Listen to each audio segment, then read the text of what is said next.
Hello and good morning, ladies and gentlemen. So I'd like to start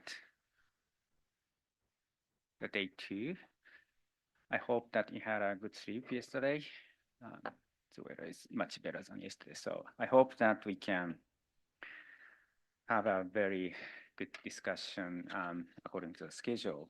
So I think you already received the updated timetable for today from the secretariat this morning.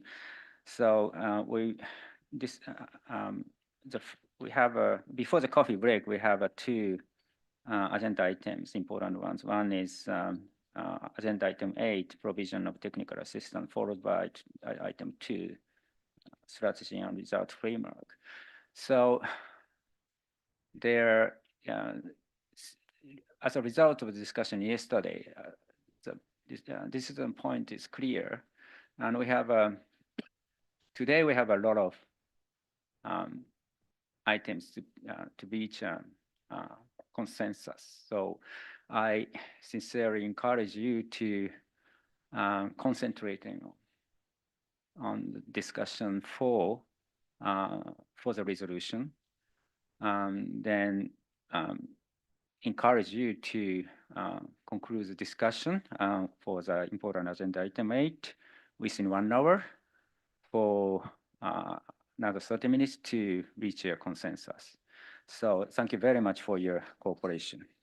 So on this agenda item, as per decision 12/CMA4, paragraph 17, endorsed in 11/CP.27, it was decided that Santiago Network Secretariat shall, once it is operational, elaborate modalities and procedures for the Santiago network under the guidance of and by approval of the advisory board, including developing guidelines and procedures for responding to requests for technical assistance, including considering the development of procedures for those that require an urgent response.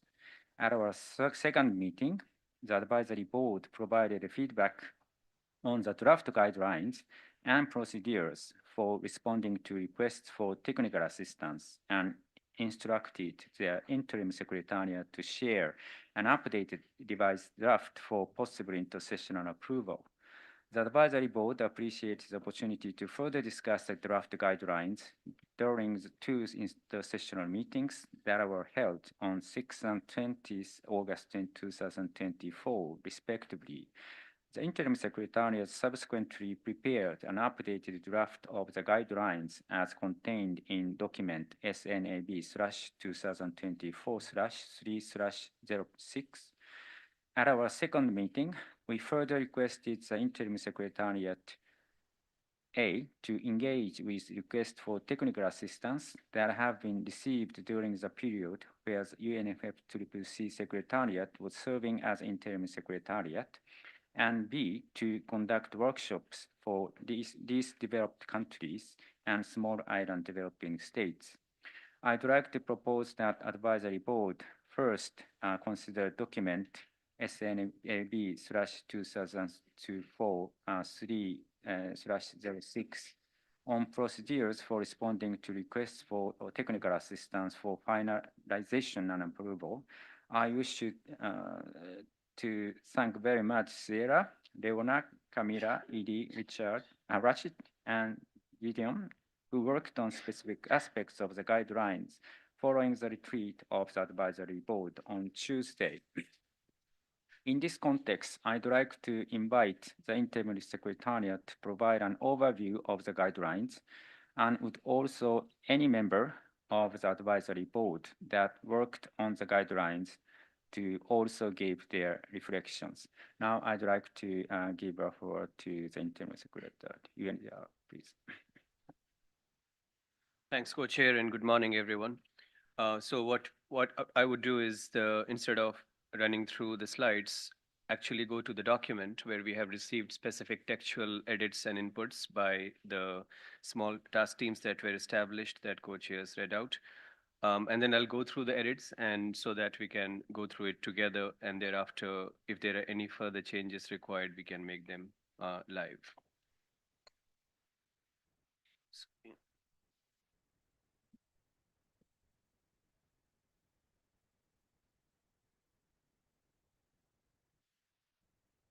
So one change throughout the document, which is consistently using will instead of shall.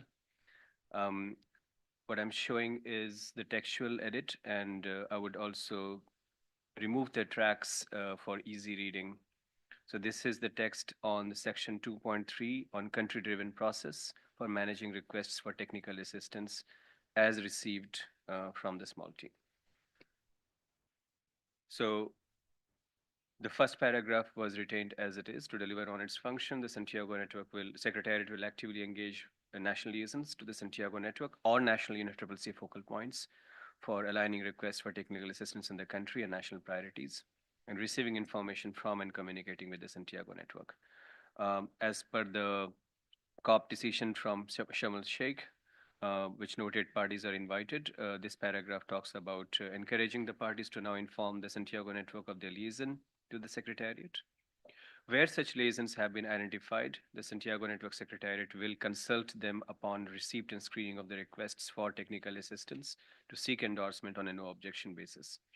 In cases where a national liaison has not been identified, this communication will be sent to the national UNFCCC focal point. The national liaison or the focal point will have 2 weeks or 14 days to respond with an objection or comment.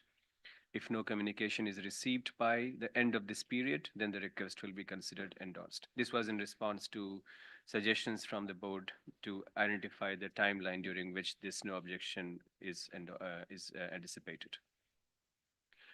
Apart from this, the Santiago Network Secretariat may provide recommendations and good practices to assist countries in establishing relevant coordination mechanisms to facilitate access to technical assistance.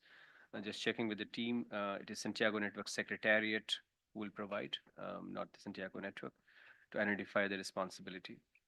And in line with the preferred country-driven process, it is recommended that proponents of request for technical assistance consult with the liaisons or other duly recognized national coordination mechanisms. So the last paragraph is more or less as it was. So that was section 2.3. That was one of the outstanding items. Moving. Yeah, I think let's. Sorry. Continue? Okay. Okay. Then we had the second outstanding section, which was section 4.2.2, which was about the process of selection to receive when in cases where the member is providing assistance, technical assistance with financial support from the Santiago Network. So the first paragraph is just introducing the process, but the key change as recommended during the retreat was for the selection process to be outlined and to be assessed against the stipulated criteria. And Secretariat will ensure that the matchmaking process is accountable, transparent, and fair. And in this context, we talk about the members' technical suitability, expertise and capacity to deliver, regional and country expertise and presence, funding availability following that, and balance of diversity of members delivering technical assistance, and in-country capacity retention. In preparing proposals to respond to technical assistance requests, members will be requested to provide financial statement and demonstrate fiduciary standards. Members that have supported proponents in developing a technical assistance request may submit a proposal to respond to that request, but must disclose this involvement in their proposal. This point we have highlighted because this is a technical point of clarification from the board. In the second advisory board meeting in July, there were discussions and recommendations recorded that when a member has supported a government or a country in developing a request, that member should not be responding to the request for technical assistance. And we had noted this in one of the footnotes as a potential conflict of interest. The textual input here says that a member, an OBNE that has supported should also be able to respond to the same request. And I also wanted to remind that in the presentation made on the conflict of interest, that is the same thing also mentioned, that it is not considered to be a conflict of interest if a member supports a country in developing the request and then responds to it. But we need clarification on that because as per the guidance we had received in the second meeting, that was considered to be a conflict of interest. In the role of the proponent who submits the request, the proponent will be kept informed at various stages of the process, and a summary justification for the selection of the member will be made available to the board. And additional guidance regarding the selection process and the specific criteria will be prepared as a supplement to this guideline in the future. Apart from these, there are smaller editorial changes, and then on the point that what happens about non-endorsement or objections that have been received from on specific requests. So this is at each advisory board meeting, the secretariat will report to the board on the status of technical assistance requests, including requests that did not receive endorsement from the national liaison. So for the advisory board to take further action on that point. And in line with these changes in section 2.3, the template now does not require the proponent of the request to endorse the proposal, and hence this signature has been deleted. So before I hand back to the co-chair, the key requests for finalizing this document is: one, if you're fine with section 2.3 on the country-driven process and the national liaison; two, the 4.2.2 section, which talks about the selection criteria, and within that, whether it is a conflict of interest or not, if an OB&E supports development of a request and then submits a proposal to respond to that. Back to you, co-chair. Thank you, Anime. Sorry, I'd like to clarify, sorry, perhaps the document I received this morning seems not equivalent to the version you presented. So for security, could you, yes, resend this version to us? Thank you very much. Sorry, it's a bit. Oh, yeah. Okay, thank you very much. So as a co-chair, I would like to suggest to proceed to the discussion two parts. One is to focus on the section 2.3,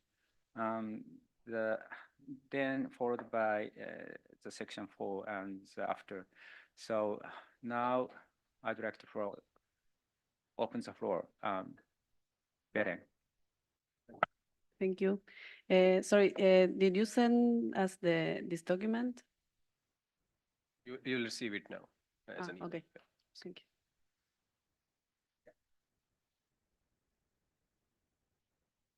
Thank you. Alfred, yeah. And good morning, everyone. I think in terms of time allocation, we can go to the strategy and result to allow people to check the document, and then we come back. But we should not wait until document is sent and read, if you allow. Yeah. Yes. Yeah, thank you. Yes, indeed. So I hope that you, those who would like to have an intervention on section 2.3, and if you are ready, Gideon, process. Yeah, thank you. Unfortunately, I haven't seen the last version. Right. All right. So let's check if we receive the document.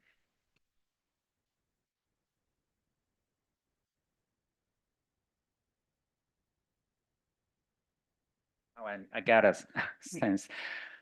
So for saving the time, now I would like to propose to exchange the order of the discussion. Sarah, would you like to say on the procedure? Yeah, I respect that people haven't received the document, so we can't approve right now. But on the point around the conflict of interest issue, I don't think that necessarily needs text for us to discuss it. And so I wonder if it would be helpful for us to come to a decision or an agreement or an understanding on that point, specifically whether a member that is involved in helping prepare a technical assistance request can then also respond. I think I am of kind of two minds about this. I think on the one hand, I think we heard from Vanuatu about their experience of having a close relationship with kind of their regional entities that are really valuable in helping them kind of prepare their request and understand their request. And they want to continue to work with that organization to carry out that work. And so I think that in some cases it's useful to be able to kind of support kind of those trusted partners for countries and to kind of deepen that work. But I also recognize that we should, and there are legitimate concerns about, you know, members and organizations potentially also kind of doing technical assistance for technical assistance sake without full engagement of the proponents. And so I think the requirement to disclose that could be one way of making sure that we are tracking those circumstances. But I think it would be really helpful just to get a sense of whether other advisory board members stand on this issue, and to have an open exchange about that, since that isn't really a matter of what the text reads, but like a larger conceptual issue we haven't really come to agreement on. So up to you, Akio and Alpha, if you want to discuss that now, but it might be. All right. Let's, by the way, I received, but on the significant section 2.3, we can utilize screen to.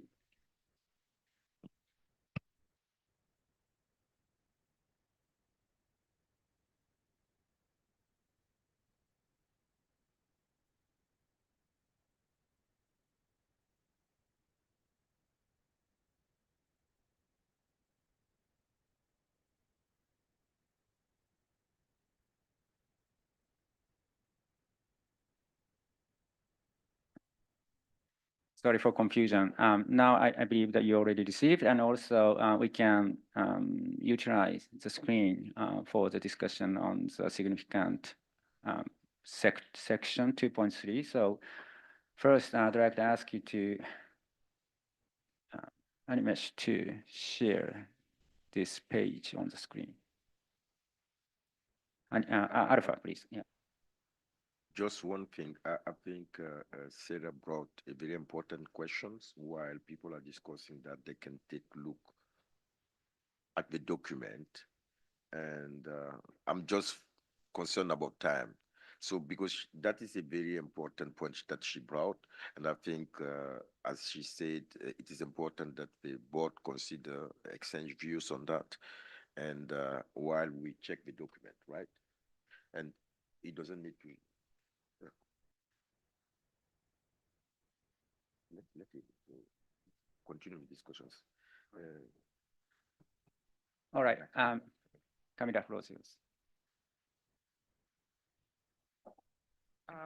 Thank you, co-chairs. I mean, a lot of things are happening. I put my flag up to come back and add reflection on the comments by Sierra. Is that okay? And what we're doing? Okay. I'm not sure if we were back to commenting on the text. I think Sierra has asked a very important question, and inviting us in trying to understand how the network works. I understand that there are important concerns on conflicts of interest. Personally, and from my experience in preparing requests for technical assistance in the past, I do believe that there are scenarios. I mean, the concern is how we protect this to make sure this is country driven and not OB&E driven. However, having had support from an OB&E in preparing a request does not necessarily mean that it is not country driven. And speaking particularly in the case of SIDS, where we have significant capacity constraints in a lot of our cases, and I'm speaking of actual lived experience, we have made requests to OB&Es and say, look, we are interested in preparing a request for this technical assistance. And we have said this is what we want, but I don't have a team in the Ministry of Environment that can lead in the development of a request, and I'm very busy. So it's incredibly helpful to have that. And it would feel unfair to then say this organization that I have selected because I feel has the expertise and the work with the ministry I need, it's now because they have helped me in formulating this request, are now no longer eligible to be selected to implement it when they might be the one that from a countryside and an institutional side I feel is the best suited. So I feel that it is important that we don't block that entirely. In my sense, making sure that there is this closure of this is important, but this is also solvented. Another thing that we're doing in these guidelines is saying that the countries have a no object, like can object to a proposal and a formulation. So there is a role that countries are playing in making sure that in the end, the matching and the selection actually responds to what country wants and need. So my feeling would be that that this is an important consideration to have. I would agree with asking for disclosure. This should be made part of the disclosure when they are applying to respond to a technical request, but that there should be an opening. While we should guard, and it's what we've been doing, we have developed our managing conflict of interest guidelines, and we will have a committee that can review these processes. So we are setting up processes to protect against overconcentration or conflict of interest cases, but that this would be an important thing that I would like to see kept and aligns with what we've now put in our conflict of interest guidelines. And that would be my sense. Thank you very much. May I understand that your request is to open this document on the website so that others can read, or to just to send an email to the members? It's an email already sent. Please check. Yeah. It's okay? All right, so shall we start? Yeah. Okay. Okay. Next. Okay. Leona, please. Thank you very much. Good morning, everyone. I'll also continue on this specific issue because we said we would discuss the other two remaining issues later on. I think it's indeed a challenging question and not an entirely new issue because it is already part of the conflict of interest guidelines that we started discussing, and it was actually something that I was still wondering about. So it's good that we're engaging on this issue now. I would be curious to learn if we have insights, maybe on the side of the secretariat, maybe on the side of the other members, how other networks deal with this. And indeed, I think there are situations where it is helpful that those who are supporting the development of a technical assistance request may also respond to it. And it shouldn't be a problem, especially when there's no funding from the Santiago network involved. If there is, I mean, in any case, it's good to disclose this, but especially if there is, I think this is all the more a reason, and I want to underline this again, we will talk about this in a few minutes.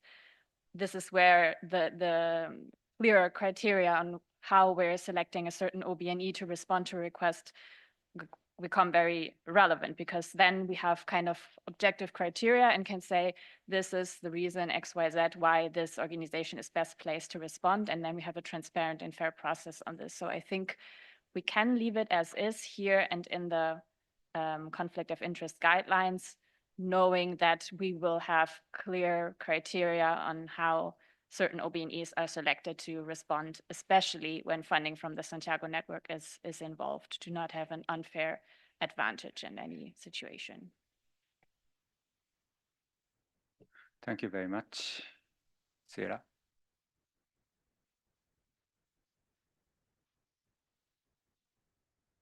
Angela, please. Thank you so much, Co-Chair, and good morning, colleagues. I just want to react to the question that was made by Cielka, and I think it's very useful to have this discussion and reach an agreement on this.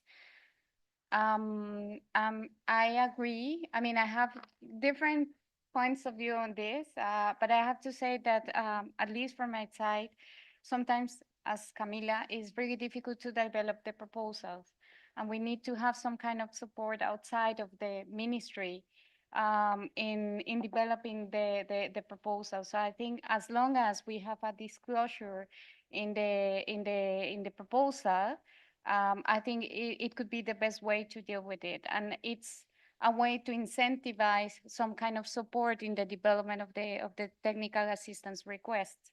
Otherwise, it's going to be difficult to get support, but they do not have any kind of assurance that they will be supporting us in the future. So I think it would be useful to consider that as a way forward. And if I may, just a quick reaction on the amendments that we have in paragraph or in the section 4.2 and 2, when we talk about the fiduciary standards and financial statements and everything, I think it's something that is important to have it.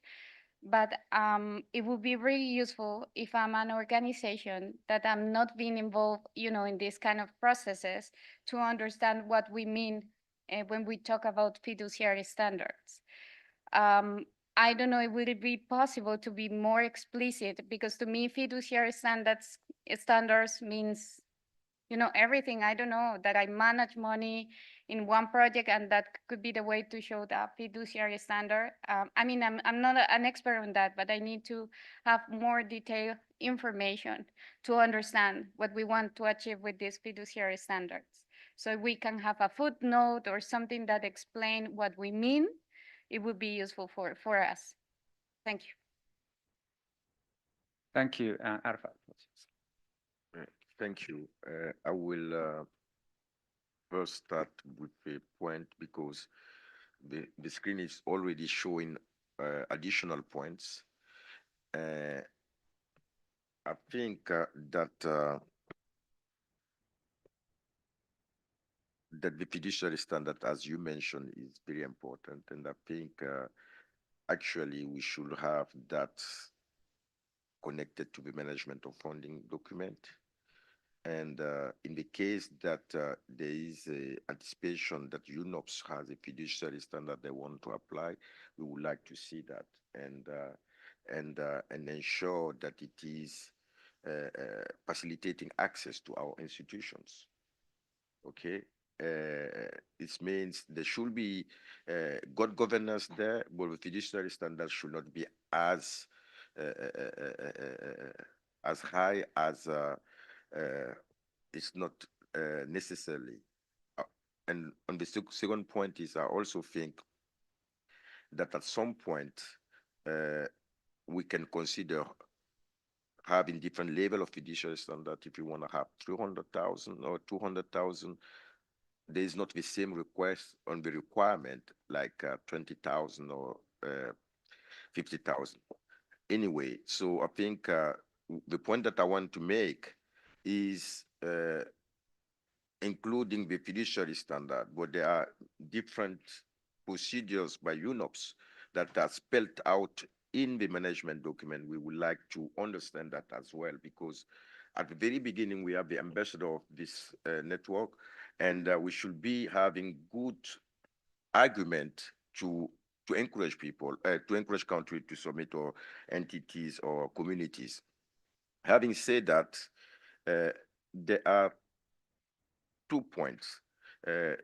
Addition to what colleagues mentioned, I definitely see some issues. There might be some perceived conflict of interest, but we need to be pragmatic. As she said, if some, as she said, country cannot originate themselves. They need to be guided. And because often it is a deal between the partner, the technical partners and us. They say, okay, that's your priority, I sense it, this is my way of seeing it, and they generate something, okay? And if they generate that, it is also the business model to hope to implement that, to actually implement the vision that they share with the country, right?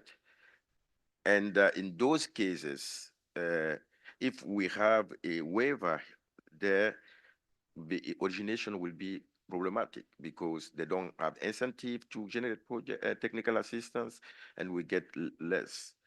But on the other side, I think the text needs to be changed definitely, because if I see, for instance, developing technical assistance and responding, it should not be perhaps in the same connotation. What I'm trying to say, you can submit, and then first you declare that is it means it is a special treatment, right?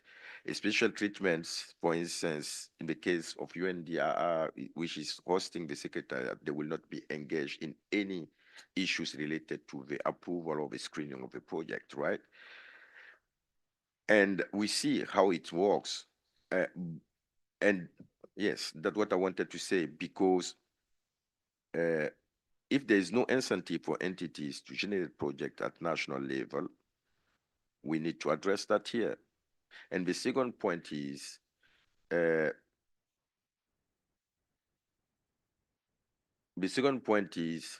we need to have a thinking about the possibility of supporting country in generation of projects.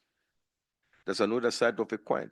So we need to waive, and my understanding is this document, all the guidelines are interim one, even it's labeled like that. So if the strategy comes out and we think we can make specific amendment, or as we learn. So I will stop the share. Thank you very much, and Sierra, floor is yours. Yeah, thank you. And I'm sorry, Alpha, I don't think I fully understood your suggestion on the textual edits. If it was just to be silent on this issue here, since it's covered in the conflict of interest guidelines, or whether you were suggesting some alternative wording. But I also wanted to come back to Angela's question about the financial statements and fiduciary standards. I put this paragraph in here, and so I just want to explain where I was coming from, which is that when we were talking about the guidelines for OB&Es to become members, we decided that we wouldn't require financial statements for membership, with the understanding that there would be more stringent requirements in the proposal process, and that would allow organizations to join as members and participate in the network and benefit from the network, even if they weren't going to be responding to technical assistance requests. And so I just want to make sure that we don't lose that kind of understanding that to actually respond to a technical assistance request, we do need to have some screening of kind of the financial situation and ability of members to actually manage funding. I am not an expert on this either, Angela, so I definitely welcome further guidance from the secretariat and UNOPS on appropriate wording and what exactly those requirements would be. But I did want to make sure that we didn't lose that because, I mean, earlier this week we didn't have any of these criteria, and so it was hard to know where to place that. So just wanted to explain that and welcome Angela's request if the secretariat has recommendations on how this could be more specific. And also, you know, I think Alpha's point about maybe it will vary is also valuable. And I honestly don't know. Sometimes varying things makes processes more complex versus just having a standard requirement. So would welcome guidance from the secretariat. I got it. I see Camila is first. Thank you, co-chair, for letting me come back. And on this, I understand the need, and I agree. It's true, we removed it from membership because membership is not necessarily responding. My question on this would be, it's important if we're going to give funds to an organization, we need to know that they can manage funds. My question is if that needs to be here or if that is not in the managing funding guideline. So it's just a question on where it's best suited and whether it's a criteria for matchmaking or a criteria for eligibility, right? You cannot, I remember it's just on where trying to reflect where it is best suited to go, because presumably if you can prove fiduciary standard, that's not a criteria to which we select to who it goes. It's just can you apply to funds or not question. So it might not necessarily need to come here, but in managing funding. Thank you, Angela. Yeah, thank you so much. And just to react to the comments made, I was thinking in the same line like Camila, but I'm also open to have it here if there is a need to have it. My main concern, just to explain, because I'm not against of it, I'm sure that we need to have some kind of fiduciary standards and the what is the other bank statements or this kind of information that could give us some kind of assurance that who's gonna manage the resources has the ability to do it and experience on that. But my main concern is what we mean about fiduciary standards. If I'm an organization that, I'm just starting to get involved on this, but I want to provide technical assistance, I need to understand what we mean with fiduciary standards. So that's why I kindly suggest to have some kind of explanation. Perhaps we do not need to have, like a whole explanation in terms of what we mean, very detailed explanation, but some kind of guidance in terms of what are the things that we expect from them when we talk about fiduciary standards.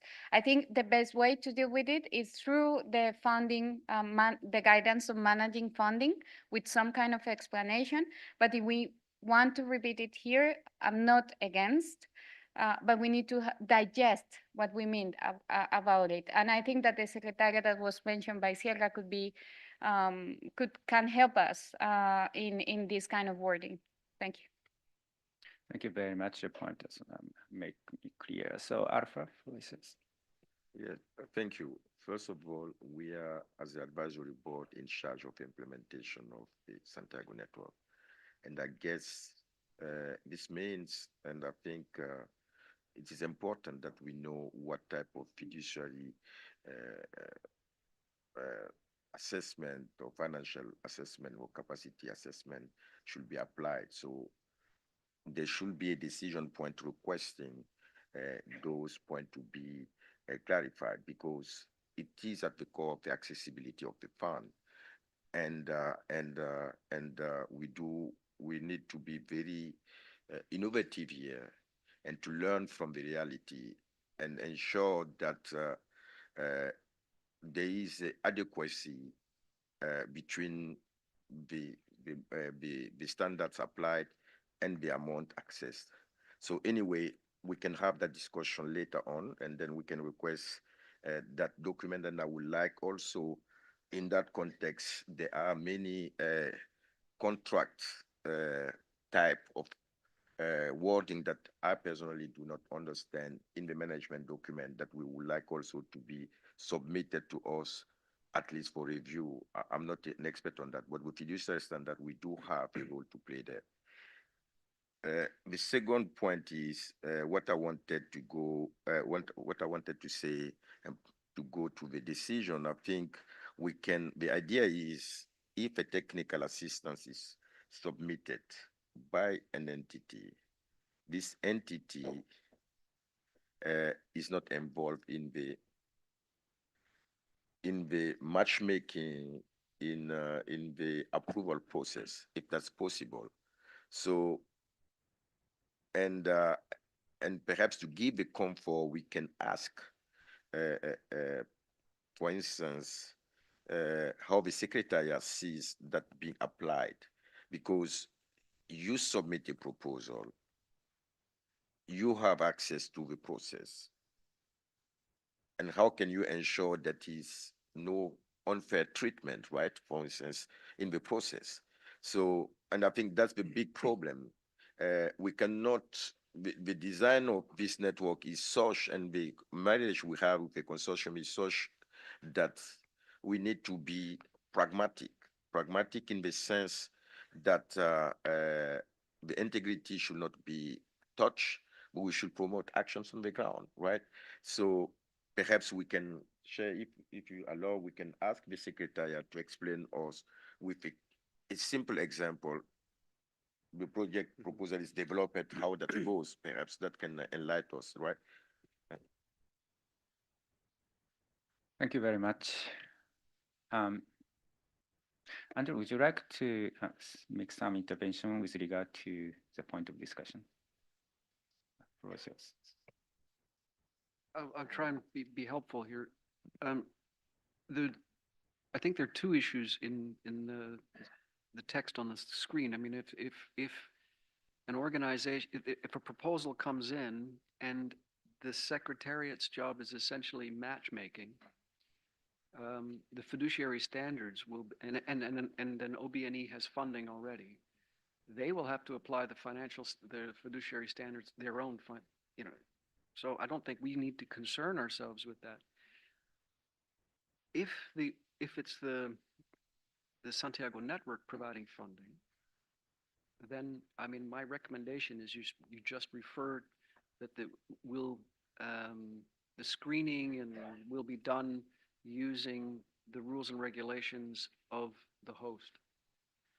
We, just speaking from UNOPS, we provide about $1 billion worth of grants every year to a range of organizations, from governments, universities, community-based organizations, the whole gamut. We know how to do that, and we know how to do that without, well, in a way that is pragmatic, because you need to vary the standards depending on the amount of money, as has been said, et cetera, et cetera. But we know how to do that. So my recommendation is just you refer to our guidance. If to try and recreate it in this document, you're tying, I think we're all tying ourselves in knots. And the other recommendation, I mean, the other point just to point out is that the advisory board is not taking any fiduciary responsibility. It's with UNOPS, right? If we provide money and something goes wrong with that money, it's our problem. So we need to apply our rules and regulations. Thank you for your clarification. I see the next person is Samuel. Alf. No.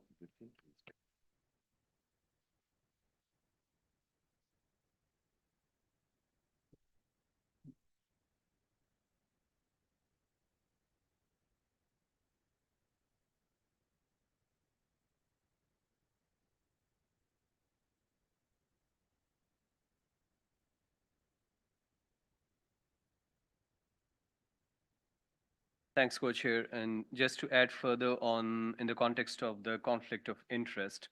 So as an example, wanted to bring up CTCN, which has a similar mechanism in terms of network-driven process. What CTCN does is that they have this nationally designated entity, which is the responsible focal point for CTCN. And before submission of a request, they are recommended to conduct a stakeholder consultation in the country to develop the request, in which different ministries, civil society, private sector, and others could participate in the development of the proposal. And once submitted, there is a code of conduct that is put in place. And it does not really clarify whether it makes them ineligible to participate in the bidding process thereafter. It will be very unlikely in terms of that, because it was only a consultation. But it does have a code of conduct in terms of disclosure of information and any potential conflict of interest that the proponent has to specify. So it has kept it a bit innocuous, but there is a fundamental difference, and that's a technical point of clarification, that it is easier to manage this process on conflict of interest when the government is submitting the request. But the Santiago network would also be open to any entity in the country. And we would need guidance in terms of ensuring that if, for example, an NGO or a community-based organization submitting a request could also be considered eligible to then respond to their own request. Thank you. Thank you. Now, I give floor to Samir Flosius. Okay, thank you. Good morning, everyone. So for me, I just want to, I need more clarity on fiduciary and duties and standard. For instance, if OBN is just like with reference to what Andrew mentioned about provision of funding, if the fund is provided by UNOPS in providing technical assistance, then the fiduciary duties or standard will be applied by UNOPS. And if it is provided by OBNEs, then UNOPS don't have anything to worry about. That means the fiduciary duty and standard will be applied by the OBNEs. And for me personally, I think I want to know the implication of this first, because if the fiduciary duties will be applied by the OBNEs, that means it's possible that all factors or decisions or any implication as a result will be determined by the OBNEs. And that means the implication of this would be any risk factor could or may not be directly linked to the Santiago network, in as much as they are the one approving the request for the TA as applied by the OBNEs. So for me, I see this as a risk first, because if they are applying their fiduciary duties without the direct involvement or any evaluation by the network, that means they have the power to, by implication, exclude any risk or involve any risk, then with their own power or with their own standard. So what I'm trying to say, Nessus, is that I feel the secretariat, UNOPS, should try to see if there is probably development of an MOU that will help them evaluate first, before approving, first the fiduciary standards or fiduciary duties of the OBNEs, before actually saying, okay, you can provide this funding and we are okay with your fiduciary duties. Because I feel if you omit their fiduciary duties and say that they are the ones that will take responsibility for their fiduciary duties, then you are washing your hands off. That means you're actually telling them do whatever you like, without actually looking into some risk factors that may be impeding. I think you need to evaluate that. You can't wash your hands off from fiduciary duties of the OBNEs. And I want to make mention about the section 2.2. Section 2.2, which looks into the inclusivity of developing a proposal for TA request, and section 2.3, which looks into country-driven process. I remember the last conversation we had on this when we brought this document is in a way whereby we can, yes, it has to be country-driven, like Alpha mentioned. Country-driven is there as the holistic picture, embedded in a community-driven process can be embedded in country-driven aspect or in country-driven approach. And I think that is missing here. I understand that section 2.2 looks into inclusivity. However, the submission or managing of requests in country-driven process does not take into consideration the citation made by Gideon, whereby indigenous people may not be recognized by, for instance, the country itself. And when they want to submit a request, how do you reconcile this process? So part of what I was hoping to see is a process whereby communities can submit a request directly. Communities and indigenous people can submit a direct request directly to the secretariat in alignment with the national priorities of those countries, why the secretariat will liaise with the focal points or liaising persons of this country to see if this technical assistance requested by this community is in line with their national interests on a no objection basis. And if there is any objection, then that concern will be raised. But if they don't, within the duration given, there is no objection, then that technical assistance can go ahead to be delivered. And this does not in any way jeopardize or neglect the sovereignty of those countries. So that is a concern that I am looking at right now, because that test proposal is different. Development of proposal is different from actually submission of proposal, because countries can align with inclusivity based on their definition of what inclusivity is all about. But neglecting some major priorities of communities and indigenous people may also be a thing of concern that we also have to think about. Thank you. Thank you. Sorry, I lost the next Alpha. Okay, row 6. Yes. First of all, I fully share actually your point on the risk, and I think if there is a scarce resources of the Santiago somewhere, we need to ensure that it is overseen. The second point is I agree with Andrew that in the best case scenario we should use UNOPS standards. But what I'm talking about, it is about access modalities. Okay. After the discussion, we will see to which extent it violates your standard.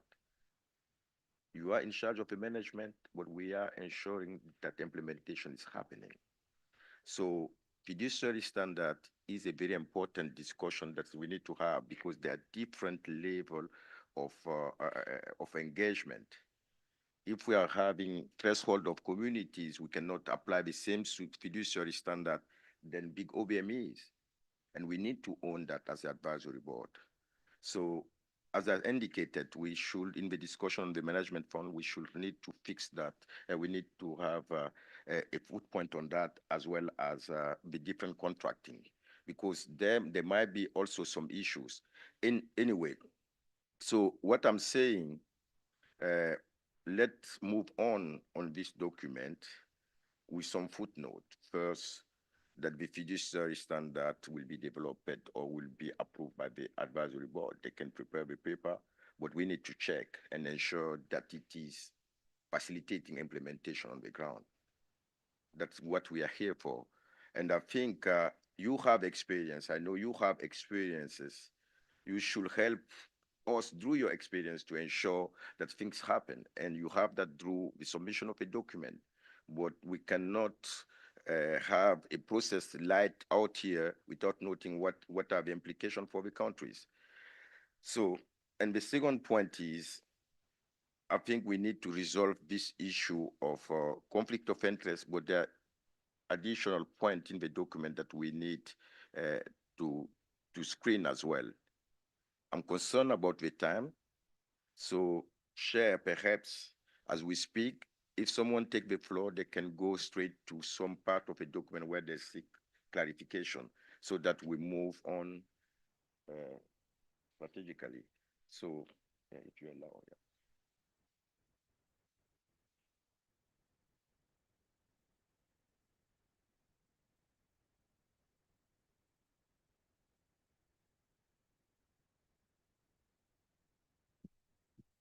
Thank you very much. A suggestion by Alpha is to request all members to provide views, not only the focused areas, but the whole document if you have. So, thank you. I see Leona Rosius. Thank you. Thank you. I think we started out well, kind of not discussing everything at the same time, but kind of looking first at the yellow aspect, and I think we haven't achieved a resolution on this yet. And the question of fiduciary standards is a whole different one. The question of process and endorsement and community inclusiveness is a different one, and then these criteria are a different one. So I don't really know which one I should respond to first, and if it's not best to like go step by step. Yeah, I so think it's it- fine if you want to focus on At it. the- at the- Please continue. on the yellow aspect, on the conflict of interest aspect, I think at the very minimum, it should be clear that, of course, if an organization is handing in a request, that they cannot be the ones responding to the request. Cannot be organization X saying, we definitely need support in this region on XYZ. And we also propose that we're the ones getting the funding to respond to it. We're now talking about a difficult gray area where there is an organization maybe requested by a local government or by a community to support them in developing a project or some technical assistance request, which I can see happening. And they will definitely need that support. Would this organization then be excluded from, because they have some advantage, they have supported this community in developing their request, so they know the details, they maybe put in some criteria that go well with what they have to offer.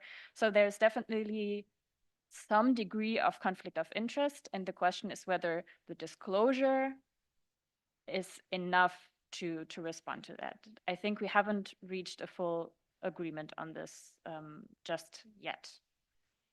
I have not answers, but my comments on the other issues as well, but I'm holding them back because I think it would be good to first finalize this aspect and then finalize the other aspects.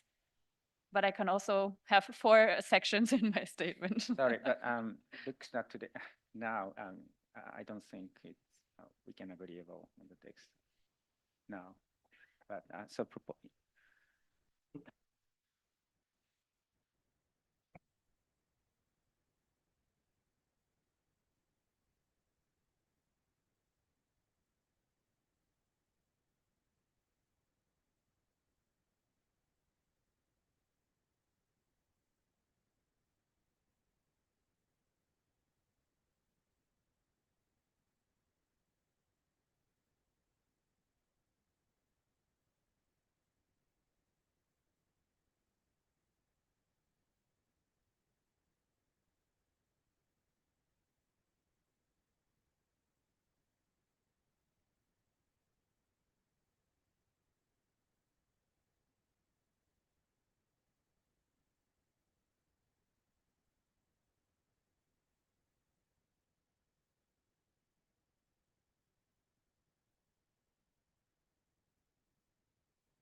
yeah, all right. So now the Lemonad's suggestion is to focus on the yellow sentence to have focus on to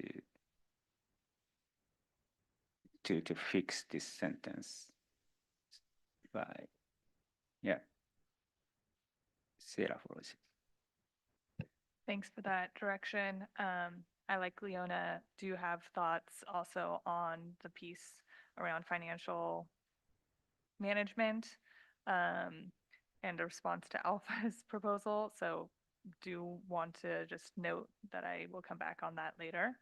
On the highlighted sentence, I guess in response to Animesh's question, I agree with Leona that if an entity is requesting, they cannot also respond, right? And so like I think that is I also agree that it is kind of that like gray area, but right, I think that gets into the situation of like grant making directly to the entity that is the proponent. And I don't think that is the model that currently the Santiago network is working with. And so I would say no, that is not allowed. I don't know if that means we need to modify this language to make that clear, or any other documents need to be modified to make that clear.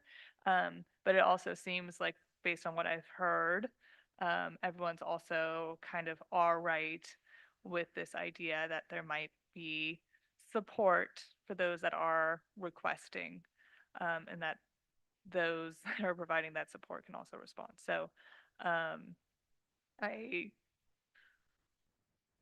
yeah. Thank you, Stella Flores. Thank you, and I'll be brief because also speaking just to the highlighted part, and I would like to come in on another part later when we have the discussion, in particular in relation to Samuel's comments.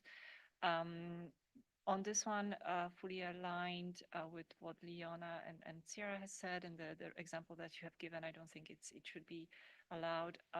And I think we could just modify that sentence, adding at the end, unless the member is the proponent.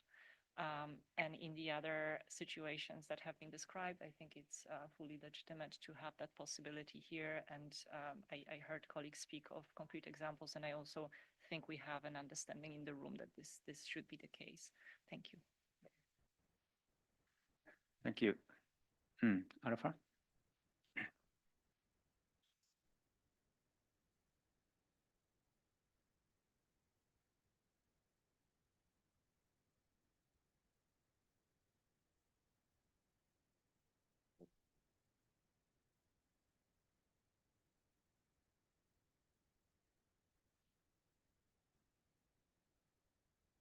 Excuse me, Stella, Animesh is putting, your comment, so please. Please read Okay, out. sorry. So my thinking, maybe just to clarify a little bit more, I think there are two situations. One is the one that has been described by colleagues where you have a government ministry asking some members of the network to support them in developing a proposal and then submitting that proposal, and those members could be then responding to that proposal if they're selected in the process following the criteria that we will be discussing, that we have already highlighted at high level, but we will have a kind of a supplement later on as well. And in those situations that I think we have an understanding that this should be allowed for members to respond to those requests, even if they supported the proponents.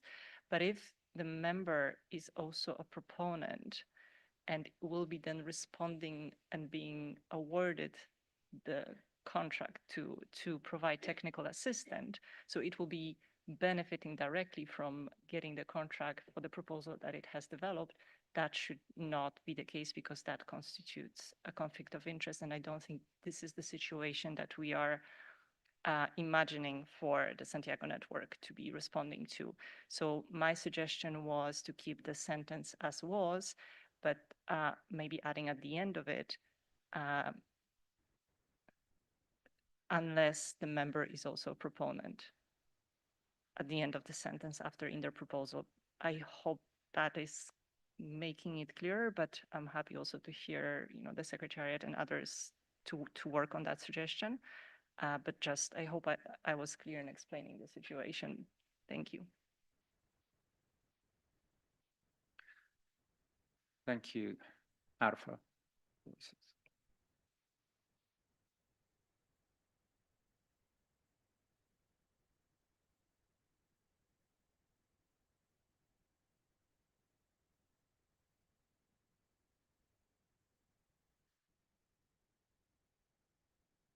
I think I did not understand, but I think I'm going to read it again.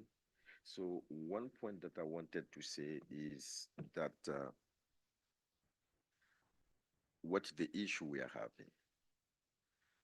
What is the issue we are having? We are afraid that a member take advantage of his position or to generate a proposal to get only for access. I think another way to address that is, in that case, the proposal has to be submitted not by the member, but by the government or by the local communities. That might be a waiver that they don't submit on their behalf. If they submit anyway, the no objection procedure will apply anyway. So, because the reality is the world is not perfect. And people are sometimes happy to have someone who can help them. The case in Guinea, for instance, we are trying to work on that. The first challenge we are having is going to be the workshop, because people are badly paid. If they have to go to certain places, it's additional cost. And you need to bring everybody together, etc., etc. So they are very difficult. And if you don't have a driver, someone who can facilitate that, I think that's one of the ways to do that. Perhaps we can set that in the document, because there is a mention that we can open it as deemed as necessary. So that might be also one way to address that. Up to you. Thank you. That's it. Good morning, everybody. So I am aware the rationale behind this discussion. Yes, I couldn't deny that all of us is driven by the desire to promote Santiago network, and also doing our best to catalyze and facilitate the OBNE membership, the formulation of requests, and so on. But yes, my behavior, I am very flexible. But at this regard, I couldn't support or be flexible regarding this matter. Our credibility is at stake, and I couldn't accept that OBNEs or members which is involved in the formulation of the request should be eligible for responding. And I fully support also the Luna intervention, and we should be very careful about that. Thank you. Thank you very much. Now, I'd like to ask the UNDRR secretariat has a code of conduct. So to explain about the what no.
Sorry, excuse me, my apology for your inconvenience, for particularly online participants.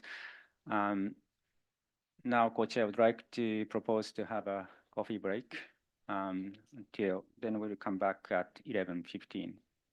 Thank you.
Hello, members. Thank you for your cooperation. Let's start.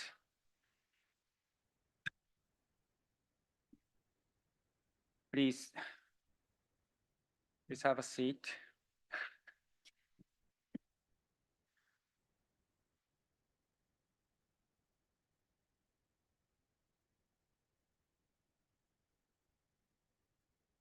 All right, so during the break, the members have an internal consultation. Now, as a chair, as a co-chair, I would like to propose the way forward on this specific part. I have a proposal. There are two parts. One is the sentence on the fiduciary standard. So now I'd like to propose to delete this sentence.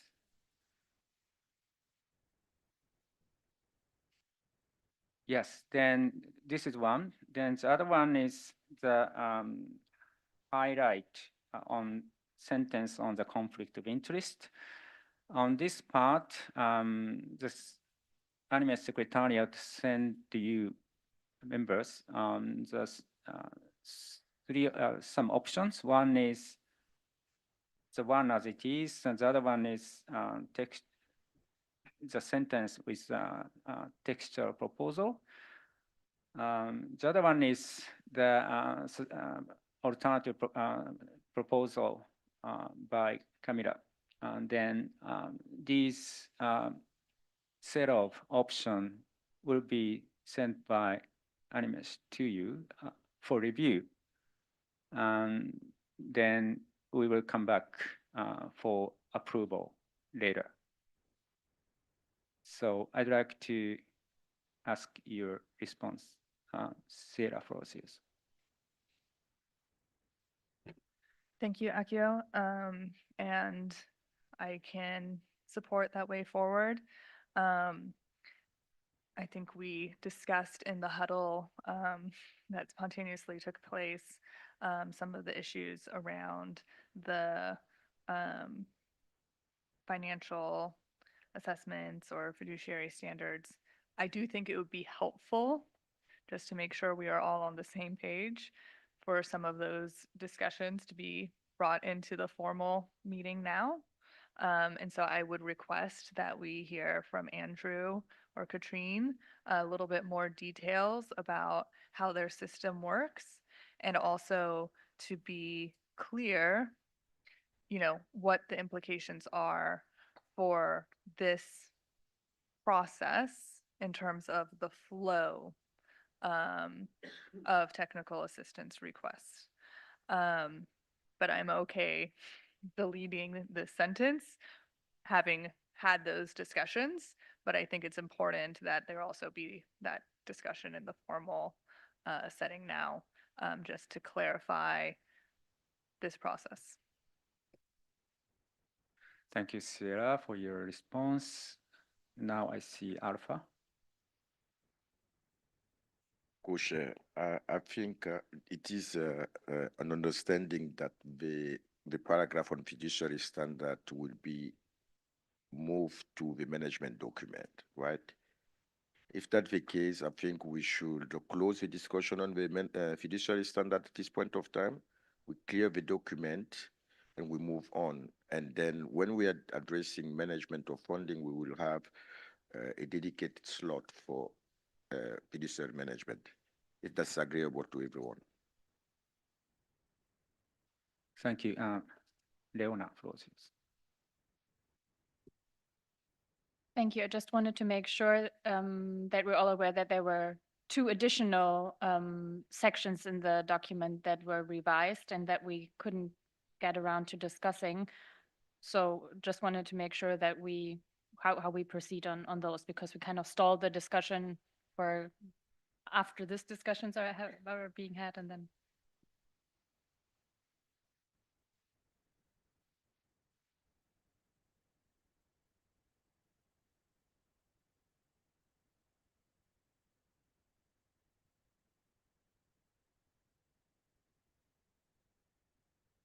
All right. Thank you very much, Leona. I'd like to ask other members on the suggestion by Leonard if whether we will discuss other parts.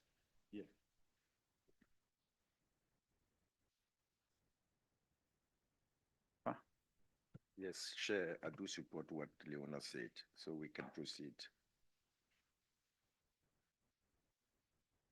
So what I mean that we discuss the other pending areas where tech changes are, and then we close the document then, and then give you, we can come back to the document once you have the three. Okay. All right. Any other? Any objections? Okay. All right. So let's continue discussion to focus on other parts of the document. Floor is open.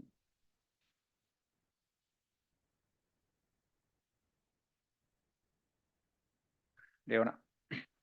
So I'll try to tackle both sections after the other. Maybe on the very first one, on the process of consulting with the national liaison. I was part of the subgroup who developed this proposal, so I'm fine with it. But I also heard, I think at least so far, one intervention on that there needs to be more reflection of the community drivenness within the country drivenness or something like that. I'm also happy for you to remind us and how exactly that should be reflected. And then of course we have to see whether we can all agree on this amendment. I think so far, I hope the subgroup that I was part of did a good job in summarizing the agreement or the compromise that we had reached intersessionally, and now it's also in the text. But we need to see if everyone agrees or if there are still amendments to be made.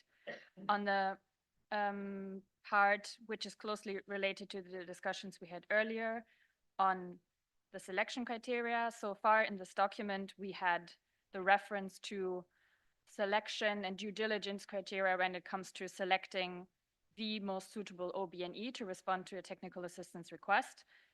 And the mutual feeling was that which are these criteria? And we decided that we wouldn't go into very detailed specific criteria. We would do that later on in a supplement to this guideline, which is fine for me.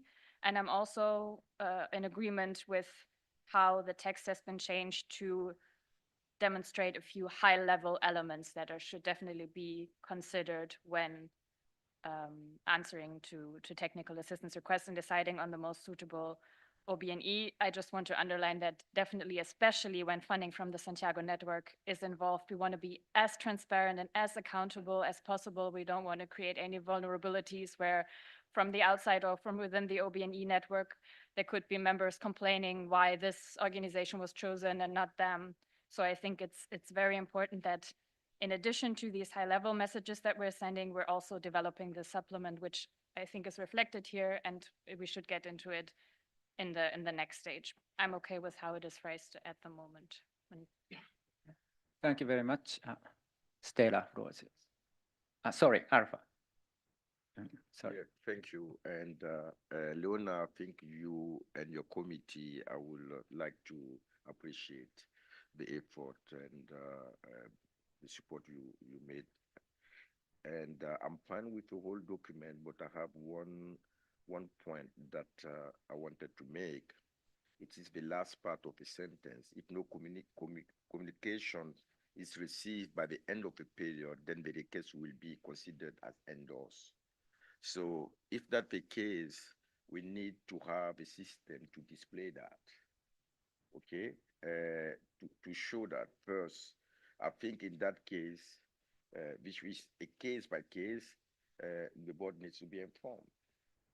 Perhaps I can reach out to the guys in my region, but I do not think that it should be standard practice. Even me, sometimes I do not see emails that I have seen that are in my inbox that is done. So, so that's why I will kindly request to put a footnote there or to reflect the fact that automatically, systematically, if that's happened, the board needs to be informed. if someone from the region of Latin America, they can help check why the contact person or the person is not responding, because this is at the core of the discussion. We can put any safeguard around a conflict of interest, but at the core, it is demand-drivenness. It's country-owned, locally owned, and we cannot give a free ride like that. So that's my proposal. Thank you. A last point here on the last point, on the last part that Leona just addressed, I think I'm fine with the text here, but I have a feeling that we missed something important, which is that why I'm talking about fiduciary standard is, for me, the operationalization of the country-drivenness, of the demand-drivenness. What does that mean? All these, perhaps we have a sentence on balance and diversity of members delivering technical assistance. I would like, for instance, to say including national, local, regional, subnational there, because that is at the center. We don't want to entertain a business model that have been for many years and not giving money there, and not giving impact on the ground. There are more than 60, 70 billion that have been invested in technical assistance. Capacity building is not working, okay? Because in order to own your capacity building, you need to do the reform, to identify yourself, your needs, and propose your own way to solve that. So the emphasis needs to be put on regional, subnational, and local.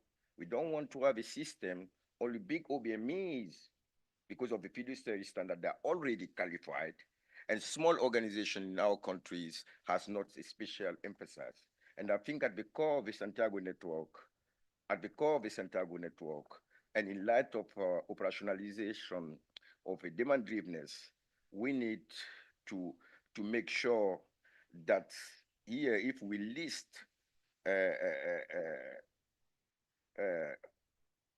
criteria or element that needs to be considered, that is also reflected. Thank you. Thank you. Stella, floor is yours. Yes, thank you, Co-Chair. So a couple of issues. One, I also wanted to speak to the point that if I recall correctly, I think Leona, you referred to the point made by Samuel in the section 2.3.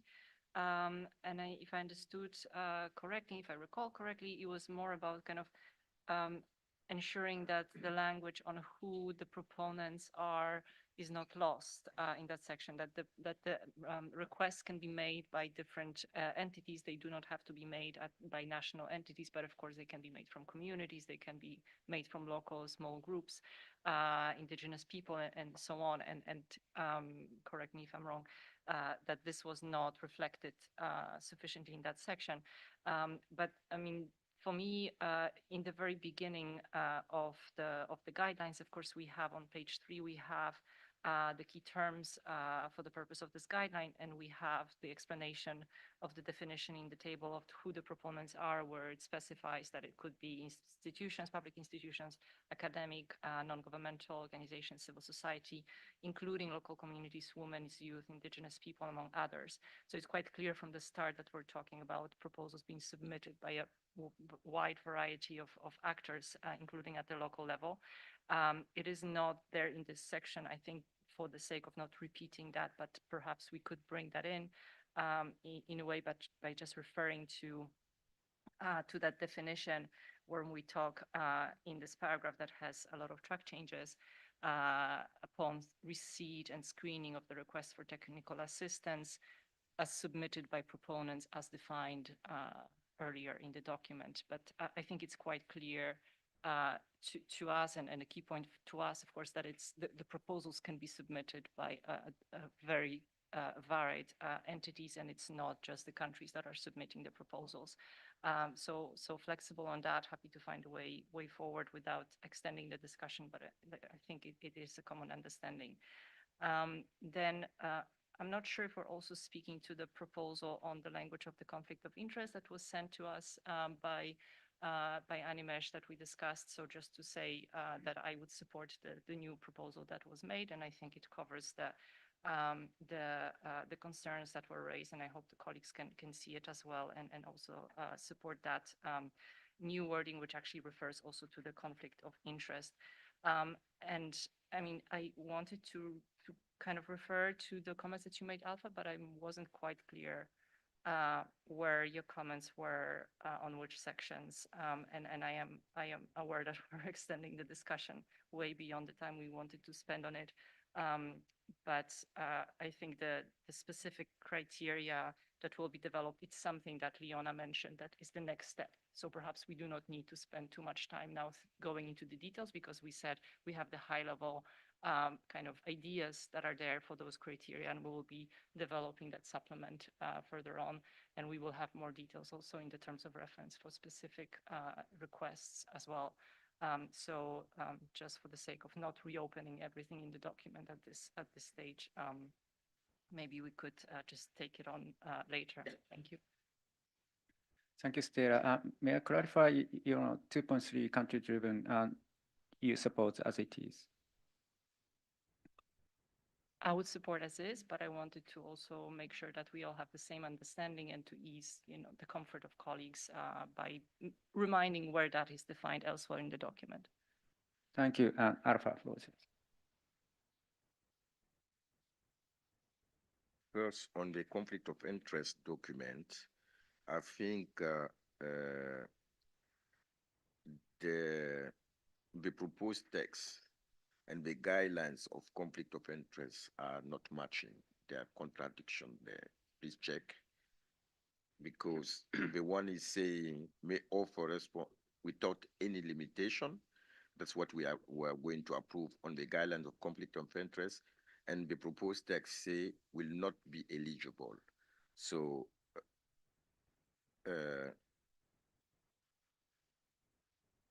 perhaps I'm not understanding.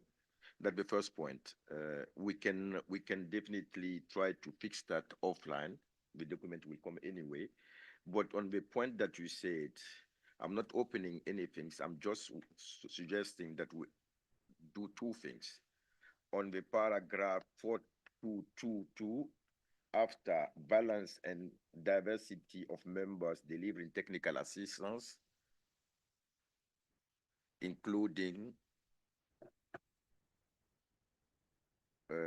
regional, national, including national, subnational, and local.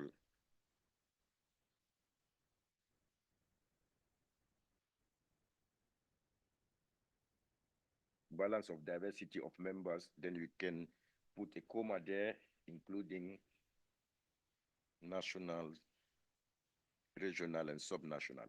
The idea is the balance of diversity might be a different set of skill. But what I'm trying to address here is the nature of a member.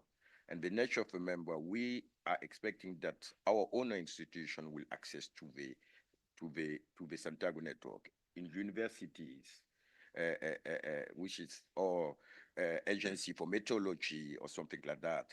And I think we need to promote that. And that is, for me, again, the way to operationalize the demand-drivenness, because those are at the core of the issues, and they best know often the solution that is. That's the first point. The second point is on the paragraph or on the section 2.3, after endorse, we have two options here. To put a sentence that in that case, the secretariat will systematically notify the advisory board, or we put a footnote that capture that, because there's a process going on. The guy is not responding, but we don't have a clarity about that. And internet connection, email management is an issue. And if the board is applied, informed, for instance, as far as Africa is concerned, I will try to reach out to the NDA. So that's why it is not in a contradiction with what you said, but it is also, we have a duty to help the secretary in the matchmaking and ensuring that this, you know, what we want is happening. Those are my two suggestions. I think is that, did you, we get now? Thank you. Thank you, Alpha.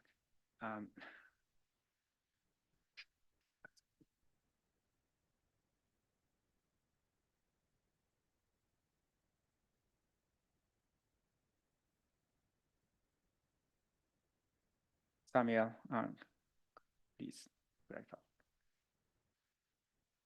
Okay, thank you so much. And thank you, Stella, for the clarification. And I would also like to suggest, instead of the test being that way, because I feel we can always call for compromise, instead of we leaving it at national focal points, request for technical assistance in the country with national priorities, I would like it to also reflect that, reflect the criteria given at 3.1, which we could use, for instance, like what I framed here is request for, okay, national UNSCCC focal points. So the secretariat will liaise with the national liaisons to the Santiago network and national UNFCCC focal points, including four. So I said aligning requests for technical assistance at national, regional, and local levels with national priority of the country. Under 2.3. So it should, so request for technical assistance at national, regional, and local levels. Local levels include people in communities, regional include the regional basis, and national include the country holistically. So if we reflect it this way, I think it speaks the language of section I think 3.1, if I'm not mistaken, which deals with the criteria, if I'm correct.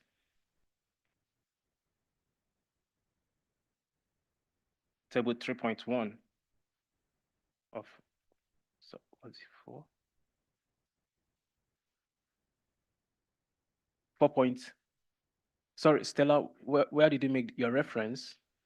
Was it 3.1? I thought it was It's 3.1. 3.1, right? Yes, 3.1, yes, which reflects the need of communities, indigenous people, and everybody as contained in 3.1. So if we all agree, I can share the text and we can effect the correction. Thank you. Thank you very much. Any other reflection?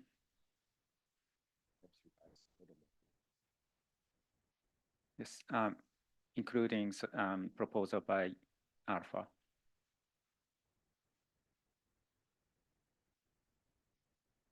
Sierra floor is yours. Yeah, thanks. It would be helpful to see the textual proposal, Samuel. But I don't think I agree with Alpha's proposal that every time a technical assistance request is endorsed by silence, that the board needs to be notified or the advisory board needs to be notified. I think that we had kind of many discussions about this, and I think it was agreed that there would be endorsement through a kind of no objection or no objection procedure. I think that when we kind of got here and we're working on the text, it was suggested that we specify the timeline for that no objection process. And we have done that. I think hopefully the 2 weeks is reasonable. I mean, I do recognize that, you know, sometimes people are out of the office, traveling, but I mean, hopefully they also are able to take the steps to mitigate those absences. if that's necessary. So I don't think we need to have an additional mechanism for the board to check in on those technical assistance requests that don't receive a response. Thank you.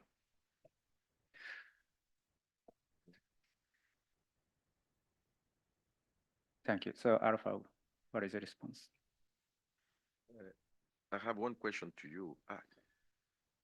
Sorry, Camila. sorry, Camila. Thank you, Co-Chair. I think this is an interesting discussion. We've been going over this issue for quite a while, and happy to see that hopefully we are in a landing place. In response to that proposal from Alpha and the comments from Sierra,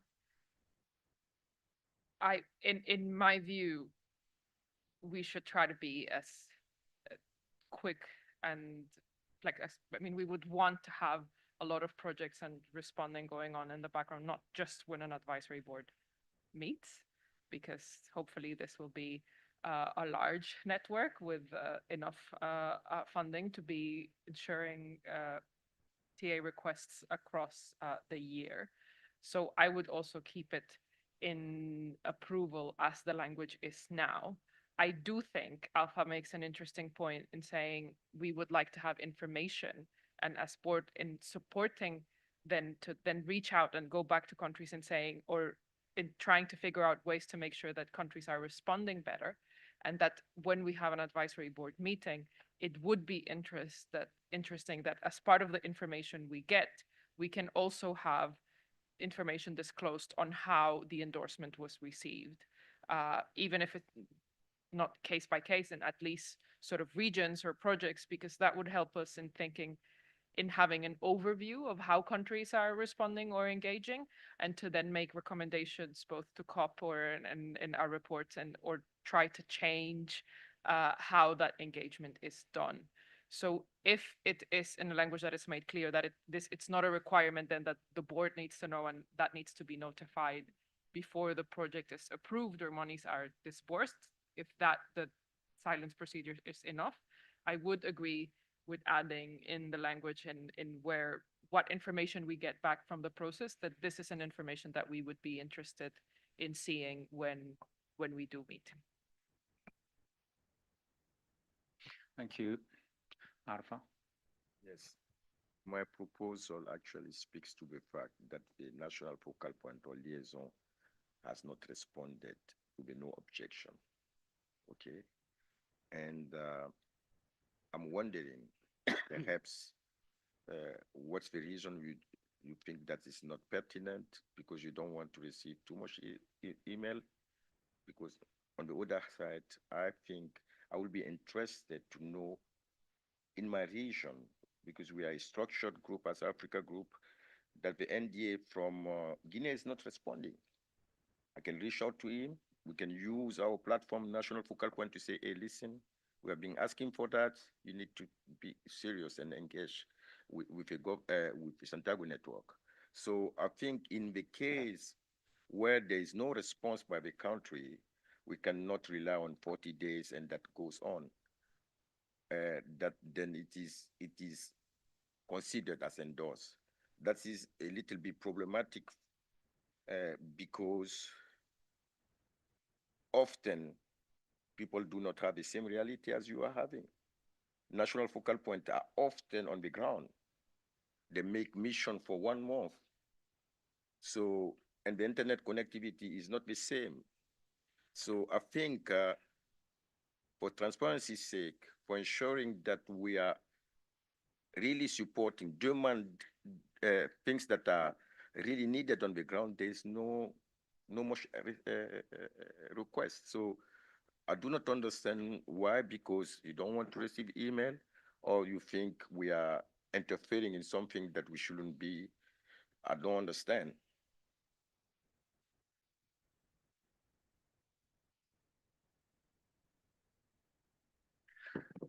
Sierra, floor is yours.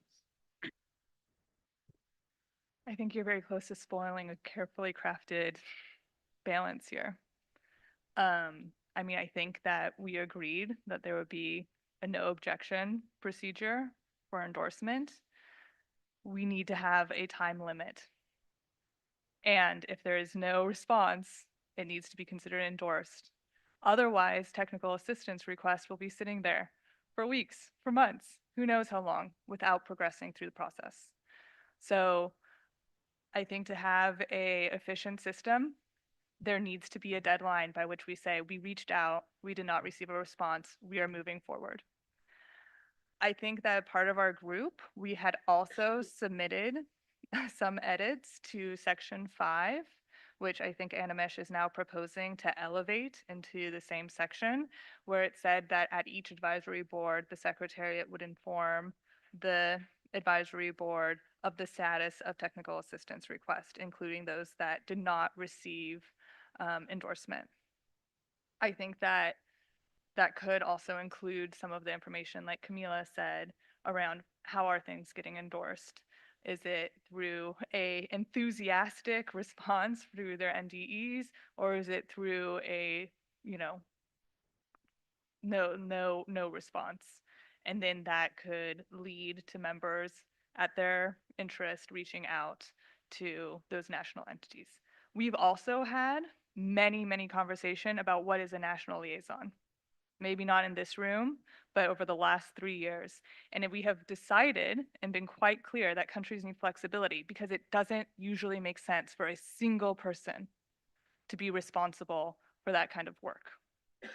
Sometimes it might be a team, right? And so hopefully, as countries are setting up their national liaison system, they're thinking about, how do we coordinate? Who is the right person? Is it a group of people, right, to achieve the goals of that national liaison function? And so I'm sorry, but like, no, we aren't going to add kind of additional measures to make sure the national liaison is doing their job. I don't think this is necessary, right, to have these go and get approved by a national liaison. I think this is already quite a bit of a compromise. And so I would suggest that we stop pushing on this and we look for the flexibility to allow this to move forward. Thank you, Estela, Angela, then back to Alpha. Yes, thank you, Akio, but I'm not sure I can add much more to what Sierra has just said. I fully support everything she has just said. I think the point of no objection clause is that if there is no objection by the deadline, that means there's no objection. And it shouldn't be an extra burden on the secretariat or on the advisory board to follow up on the situations where, you know, which could be like very marginal few situations that can happen like this. That this is the job of others to follow up on what the liaison national contact point should be doing. And also, I don't think we would be in a position as the advisory board members to do that because we do not have, I mean, perhaps there are some of us that do have easy access to all of the national contact points in the region, but many of us don't. And it shouldn't be something that we add to ourselves as an additional work. And I think the proposal that has been made by Animesh and bringing that or that was made by the group and was circulated now by Animesh and bringing that up, it actually makes us, enables us to discuss those situations when we have that point on the agenda of our advisory board meetings, where we have the status and updates on the technical request response, and we hear also of those situations when there was no objection and we could then, you know, possibly follow up if that was needed. But we do have that possibility. So I would support us going with that additional language and not changing the language that is in 2.3 now. Thanks. Thank you. Now, Angela, please. Thank you very much, Co-Chair, and thanks to other colleagues for the comments made. I understand the different points of views, and I think the most important thing is that, as I mentioned since the beginning of this meeting, that we need to reach an agreement in terms of this guideline. This is one of the highest priorities, at least for me, that we have or that I have for this meeting, particularly because we want that all vulnerable population, indigenous people and communities can apply as soon as possible and start delivering. So having said that, I can support the idea to have this liaison. I think it's a good way to move forward. But I want to add, perhaps could be in the second paragraph or in the third one, that each country can notify to the secretariat if there is any additional process that they decide at national level. So it's up to the country to decide how is going to be the internal process in terms of applying for the technical assistance. If the government decides to have an additional process, we have to notify to the secretariat. Just to give you an example, the government of Colombia now is thinking to have a group of entities who will review the technical assistance requests. We hope to have the Department of Planning, the Ministry of Environment, the Ministry of Foreign Affairs, dealing with this kind of technical assistance requests, just to ensure that it's aligned with the national priorities. It doesn't mean that we are blocking the proposals, but we just want to ensure that we are not duplicating efforts. We know that at national level, we are working, for instance, with UNDRR in different areas. We do not want to duplicate. We are applying to different kind of projects at national level with different kind of institutions, and perhaps we are receiving support from different kind of NGOs on risk management, for instance. So we want to see that all the work that we are doing and all the requests of technical assistance will be aligned with the priorities that we have in our national development plan. So we are not at that point that we already established that process, but we are discussing that at national level. So if we decide to establish that, we need to allow the government to decide how is the internal process. This is a country-driven process. So having said that, I think when I look at the second paragraph, we are talking about that parties are encouraged to inform the Santiago network of the liaison to the Santiago network secretariat and any other process that they establish at national level or something along those lines. Because it's up to the country to decide how to do it. Just to raise that, that's the case of Colombia. So we also want to have the unit of risk management at national level supporting us in that kind of process. And that's the way how we hope to deal with the technical assistance in Colombia. But perhaps it's not the case of Guinea. Guinea, perhaps they don't like to have, you know, like an entity dealing with or a group of entities dealing with. But I want that the secretariat respond to the internal process that we establish at national level.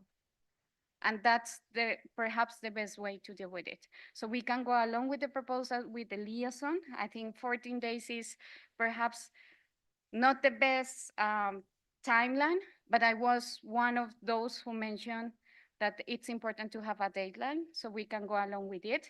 Just to raise that, for instance, we have weeks that we do not have our email address working because we have some technical issues at national level, and I think it happens in the African region also, but it's something that we need to see how we can handle or how we can live with it.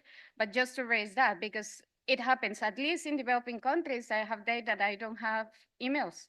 So my email is not working because we have internal issues with the ministry. I cannot have conference calls. So it's something that we should keep in mind, but I can go along with it. I can keep the liaison proposal, but we need also to encourage countries to communicate to the Secretariat what are their internal process if they decide to establish one for the application of technical assistance. Thank you. Thank you very much. Alpha, floor is yours. First, I support the point you made. Second, I think I have a compromise proposal for you. But I wanted to say, when we say compromise, for us it is a compromise that we allow everybody to submit proposal on behalf of countries. That is a huge compromise from our side. So we have now, everybody can submit a proposal to accommodate local communities and so on. No problem with that. and I'm also fine with a deadline.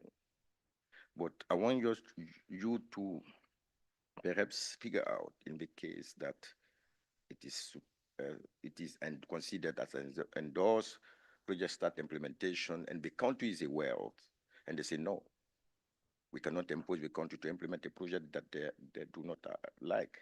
So I think what we can do as a proposal now, it is considered as endorsed, but we need to be informed.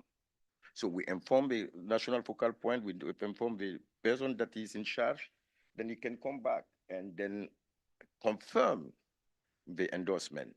But we cannot, at the discretion of the secretariat, endorse and not endorse proposals, and then we wait until the meeting and say, yes, those are what is endorsed. I say no.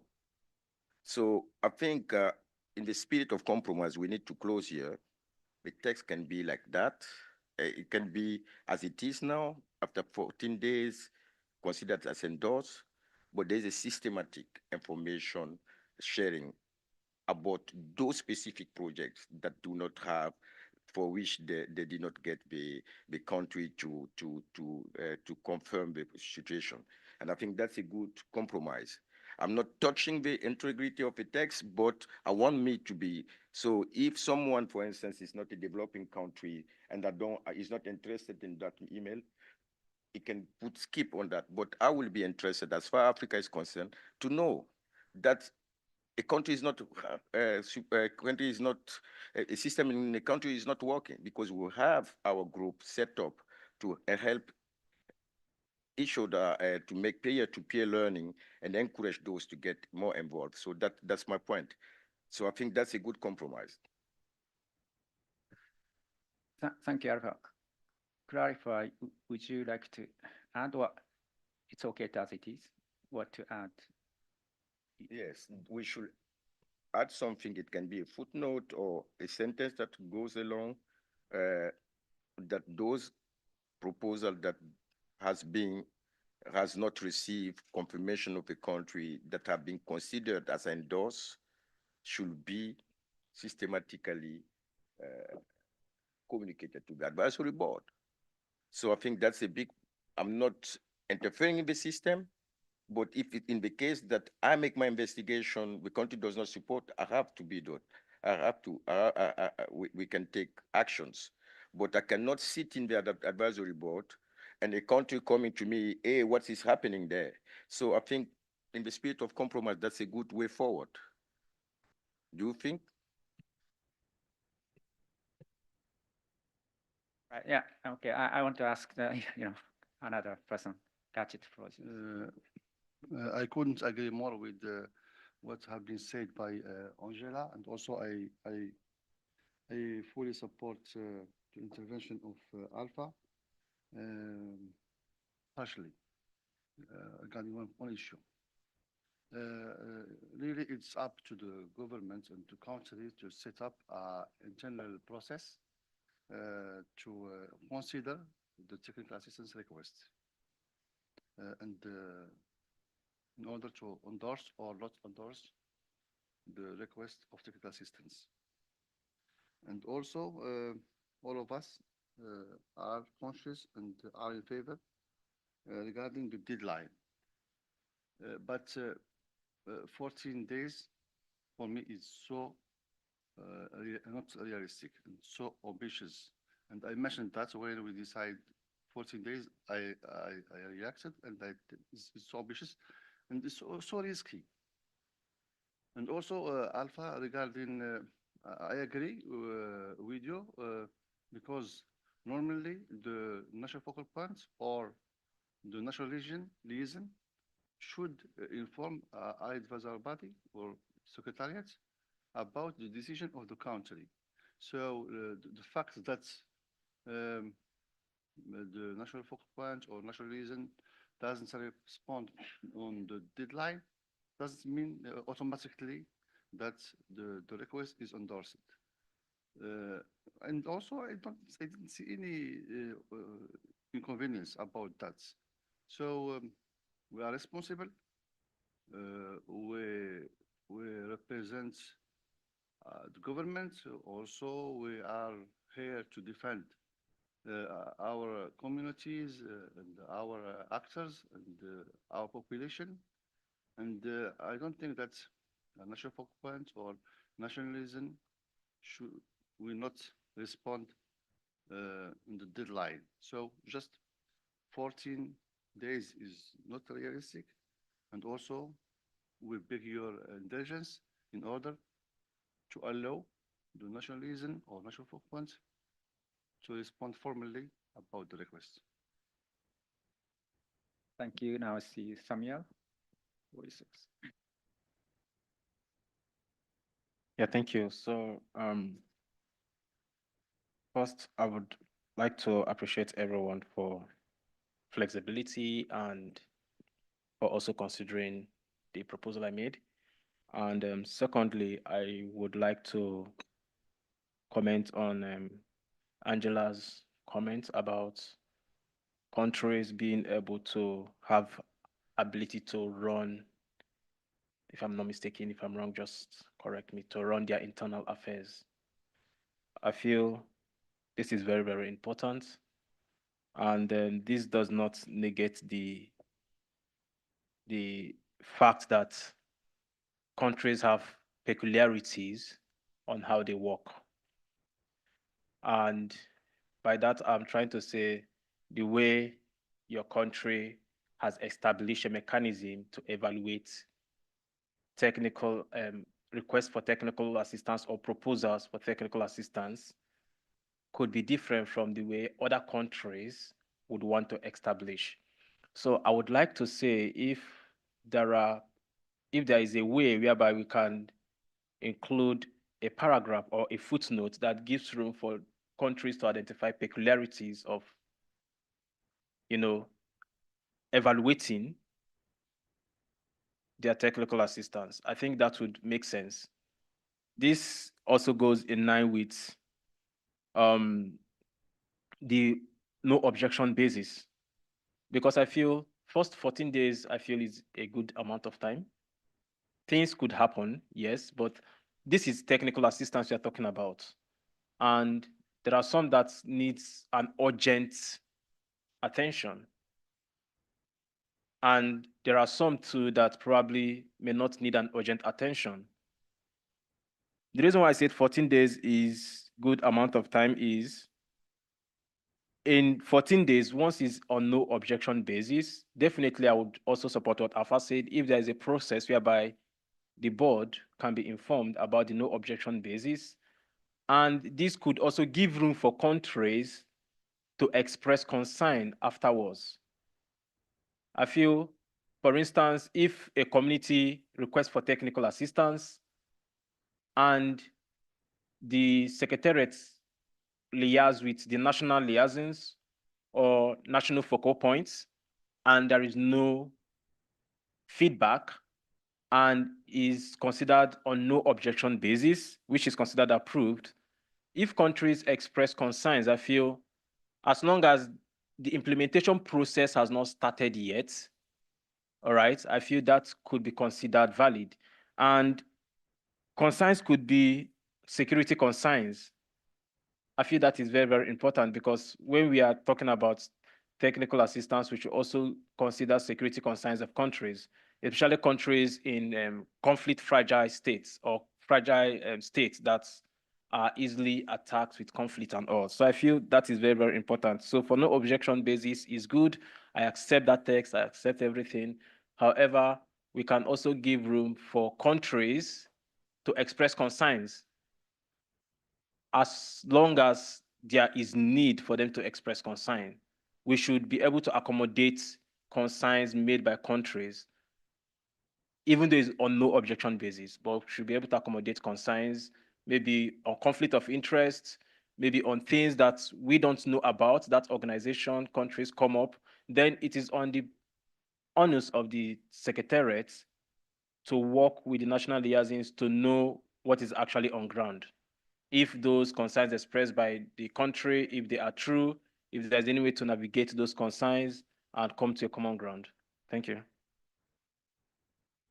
Thank you very much. I see the two more persons raise the flag. By the way, yeah, this point is also important. So may I propose to continue discussion offline on this matter, or okay, you don't agree. Okay, anyways, Sierra, please make a floor is yours. Yeah, I have to admit, I'm a little confused about how we're working. We had 2 intersessional calls that we spent almost the entire time on this issue. Several of the proposals were very much in line with Angela said, that countries have the ability to develop their own process to notify the secretariat, and then we would follow those country-driven processes. That was not agreeable. We cannot reach consensus on that. We found an alternative compromise, which is pretty much what is reflected here in the document right now, right? Where anyone could submit proposals, there would be a screening, those requests would be sent to the liaison for a no objection response. Okay. We got here, the text was not to the whole advisory board's liking. We established a small drafting group with members representing the diverse views on this issue to prepare that. We did have discussions about, is 14 days too short? But there's a balance here. We want technical assistance requests to move quickly through this process. We also need to respect the fact that government can move slow, and we are all busy people. We decided, considering all that, on 14 days. We can talk about those things, but I feel like we're going in circles. I feel like, why did we have a small drafting group do this if we're going to reopen it and completely change it? Why did we come here and decide on this compromise if we're just going to revert back to where we were literally 2 months ago, talking about each country setting up their own process? So like, frankly, I want some direction here because I don't want to keep having this conversation. So sorry for getting a little impatient, but we have spent months to get to this compromise. And right now we're arguing about like where it's landed. And I recognize all sides have compromised. That's what compromises are. I just like don't know how, I don't want to go offline to solve this if the process is going to keep moving this way. Okay, so like I think we need to have an understanding that there's a compromise. We put groups, people together to represent the views. We came to a decision here. Can we live with it? Thank you, Angela. Yeah, thank you so much. And I mean, again, as I mentioned before, I don't want to leave this meeting without having this document. Just to repeat, I think this is a really good compromise. I didn't join the group, so I was not invited to participate, but just to raise that I can go along with most of the proposals. But I just want to leave the door open for those who are working hardly, like in my case in Colombia, to establish our process. And we can be able to notify to the secretariat what is my internal process. It's up to the country to decide. Of course, we will respect this. This is the main process. If we do not say anything, this is the process. But if we want to establish an internal process to apply for technical assistance, why I cannot do that? It's up to the country to decide. So I can go along with it. I started with this discussion saying we want to have it everything through the focal point or through the contact point on loss and damage. Now we are talking about a liaison. Okay, I can go and accept a liaison. I can go and accept a non-objection process. And the idea is to respect this. And I'm gonna raise this when I be back in Colombia. But if we decide, for instance, to have a national committee that if it's gonna evaluate the process at national level, how can I go to Colombia and say, no, you cannot establish a process. You have just to accept this and that's it. It's up to my minister to decide if they want to have an additional process.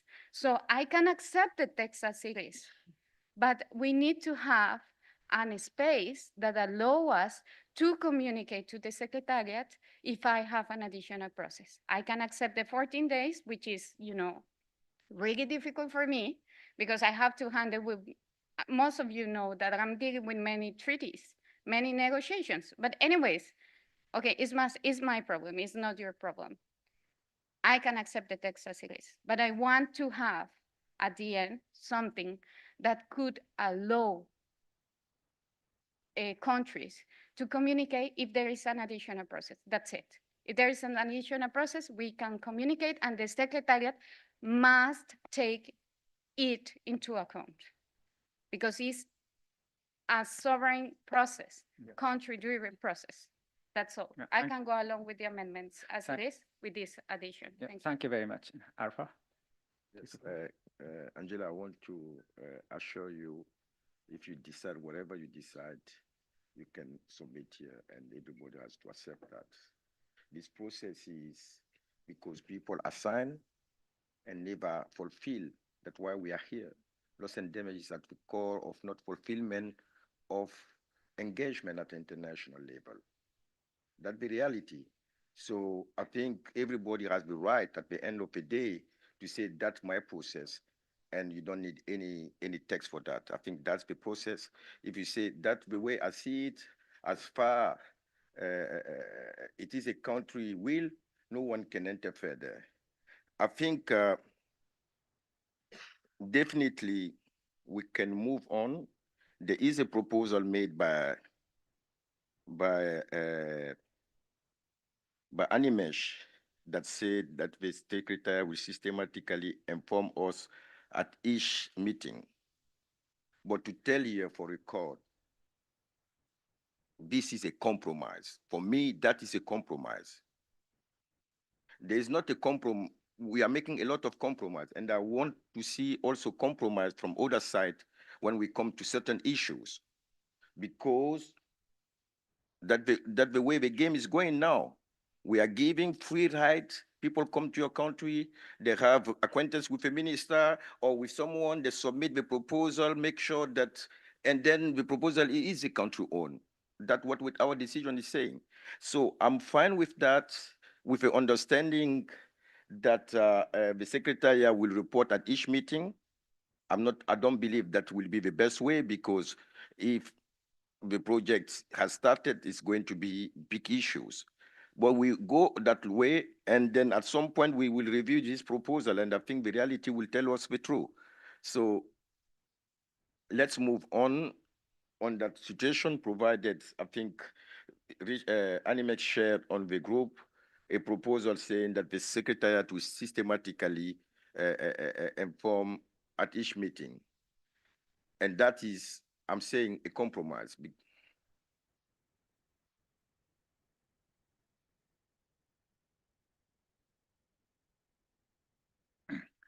Rashid. Gracias. I want to respond to Sierra intervention. First of all, I want to mention that we need to be positive in our discussion, in our work, because we have a lot of obstacles, constraints. So in order to overcome it, we need to be positive. I think that's my interpretation to current situation is a little bit different than your interpretation. As mentioned by Alpha and by Angela, so there is I think that we reached a compromise. Do you remember in the previous meeting, I was against any direct contact between the local communities and the secretariats.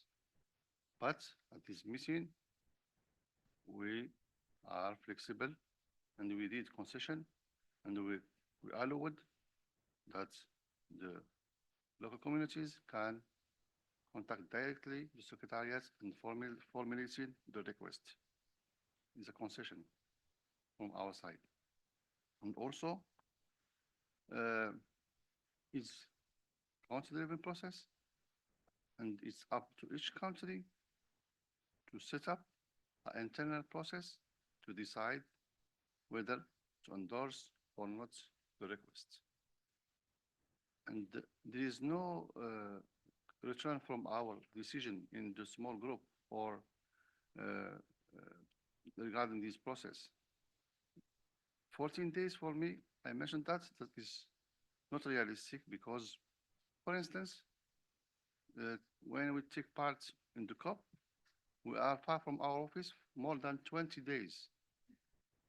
And also sometimes we are far from our office 2 weeks. And this reality can in heart jeopardize the process of endorsing a technical assistance request. That's why we are looking for more flexibility from your side. For instance, we can have 1 month. And also the fact that if we don't respond within 1 month, it is automatically endorsed. Also, we don't think that is a appropriate idea. We will ask for to national focal point or national liaison to formulate officially the endorsement or not. So we try to find a common landing zone, common ground, and no need to be frustrated. All of us do his best to reach a consensus, but also to be sure that we will not take any decision that can jeopardize the promotion of Santiago network.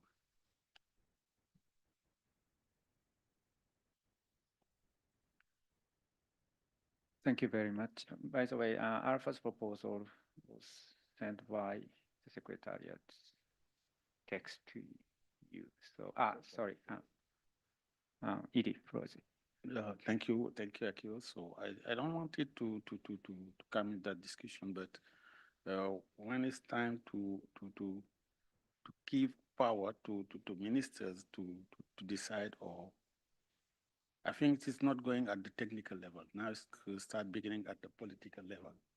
So and we know when politics are deciding, it's not very conform what we all technicians put on the table and discuss and agree with. So I think we need to be, to be very conscious of what we want to do at the national level. So if you ask a country to prepare their loss and damage need assessment at the national level, so they want maybe all action and activities that will be implemented in the country must fit in that politic that we need to implement. So when you have community organization who need maybe to make action, it need to be in this frame that we already prepared.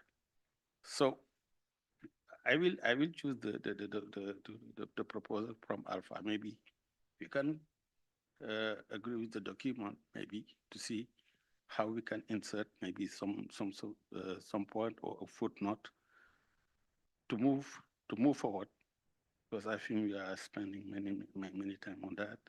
So we need to agree on something, and I think we can give more concession, but going through the minister for an approval or something, for me, I cannot agree with it. Thank you. I cannot agree with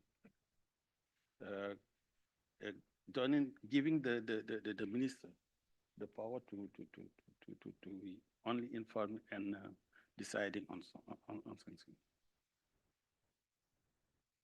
So yeah, okay. Anyway, ask, but all right. So Camila, Roses. Thank you, co-chair. I think this has been quite a process and a long topic of discussion, and this is a key document for us to approve now, if not the most key document for us to approve now, because in AB2 we also agreed that the secretariat would work with Vanuatu's request, and then basically that we would wait for this document to receive and work with other requests for technical assistance. So I know that all of our countries are waiting for this document to be able to submit and have a clear process on how we do technical assistance. I also know that we have a budget that we want to approve where we're still trying to say and set up the process so that we will be delivering technical assistance this year. In my view, the objective of this is to make sure that technical assistance can be received, that countries, communities of practice and actions can apply, and governments can be kept informed of the projects that are being passed. The text as it is now does so. Countries can decide of their process. We have made it quite clear in the text that the Santiago Network Secretariat is to engage actively with the liaisons. That means that if they have a process that they want to set up, that is absolutely possible to do so. Countries will have the final word in a sense that we have allowed for a no objection basis. I would also like to remind, this is not a fund. We are not speaking of $1 million that are going to go to build infrastructure and change the structure of any communities. We're talking about technical assistance so that people that are in the front lines of climate change can have the capacity and knowledge that they need to survive. Because at least for the group of countries that I represent, this is about survival. In the text that we have now, that we have worked on for months, I think all of this is covered. I am struggling to see where the coming back and forth that we are having right now is. I am happy to agree to the latest proposed text edit on section 2.3 and hope that because of the urgency of this matter, if we want to be able to arrive at COP and say we've delivered, and we want to be able to say from here, and for me to be able to go back to my constituency and say, here is the template, you can start applying and requesting to the TA. This is the key decision here. And I think we have everyone in this text. Is this the text that I wanted when we started? No, I don't think anyone in this table can say this, but I think we have all worked really hard to reach a compromise where all of our things are, at least our red lines are met. So hopefully we can reach an agreement on this today and perhaps set up a process that promptly, I mean, it's been we have had text proposals come on the chat, but I would go to the co-chairs and try to see. I'm not sure if continuing keeping the mic open is going to be the best way forward, because we've had 2 intersessional meetings exclusively on this, basically, and we just seem to be backpedaling. So I look to your guidance to try and find a position where we can move forward, because this is a key priority for us. Thank you.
Yeah. Sorry, Samuel. No. Sorry. Thank you very much, Camila, for asking clarification on how to move forward.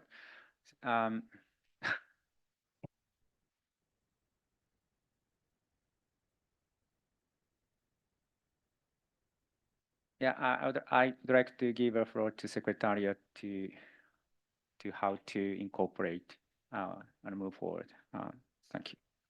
Thanks, Co-Chair. So what we have been doing is to taking very diligent notes on everything, and we have made some edits in the document. And in discussion with the co-chairs, the proposal from the co-chairs is to would send out a tracked final document and a clean final document for approval today. Thank you very much. All right. Okay. So now I'd like to go to the next agenda item. Thank you, Co-Chair. I'd like to introduce the second agenda item of the day, which is Santiago Network Strategy and Resort Management Framework, Decision 12/CMA 4 Annex 1 endorsed in Decision 11 CP27 set out the role and responsibility of the Santiago Network Secretariat, which include executing the work program approved by the advisory board, building on synergies with 5 years rolling work plan of the Warsaw International Mechanism Executive Committee. At our first meeting, the advisory board approved the Santiago Network Work Program, document SNB 2024-10.1, which include activity 8, develop strategy for the Santiago Network, including resort frameworks with key performance indicators and corresponding monitoring and evaluation systems. At our second meeting, we discussed the draft resort management framework and requested the interim secretariat to prepare a revised version. We thank the interim secretariat for supporting 2 intersessional discussions on the 6th and the 20th August 2024, respectively, to provide additional guidance and review the revised draft. I would like to invite the member of the advisory board to consider the Santiago Network Resort Management Framework as contained in document SNAB blah blah blah, so it can be included in proposal that will be annexed to contribution agreement with donors. In addition, the advisory board is invited to review and provide guidance on the draft annotated outline of the Santiago Network strategy as contained in document SNAB 24-311. In this regard, I would like to invite the interim secretariat to present an overview of the resort management framework and the draft annotated outline of the Santiago Network Secretariat. I will suggest we move as follows. We start with a resort management framework and we end with a strategy, but have separate discussion. So you have the floor. Thank you, Co-Chair. Hello, everyone. So apologize that this came fairly late in the evening last night, but there was distributed to the advisory board a tracked and a clean version that reflect, hopefully, the various inputs received and guidance received from the advisory board members. We've had some consultations with some of you about this as well, and we're hopeful that that this is getting close to a place where, that you can endorse. Let me just briefly summarize, if you could show the next slide, please, where things stand in terms of the last key points here, the changes that have been made, adjustments. First is on the presentation of the main elements.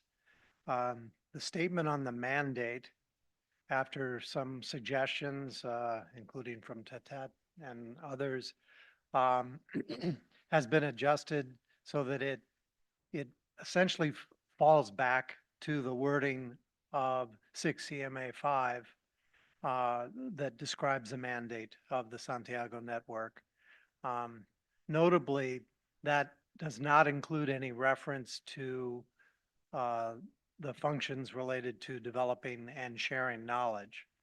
And so that's for your consideration. It focuses on catalyzing technical assistance. The second is that in the document, the schematic diagram, previously called Figure 1, has been removed. Apologies, we noted this morning that the text hadn't been adjusted, so that the reference to that figure needs to be removed. And the table with the sort of logical framework needs to be renumbered, but that's a minor editorial thing. So that's the first, is this sort of presentation on the elements. The second is on outcome 1. There's been some simplification and clarification in two of the KPIs were merged. It's had some overlaps amongst the KPIs, and then there's a slightly broader issue that applies to all of the measurement, and that is this reference to a methodology, a score-based methodology to be developed by the secretariat for post-activity evaluation and the criteria for that. And that applies not just to outcome 1, but to all of them. But it's primarily for outcome 1 because there are some qualitative criteria that would need to be developed in terms of how those would be evaluated. And then finally on outcome 3, the outcome wording itself has been adjusted from previous wording was provision and mobilization, et cetera. And now it's just called scaled up. And the reasoning for that was that it would be easier to measure. That's scaled up human, technological, and financial resources. The second is, as with outcome 1, the KPIs have been simplified and clarified so that they correspond to the outputs. And then finally, under outcome 3, and the last of these elements that's still outstanding, that is new, the final KPI, KPI 3.2a, deals with coherence and alignment of Santiago network activities with those of the Fund for Responding to Loss and Damage and other funding arrangements. So with that, Co-Chair, those are the sort of outstanding items on the table right now for any necessary discussion and further guidance from the board. Thank you for the presentation. I think I will open the floor for comment on the document. And I think you should also remind me before we close the session, we need to address the issue of fiduciary standard to be reflected there. That was so the floor is open.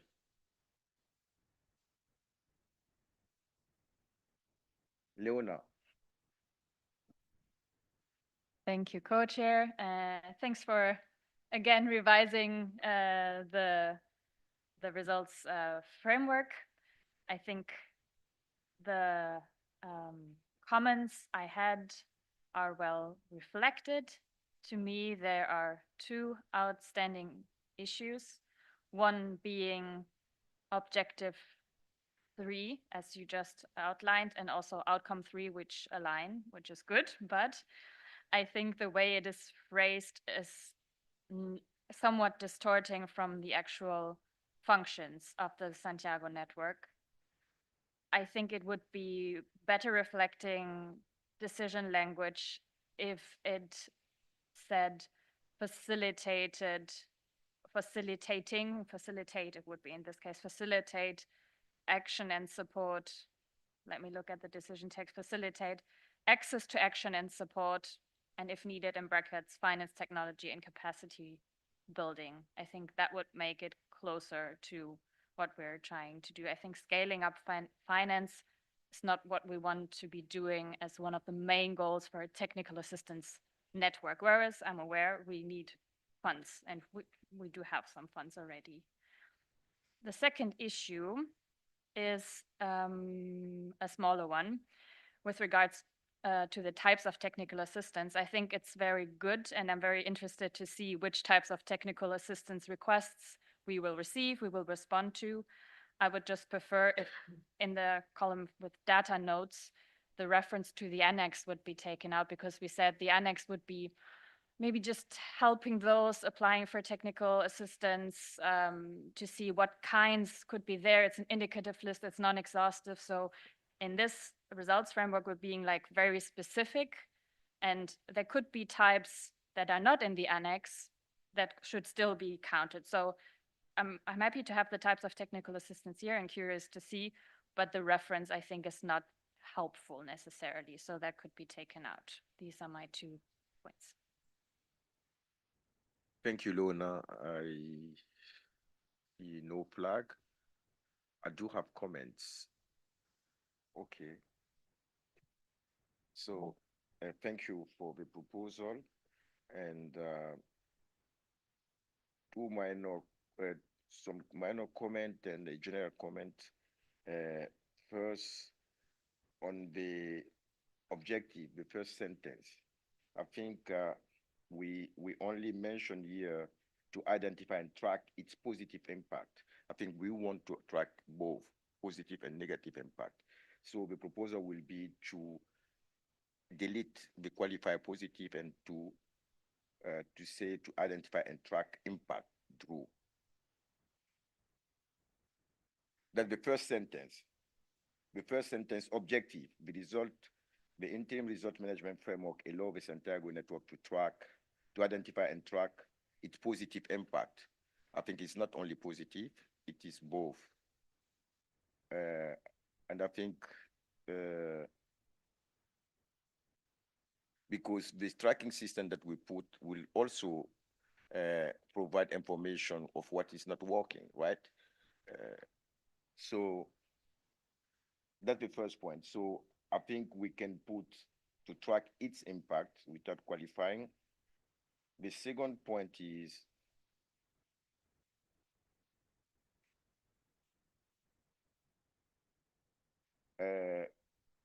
on the key performance indicators.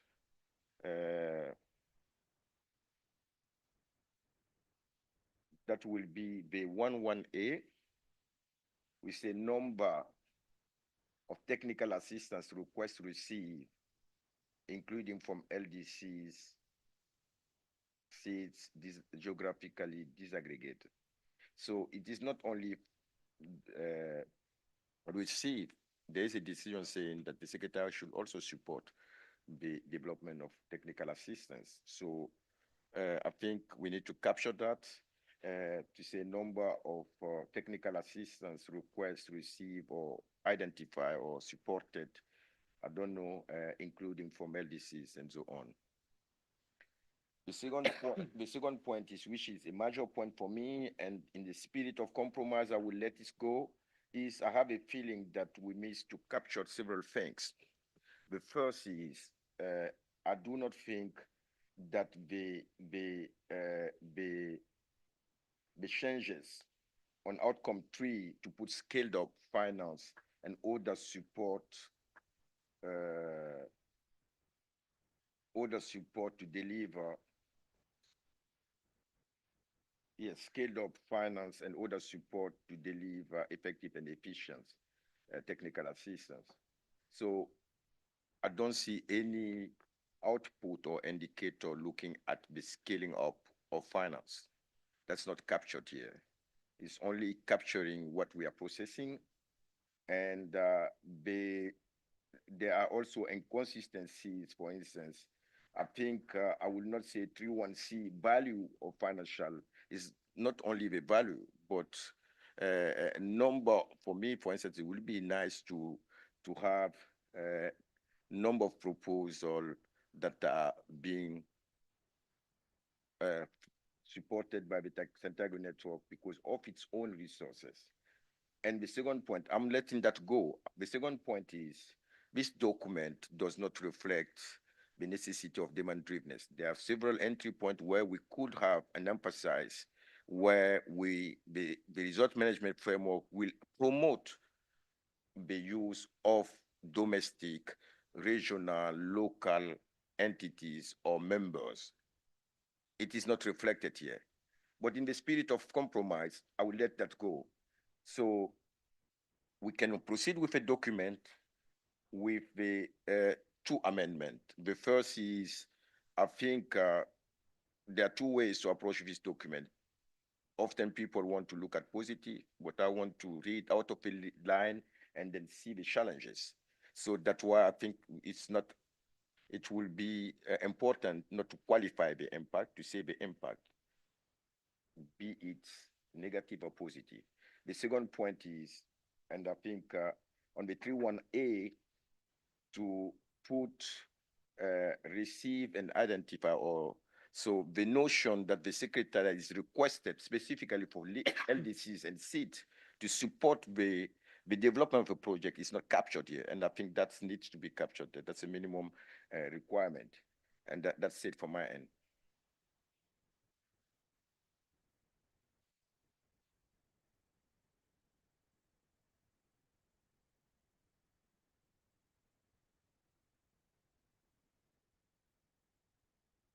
Any reaction on that, or should I give the floor to the secretariat to react? Perhaps since the board members are considering, you can make your comment. Thank you, Co-Chair. David.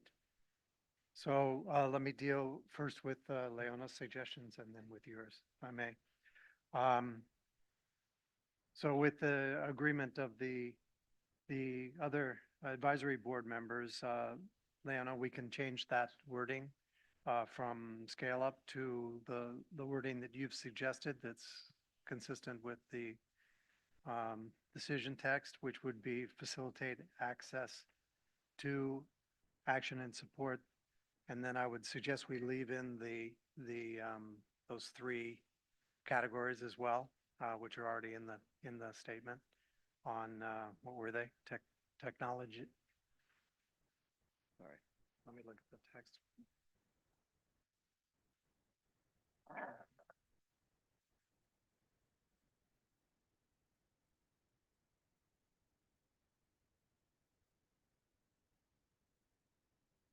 Oh, no, sorry, that was in another place. So it's not in the overall statement. So we can just leave it as it is and we'll just scaled up to the facilitate access to action and support.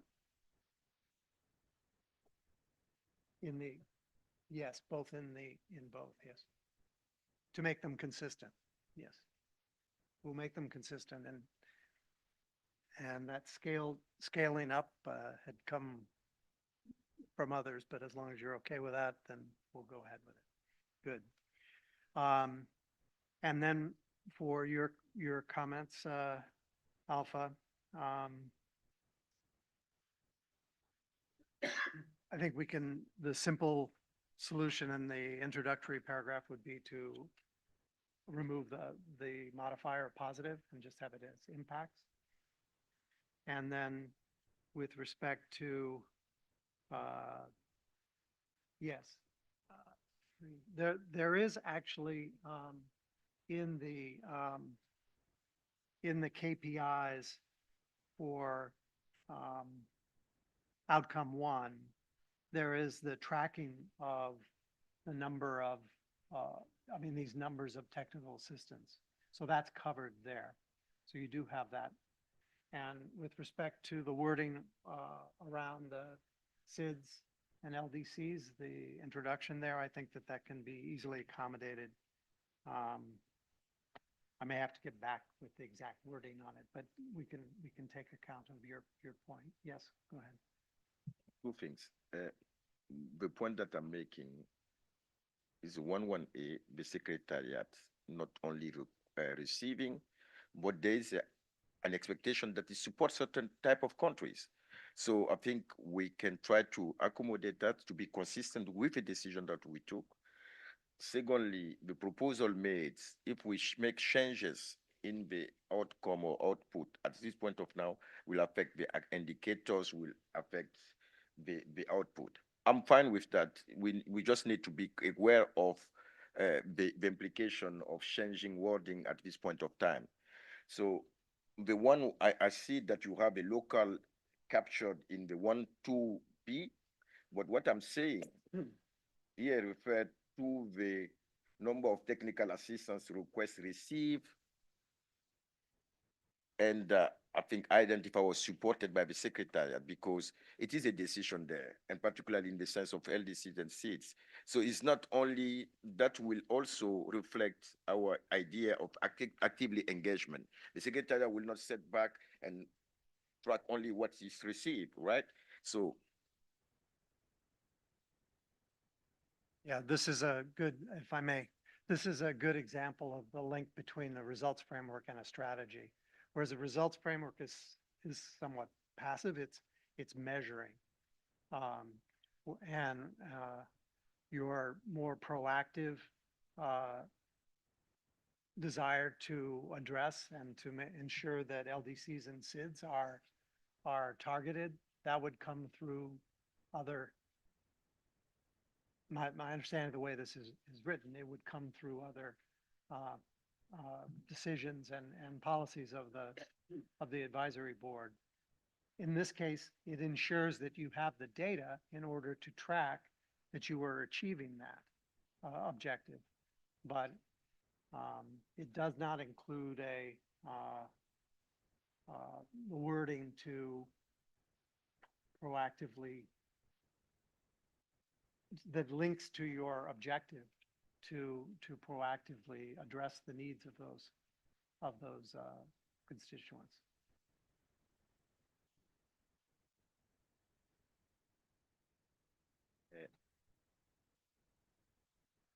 To be honest, I'm not that convinced because if you capture that in the secretary, in the strategy, you need to track, and this is for tracking, and Yes, tracking is so- ex post. But anyway, what I'm trying to say, we can go with a proposal in the spirit of compromise, but there is, from my perspective, a work to be done further to make it very consistent and reflect. And I think we took a very awkward approach. Normally, the strategy comes before the resort management framework. That's why you are being challenged now. And I think we can go along with that, noting once the strategy is out, we could make some specific amendment as deemed as necessary in the resort management framework to make it, a same document, then strategy and resort management framework. So Yes, co-chair. thanks. I think that's the idea. But we should note that. Let's make sure that the secretariat makes due note of that as we go forward with respect to the strategy development as well. And I'm sorry, Leon, I forgot one other adjustment based on your comment about the annex. Would you be comfortable with, instead of saying as per, to say something including those listed or something to that effect? That way we leave the reference there, but it's not exclusive. Okay, we'll do that. Okay, I think we are good now. Perhaps it will be wise that we get the final document later on. I think Angela want to take the floor. No, Sarah left down. A question, if I may. I wondered yesterday when we were discussing the guidelines for managing funding, I raised the issue or my concern in terms of how we are going to monitor the resources that will be provided by OVNEs for technical assistance. So, because it's not only to track the resources that the Secretariat is going to handle. So I wonder if we can have this as part of the interim results framework, because as I understand, the framework is going to show us where we are, where do we want to go, how was the progress made in terms of it. I think we already have some indicators in the outcome 3, but perhaps we could add an additional one that could help us to identify how many resources are being mobilized by the OVNEs. Something along those lines. I just want to see your views on this. It's just a proposal because I think it's important not only for donors, but also for us as recipients to have a clear understanding in terms of what are the other resources available through OVNEs. Thank you. Thank you. Thank you. Thank you, Angela, and I think it's a very good point. Santiago Network plays a very important role, not only to implement the technical assistance utilizing our own resources, but also we need to measure and monitor the leveraged impact through the engagement of the partners. So sorry, I'm not sure about the exact wording, but I fully support your idea. Thank you. Thank you, Akio. I see no flag, which is a good sign. So we can close this agenda. Let me just briefly respond to that last comment, if I may. Okay, okay, of course. Yeah. If I bring your attention to KPI 3.1D, which is I apologize, the wording on this may be a little hard to follow, but it measures the value of annual financial support. And if you look at the end there, sub B is with funding from other sources. So it should be captured there under OBNEs who are bringing funding from other sources. Or countries, yes. Or other partners of OBNEs. It might not be their financing. Could be leveraged. And it should be both, as I understand it, it should be both in cash and in kind, it would be estimated, all of the financial resources generated, the value of the financial resources generated. Angela, we can go along. Okay, I think we can close this agenda, and then I think the good things for today, but just to get a final version shared, that we know what's the final version. Thank you. And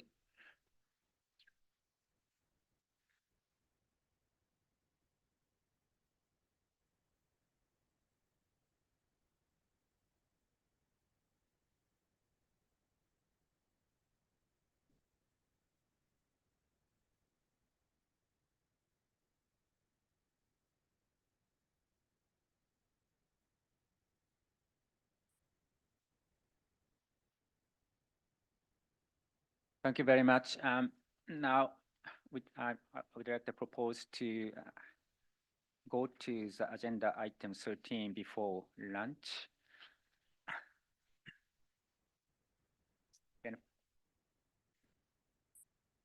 Yes, this is Santiago Network Resource Mobilization Strategy. Right, okay. Decision 12/CMA.4, Annex 1, endorsed in Decision 11/CP.27, sets out the roles and responsibilities of Santiago Network Secretariat, which includes executing the work program approved by the advisory board, building on synergies with the 5-year rolling work plan of the Warsaw International Mechanism Executive Committee. At our first meeting, the advisory board approves the Santiago Network work program, SNAB/2024/1/05.1, which includes activity 21 that stipulates the development of resource mobilization strategies that will outline how pledges will be turned into contributions for the operation of the Santiago Network and broaden resource channels for mobilizing and effectively utilizing resources. At our second meeting, the advisory board asked Interim Secretariat to report back on how pledges are being turned into contributions and initiate the development of a resource mobilization strategies. I would like now to invite the host to provide an update on contributions to the Santiago Network and present an annotated outline of the resource mobilization strategy as contained in document SNAB/2024/3/12. So I'd like to ask the Interim Secretary to present. Thank you. Thank you, Co-Chair. If we could start as per as you were just mentioning, with the contributions and pledges on slide 120. So in summary, as was discussed at the last advisory board meeting, we have received already contributions to the Santiago network from two contributors, Spain and the US, for a total of $7.2 million. And they had previously been actually transferred to UNFCCC and then passed on to UNOPS. In addition to that, we have the pledges, as was detailed within the decision text, of $40.7 million from those 7 donors that you can see on the screen. And in addition to that, the additional contribution from the Swiss government as a result of the Santiago network head office being located in Geneva. Taking into consideration fluctuations in exchange rates, this equates to around $49 million. The secretariat and the host have been in ongoing discussions with all of the donors and have made progress in articulating the progress of the interim secretariat and the board, in particular with regard to developing the documents that we have been discussing over the last couple of days, and also a greater understanding of the documents and requirements that they will have in order to honor those pledges and turn them into contributions. That includes, as had been discussed earlier in the week, some documentation that may need to be attached to those agreements, including things such as the results framework that we were just discussing, budgets, work programs, etc. Over the next few months, we will continue to engage with those donors in order to transfer those pledges into contributions, and that each of those discussions are at different phases of development, but I'm hopeful that with the outcomes and outputs from this meeting, then we'll be able to move those forward. If I could then turn to the resource mobilization strategy outline, briefly, I can just talk to the different components of that. So the development of a resource mobilization strategy was included within the work program that was approved by the advisory board in March. As you would imagine, the resource mobilization strategy links quite closely to our overarching strategy, which we'll hopefully be discussing later today. But a component of that, obviously, is also the results framework. The idea behind today's session was just to include an annotated outline of what may be included within that resource mobilization strategy for initial feedback by the advisory board, so that as we take this forward in Q4, we can ensure it's aligned with your expectations. Next slide, please.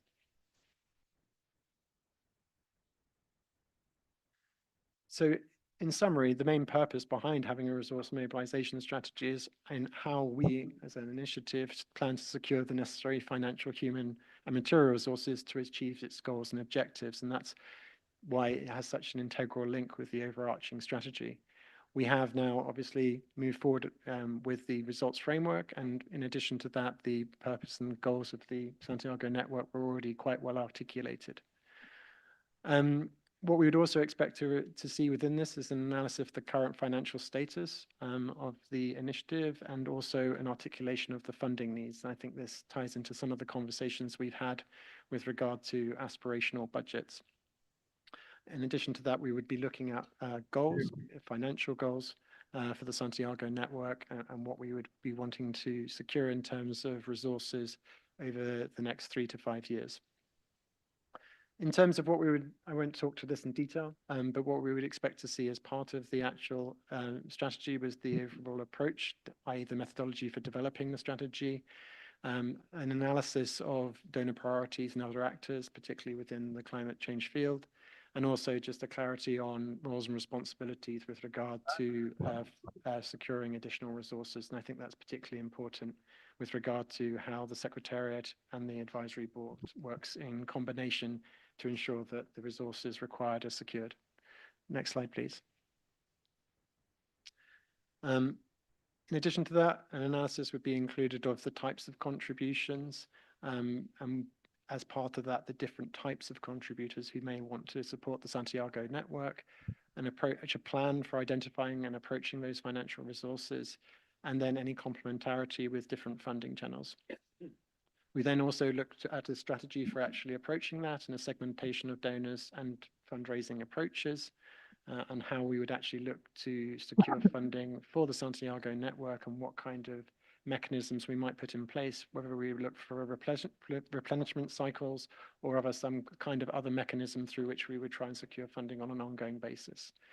The next section would be on the action plan and responsibilities and key milestones, as you would expect. Next slide, please. Some of these aspects we have already discussed in the context of the managing funding guidelines, but there would also be a section to articulate better or clearly what the contribution agreements and arrangements would be in place, taking into consideration the role of UNDRR and UNOPS as co-hosts, and the timing of those contributions and how that funding would be managed. And linked to the overarching meal framework, but also the results framework, we'd also be looking at how we're actually monitoring the resource mobilization, what are the KPIs associated with that, and how would we monitor it. We'd also be looking at how we would manage risk with regard to resource mobilization, particularly given the ongoing nature of the Santiago network. And then the last piece there would be about the sustainability and long-term planning and relationship building. So that provides a summary. I wanted to be quick in the interest of time, but the idea behind today's session was really to request the advisory board if they had any initial feedback on this or suggestions for additional considerations that we might want to take forward as part of this piece of work. Thank you. Thank you very much for the presentation. Now, I'd like to open the floor for members to provide feedback.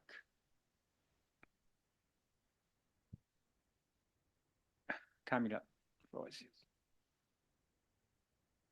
Thank you, Co-Chair, and thank you to the Secretariat for this outline. I'm very happy to receive some feedback early on, so be able to to bring on. Everyone wants to contribute. This is an important document. Sorry, excuse me. No, thank you. So, process-wise, I wanted to flag that and say then that I really appreciate this. I'll then preface as well by saying I'm not an expert in resource mobilization, which I thought was I found myself Googling research, how to develop a resource mobilization strategy, as I was preparing for this. So I don't think I'll go that much into the, and as well as it is now, I think it's a good enough, it's an outline that covers what should be covered there, and I look forward to seeing how it will be populated. I did want to come in one of the things that I think might be missing in what we are a peculiar player, and its role on catalyzing. And I understand that there's this resource mobilization that we're mobilizing for the work that we do and that we implement. But I feel this is also the place where we should reflect what is the value added and how are we going to promote the catalyzing of technical assistance where funds do not go through us. So this is where we should also have the reflection. What is the value added for an organization to report through us, to engage with us? How are we going to express that? Because of course we will mobilize funds and it will be X amount of millions of dollars that have gone through our coffers and we spent directly, but we will also be reporting on how much has been raised and moved through our matching. And that will be a different strategy because it requires a different way of thinking. It requires a different way of approaching partners. And I do not see that reflected here. And while it is quite unique to this space and it is not of a typical resource mobilization strategy, it is important because it's also part of the resource mobilization that we will be doing. So I don't know if I have exactly the place where it goes. I mean, it definitely should be in the goals. Part of the goals is, right, making this a sustainable and growth and mobilizing funds. But one of the objectives should also be encourage and promote through the matchmaking to have both for organizations to report through us, but for those matchmaking and for funds that maybe would have otherwise go to other maybe adaptation areas or broader climate change, through the knowledge and network that we build will now be going through loss and damage, to loss technical assistance on loss and damage through that broader network work that we do. So it should be reflected in the goals and objectives. And maybe if not as its own chapter, I think we should make it visible in the different areas when we are also referring to these types of funds. And I think that will be important. Thank you very much. Now I see the Alpha. Floor is yours. You know, I was wondering whether we should call the document resource monetization strategy instead of mobilization, because I think the core issue is the money that has been pledged that are not in the account. So that needs to be definitely prominently developed here, how we can get that. If it's happened, for instance, that pledges are made and subject of conditions, I think it is important that the secretariat disclose to the advisory board to what are those conditions, because we need to know. So we've been working in a very trustful manner, and we get report, but the report is never, from my expectation, is not enough detail to understand why we are not having the money. So before starting the mobilization, we need to monetize or resource materialization strategy first. That's very important. The second point is, thank you for the initial outline. I think we need to have sections that explore how we will work with the funding arrangement. We need to be very proactive. We need to have an idea how we will approach the loss and damage fund, the other initiatives that are there, how we approach them, because we should not expect that the loss and damage fund will be doing that very soon. They have other business, they have other concern, they have other reality, and they have other, then they are in the same situation, perhaps more difficult situation than we are in. So the resource mobilization should be reflecting the change of landscape, right? So, and I think we are well advised to have 1, 2, 3 requests how we approach the loss and damage fund. Then we are specific. Perhaps we get one of them, because it doesn't make sense that the loss and damage fund perhaps just continue does technical assistance. If it has to be bigger technical assistance, programmatic, and all these things. So those are the 2 points. Again, one, how we materialize our resources. And I think, I don't know whether that fits here, but I think we have the rights as an advisory board to know why the resources are not being mobilized. This is not a closed discussion. The money has been pledged to the Santiago network. We are now called to report on what is happening. We don't know what is happening behind the doors. So I think a section on resource materialization or resource capitalization or pledge fulfillment, and the second part, how we engage with a new landscape. Thank you. Thank you. Sorry, next, Stella or Sarah? Sorry, okay, Stella, floor is yours. Yeah, thank you very much, Co-Chair, and thank you, Ben and the Secretariat for developing this. I'm also not at all an expert in mobilizing resources and also drafting those kind of documents, and also acknowledging that at this moment, this document is just an outline for further guidance, and it needs to be populated with content. So I find it a little bit hard to engage on it at this stage, but I think it's good to already put it on our tables and have some initial exchanges. So just a few comments. One, on the type of donors or the funding sources. I think, I mean, one part is what Alpha is referring to, the information on how the pledges are turned into contributions. And of course, these are the initial donors that have pledged already some time ago, and now we're trying to put all the documentation together to realize that. But of course, we have to look broader than that. So we need to see what other donors could be engaged. So I guess that's the first step, to look where we are on the pledges, but then what other types of donors we could be engaging. And I guess, you know, we do mean a wide variety of sources. So it's not just countries and what kind of countries. It's not just the ones that have started pledging, but it's really a wide range. And you talk about segmentation of donors. So I would imagine that it's just, it's in addition to countries, it's also other financial institutions. There are other, you know, partnership possibilities, such as the fund and the funding arrangement in whatever context will be decided later. We cannot prejudge that. But also there's private sources and philanthropic organizations. So I think that's something to also take into account on this. My second observation would be to also somewhat clarifying that document going forward, what is the role of the secretariat and what is the role of the advisory board, to have clear responsibilities on that.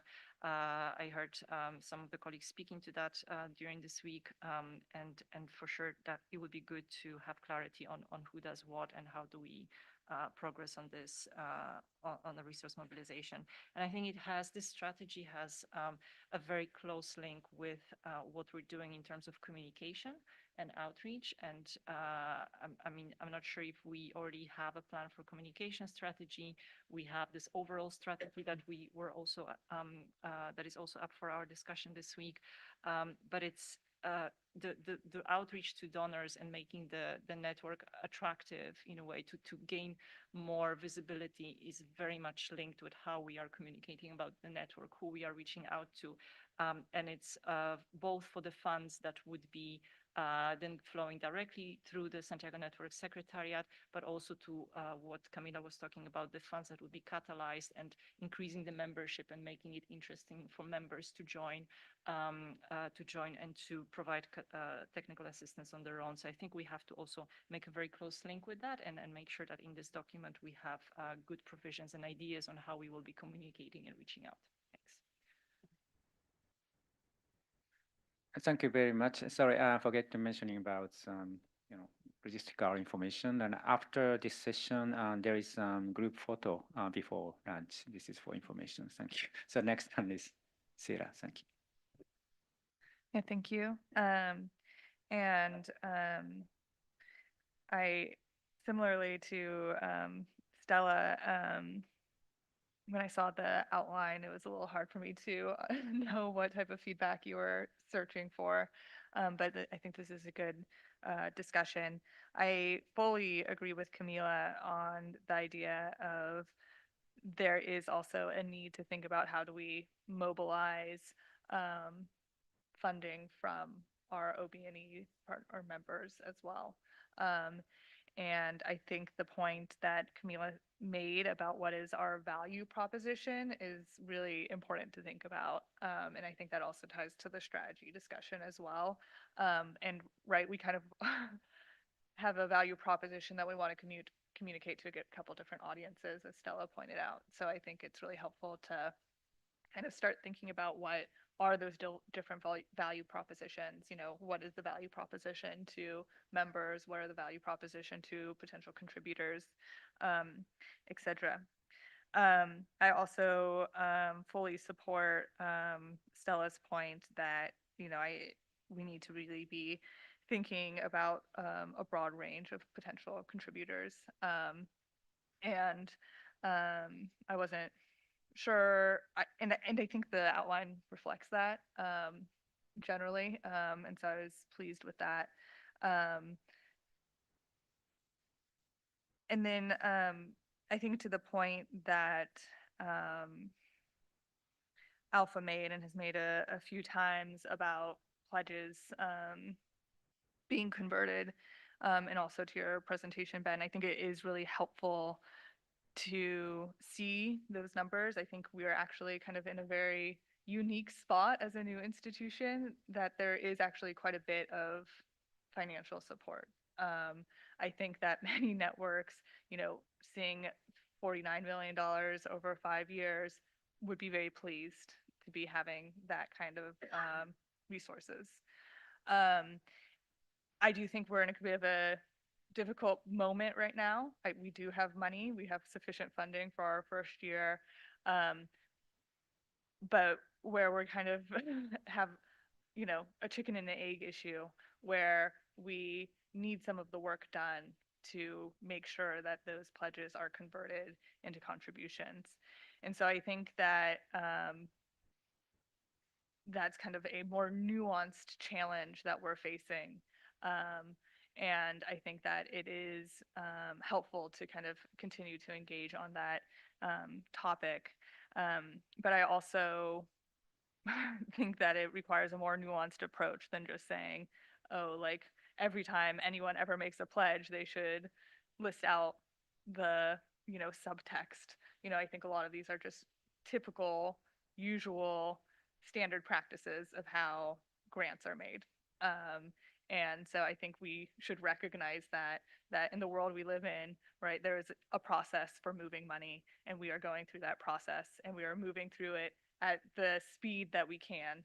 And I think that everyone on both sides is really committed to getting that done.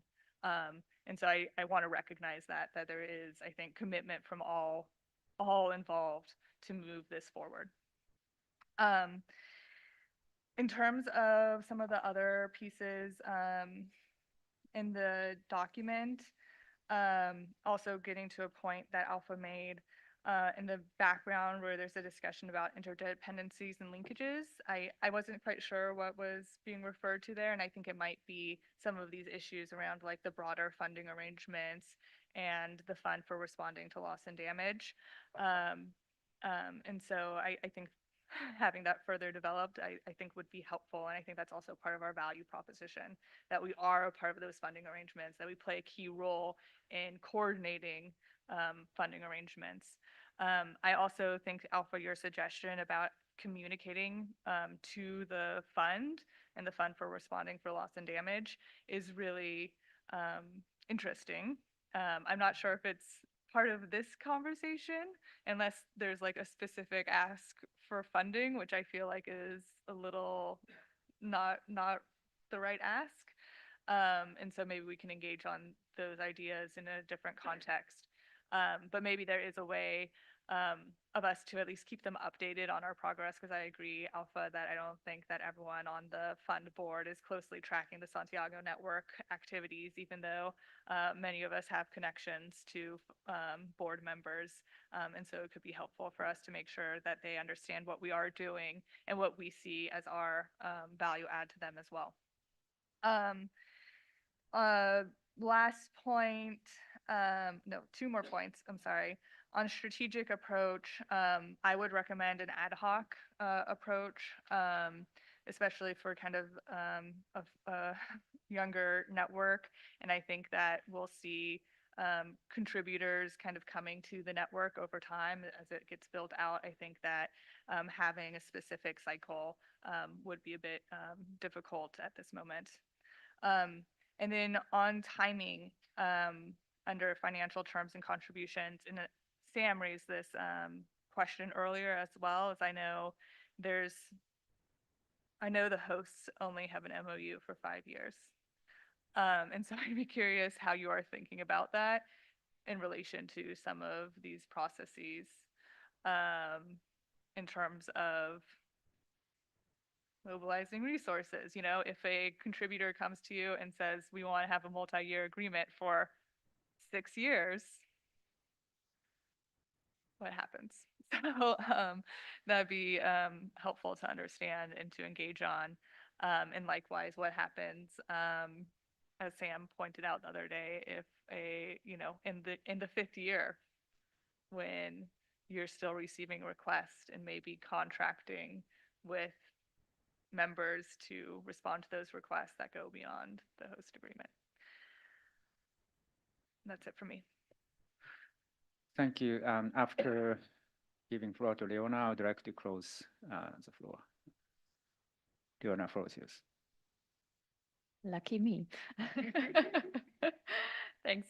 I'm realizing at this point, I would only be repeating the many good interventions already made. So I just want to like underline, would be great to see in this document, it will also be in other documents, the Santiago network within the bigger landscape. I think that's very helpful.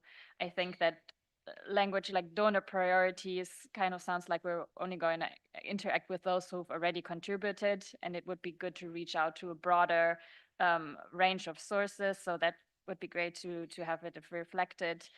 I also think that replenishment cycles are maybe not for a technical assistance network, not what we're looking for necessarily. So that could be amended. And other than that, I think right now we still have a skeleton more or less, and we need to see where this is going. But it's good to start the conversation.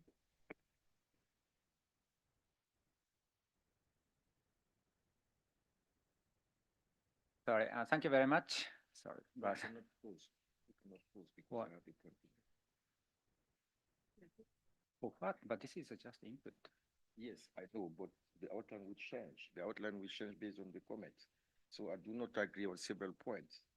Can I take the floor? No, this is not the place for make a decision, something, just to provide input and to ask the secretariat to further developing the outline.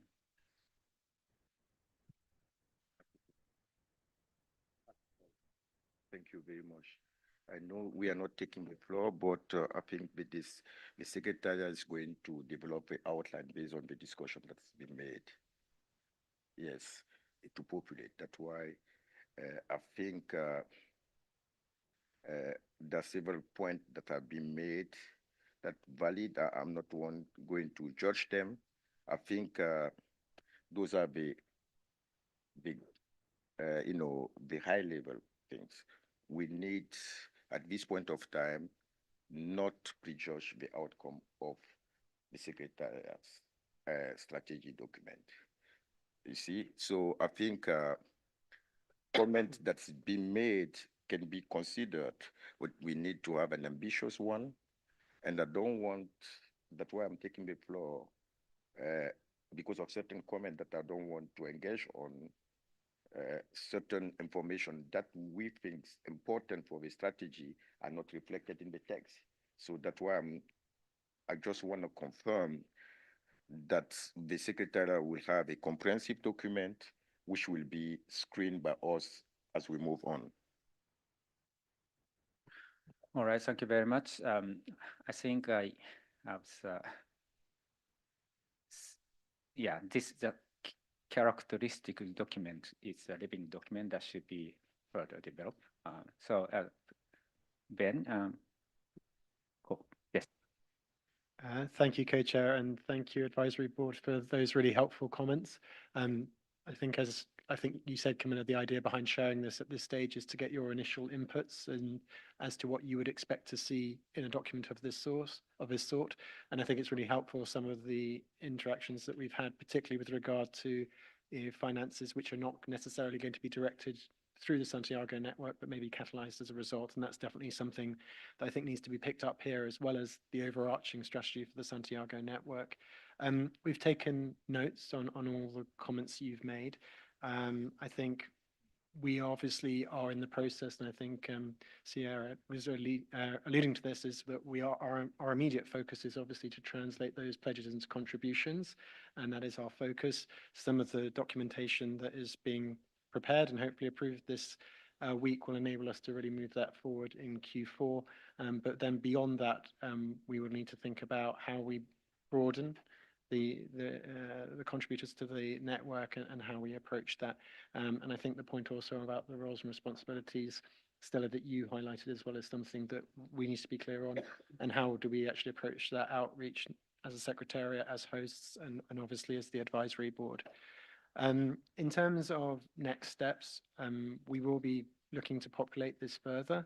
over the next quarter, obviously cognizant of other priorities that need to be taken forward, not least actually securing those pledges. But this will be an iterative document where we will request your input, and obviously it links into that overarching strategy as well. So firstly, thank you very much for your input today, and we will continue to gather your input as the document develops. Thank you. Thank you. Thank you very much. I hope that we understand the way forward. All right. Okay, thank you very much. So now take a lunch break. And sorry, before that, sorry, do you have any comment on the approach? Just to, I think observers also want to intervene. So I thought maybe you forgot about them. So, and now I'd like to open the floor to the observer for please concise for your comment within 1 minute. Thank you. Thank you. I will express from the previous conversation that it's always been the position of the International Indigenous Peoples Forum on Climate Change to try to arrange direct funding and support to Indigenous peoples regarding channeling through the states or approving through the states. Many Indigenous peoples like myself and Gideon's peoples are in more than one country.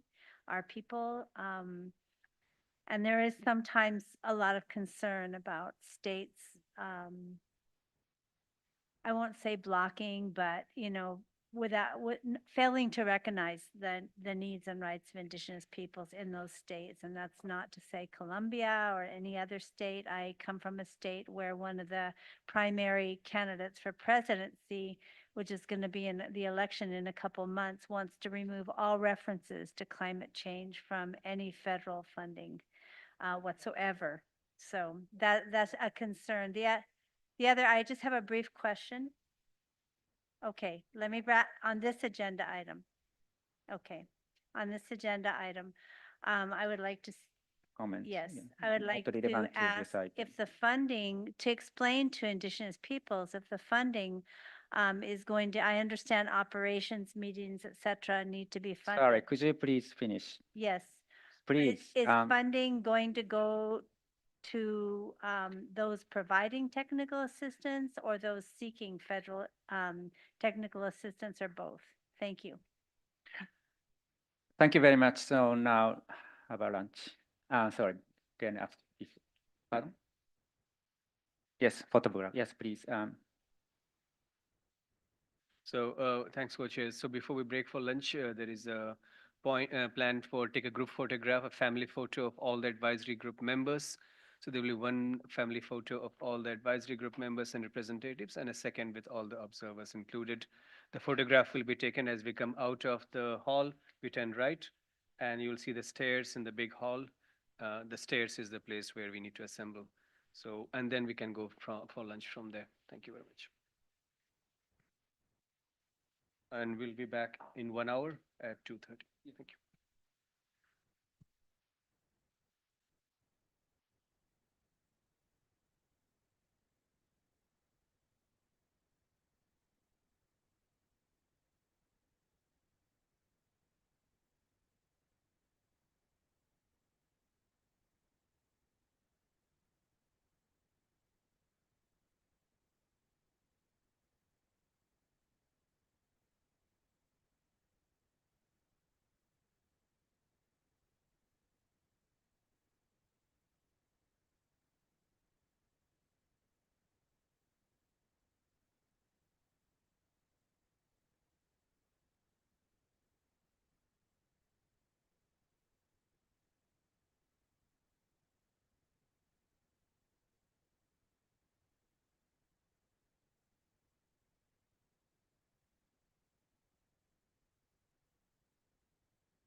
Hello, good afternoon, everyone. So, first of all, I'd like to propose the changing the order of the agenda item due to some delay of this morning operation. So I'd like to propose agenda item 10, annual high-level dialogue of the loss and damage funding arrangement, and item 15, Santiago Network events and communication, to tomorrow. Then start with item 17, any other matters.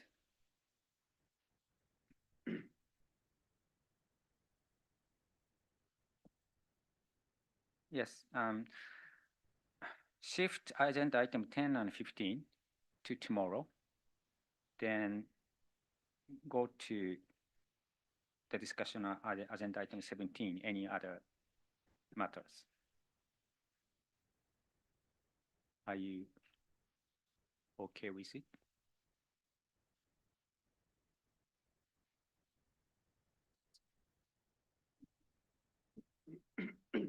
Yes, all right, okay. So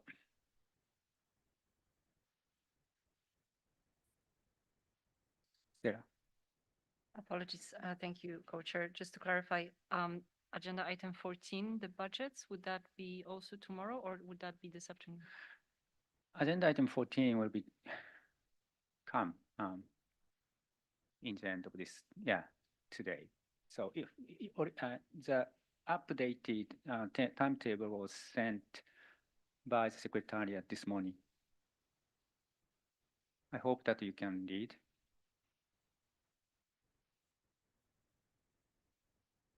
I repeat, so now we'd like to discuss item 17, any other matters, followed by item 11, annual report of the Santiago Network. Then item 9, guidelines for managing funding provided for technical assistance. Then item 14, Santiago Network budget. This is today's item.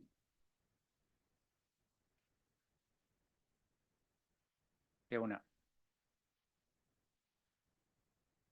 I raised my flag just to inquire when we would be receiving the new draft budgets, if we're discussing them this afternoon.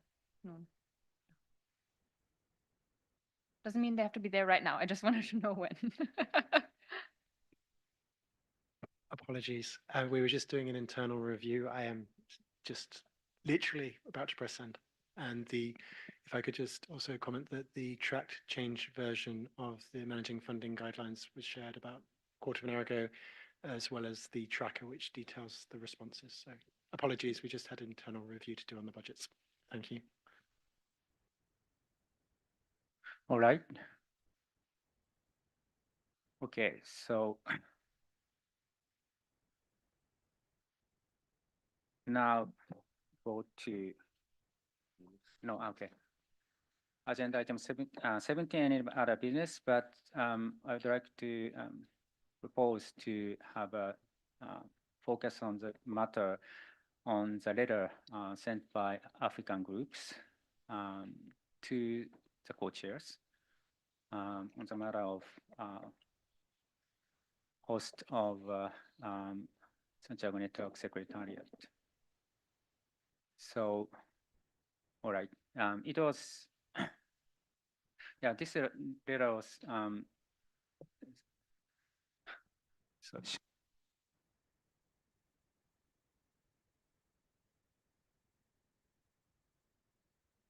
all right, so now I'd like to ask you to discuss how Santiago Network Advisory Board could respond to the letter sent by African group.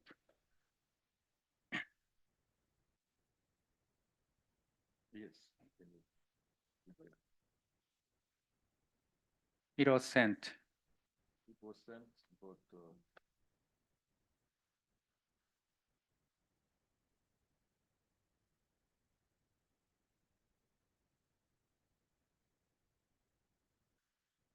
I see Sarah.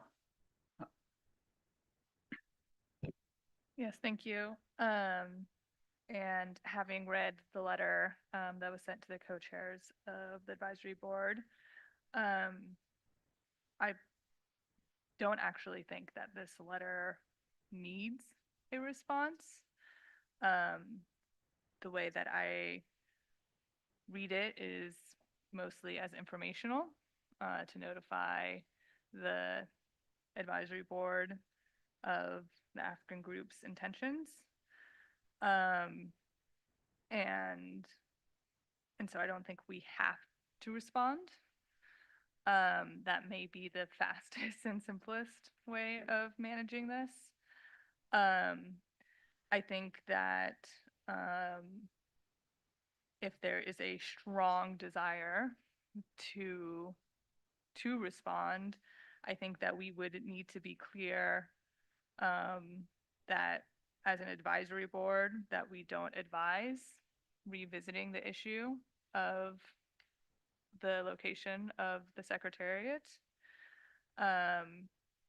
And perhaps also to indicate that we did not use the document that is referred to in the letter on the location assessment as the basis of our decision.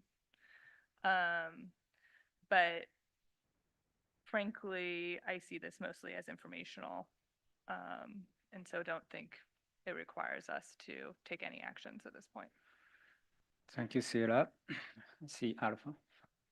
Yes, thank you, Co-Chair, and good afternoon, everyone. First of all, I would like to express my appreciation and flexibility to consider this letter. And I have heard what Sarah mentioned, of course, can be perceived as a notification letter, but I also think given we are considering that as an agenda item, perhaps we can provide some answer along with what you said. The fact is there's a decision that has been taken, and the group does not feel good with that decision, but the decision was taken by the advisory board. So, and I think it will be wise from our side to send a letter, yes, along the different point that you said, but I strongly recommend that we have something written so that if we come to the COP, there's no saying you did not even consider it, because if we take note, this letter is being sent twice. So there was the first time and the second time in last Sunday. So what I'm trying to say, as advisory board, we took note, and then I think they ensured that you provided the different 2 points that you just mentioned seems to be agreeable, but we need to have a point on that. So that's my suggestion on the way forward. And I think we could agree to have 20 minutes on that. So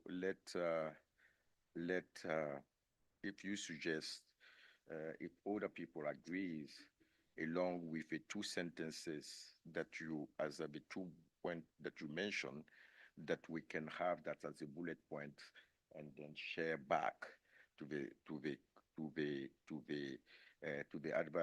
Africa group, because the letter is addressed to the co-chairs, and we cannot only acknowledge that. That's my suggestion. So it's not any way that. So just let me focus on that. We provide the ensure, and then we move on. Thanks. Thank you. The next, Camila. Luis.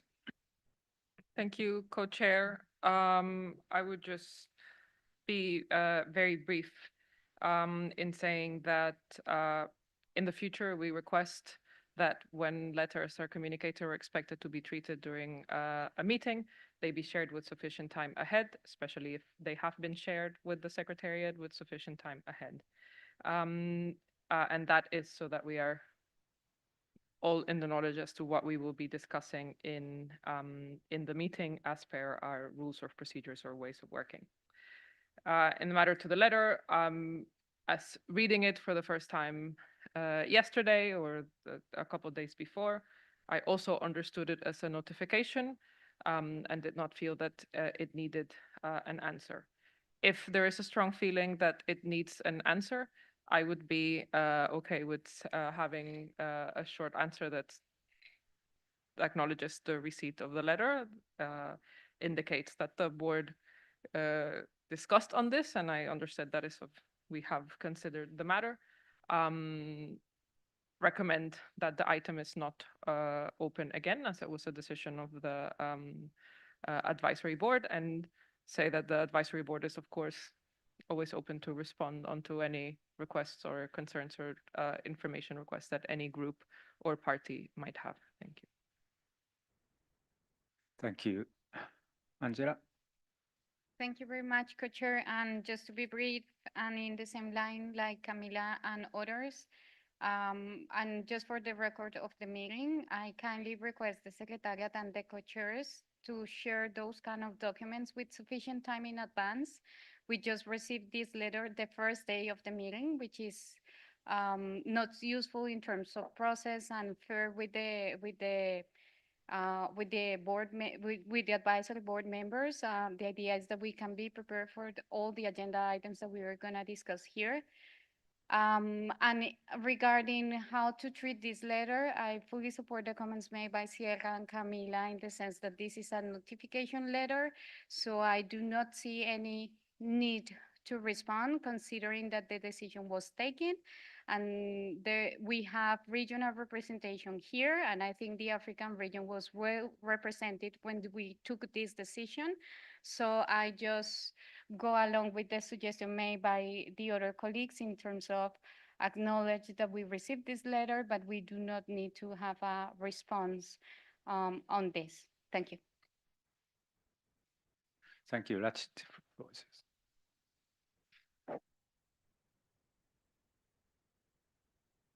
I understand very well the rationale behind this letter, so I wasn't surprised by this letter. It reflects the interest from LGN and from Africa regarding Santiago network.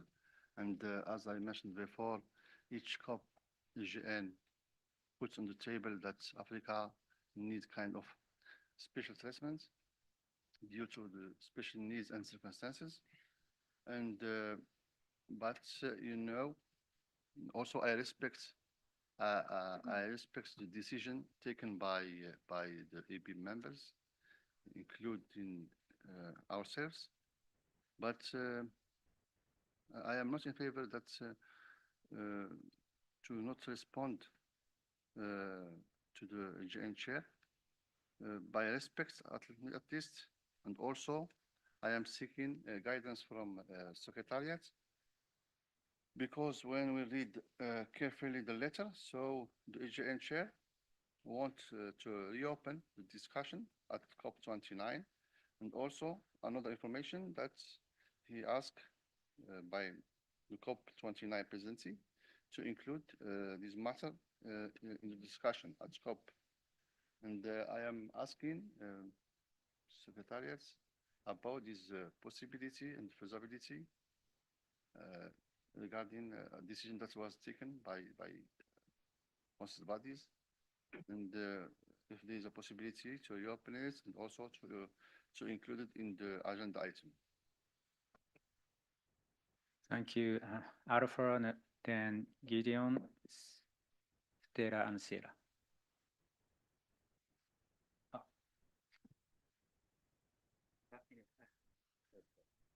Thank you very much. actually we already, as a co-chair, took the responsibility of late submissions, even though the letter was sent for the first time in June. And I personally haven't seen the letter. And even on Sunday, when I was sharing again the address of IQ and IQ, they even asked me whether I received the document. So it came on Sunday. That's the first things. But the secretariat was notified in June. I haven't seen it. And I think the possibility was there for the secretariat to inform us. That's the point. I do believe that as an institution, we want to entertain a collaborative and respect all engagement with different stakeholders. We cannot shy away that Africa Group is a very big group, and I think it will be strategically a mistake if we do not respond to the things. So that's why I'm kindly requesting you that we provide a written response that along with what the board decided. But saying not to look at that, I personally will have a problem with that, to be honest, because I cannot sit here as an African group member and then the letter has been sent and said we do not respond. So that for me, really a red line, to be honest. It is worth responding it. That's what we are requesting. Thank you. Thank you, Stella. Sorry, go ahead. Sorry. Sorry. Gideon. Go ahead, Stella, please. Thank you, Gideon. I recognize I saw your flag raised before mine. Thank you, co-chair. So first of all, also sharing the request to the co-chairs and the secretariat to share information with the advisory board members well in advance so that we are informed on what's coming on our agenda, and especially about the letters that are sent by groups or parties or anyone to our attention. Secondly, reading the letter, it also reads to me as an information letter. So it's the group AGN that is sharing that information about their objection to the decision and the actions that they're going to take. So it doesn't look like a letter requiring a response, but I also hear your request to reply, and I think reply along the lines that Camila was presenting with very short 3 sentences that present the decision that was taken could be envisaged by us. But I also want to strongly object to us going back on the decision as the advisory board. This is the decision we took collectively, and we have a responsibility to stand by this decision. And it's really a bad sign for our credibility if we were going back on such important decision. And also like to object to us proposing as the advisory board any agenda items for the COP. This is really not our role. So just wanted to put it on the record. Thank you. Sorry, thank you. Sorry for your patience, Gideon. Yes, thank you, Co-Chair. I just want to echo what my fellow colleagues have already talked about, but also I think since the letter is directed to the co-chairs of the Santiago network, and the Santiago network is the one who made the decisions on this specific matter, then I think it is wise to give a response to this letter, because it is this mechanism or this board, a network, the one who did and made decisions that made the African groups to read the letter to this network. So I'm not intending to reopen the discussion about the decision that we made collectively And I echo what Stella said, that it is a collective responsibility, it is a collective decisions that we made, and I think it was right.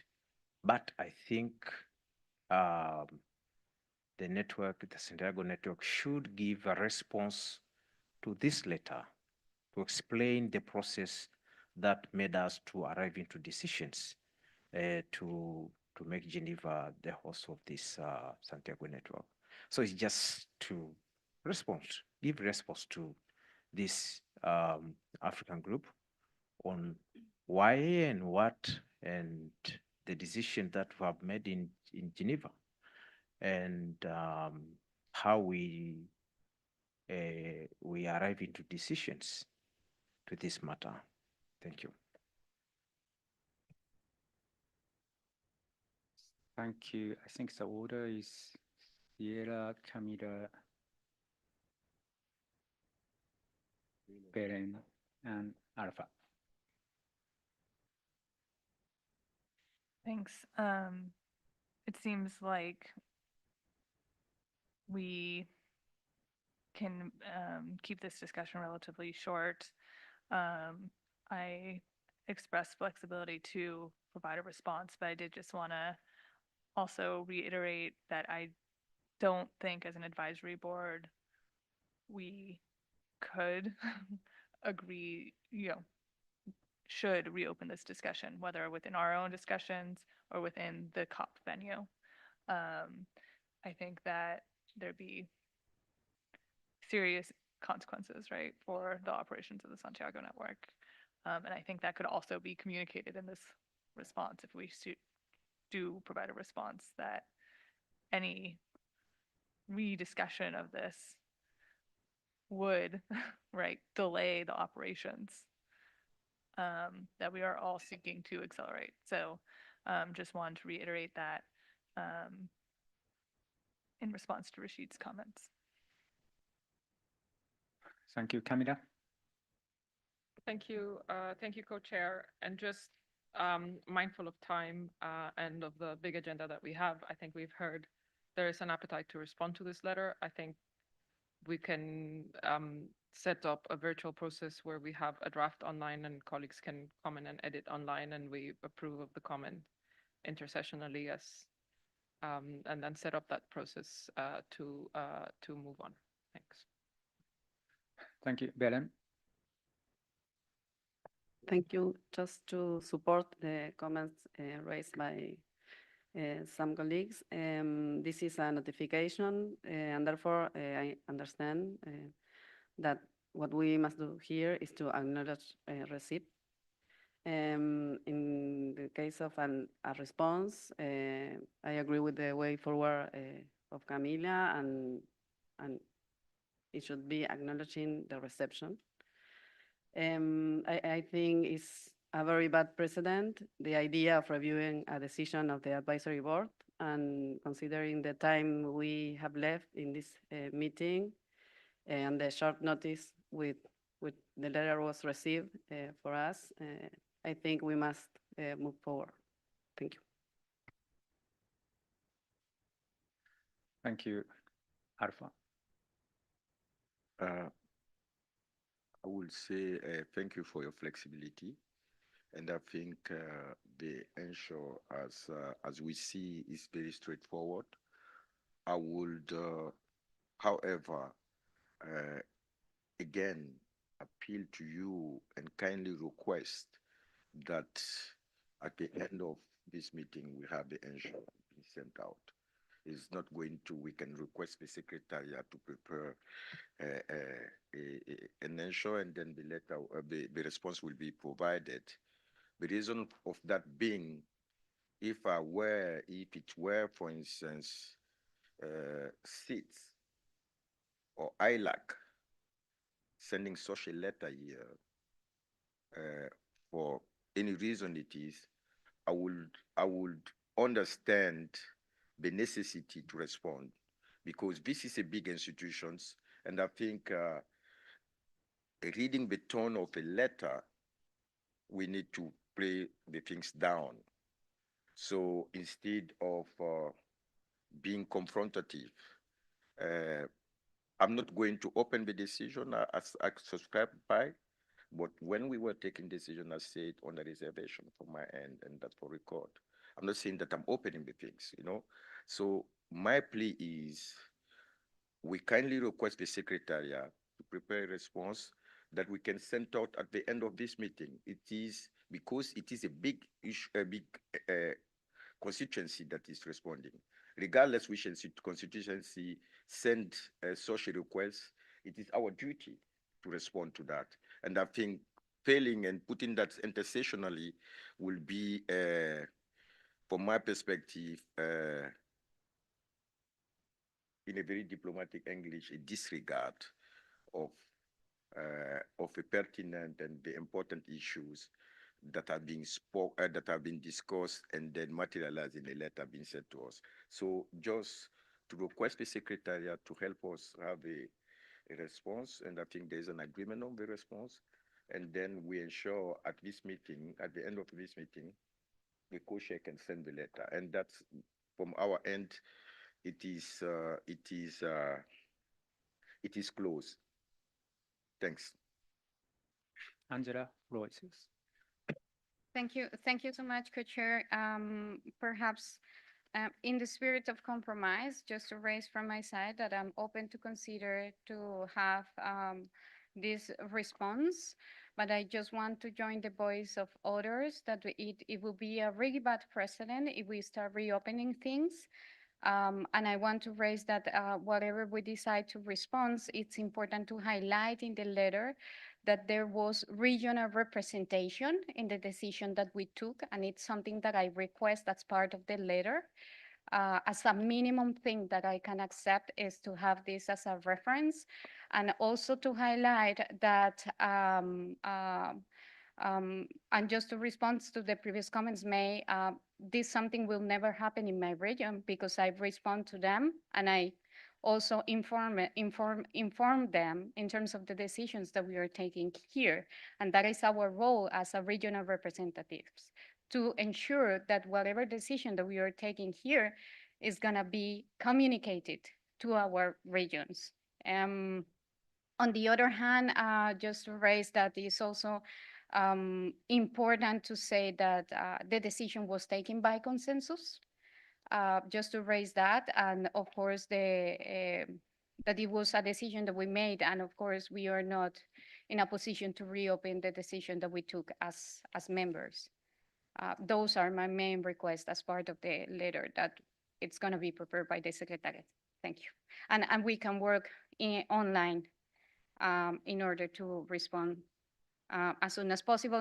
And I fully support the comments made by Camila that we should move forward and continue with the rest of the agenda items and focus on the substantive matters that we have to take for this meeting. Thank you.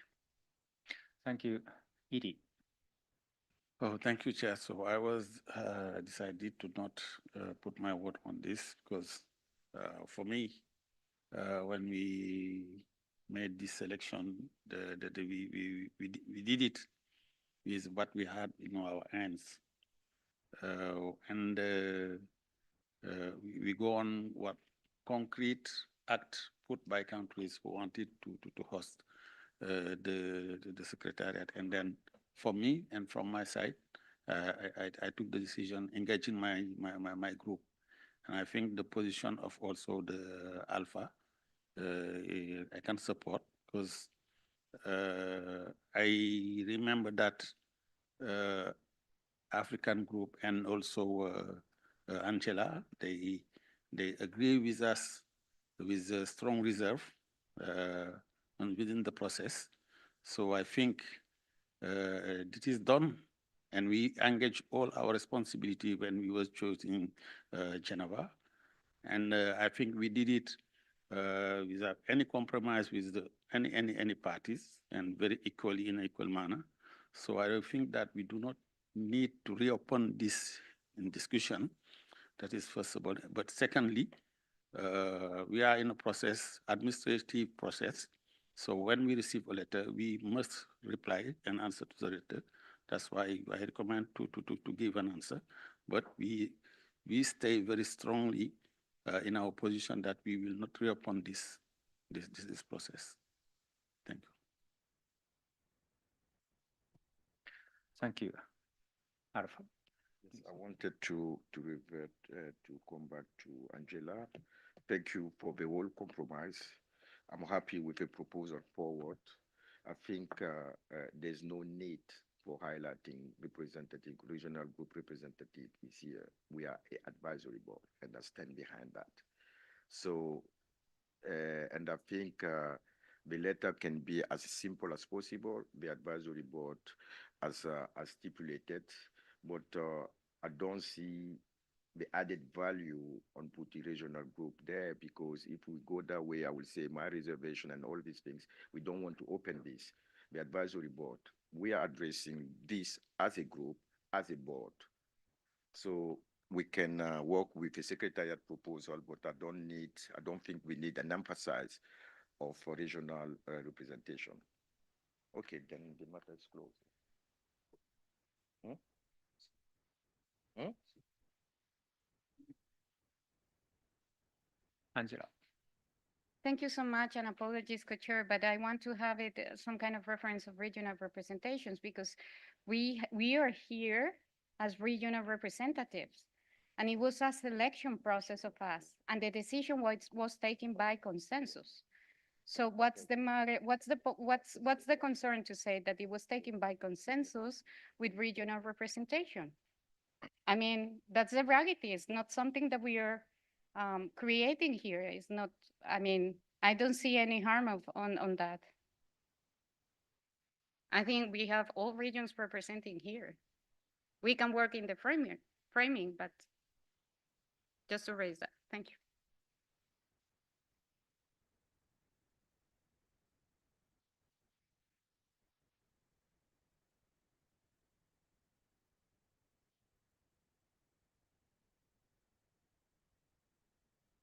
Alpha. I think we were about to have an agreement. We ensure as advisory board. But if we have to go for regional group, then my reservation have to be there.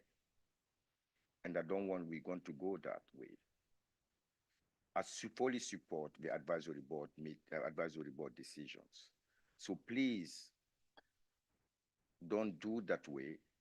It is a decision that's endorsed, but it is an internal kitchen, as we used to say. I need to clear that somehow, but I do have big problem with that for different reasons that I don't want to reveal here. And I think we have taken a decision. Let's move on in the spirit of compromise. Angela, it doesn't harm to say the advisory board, but I will have, you should put your shoes in mine and then think of. So please, let's have ensure as we agreed. No need for that. It is a collective decision. No need for emphasis on that. And then we move on, please. Okay?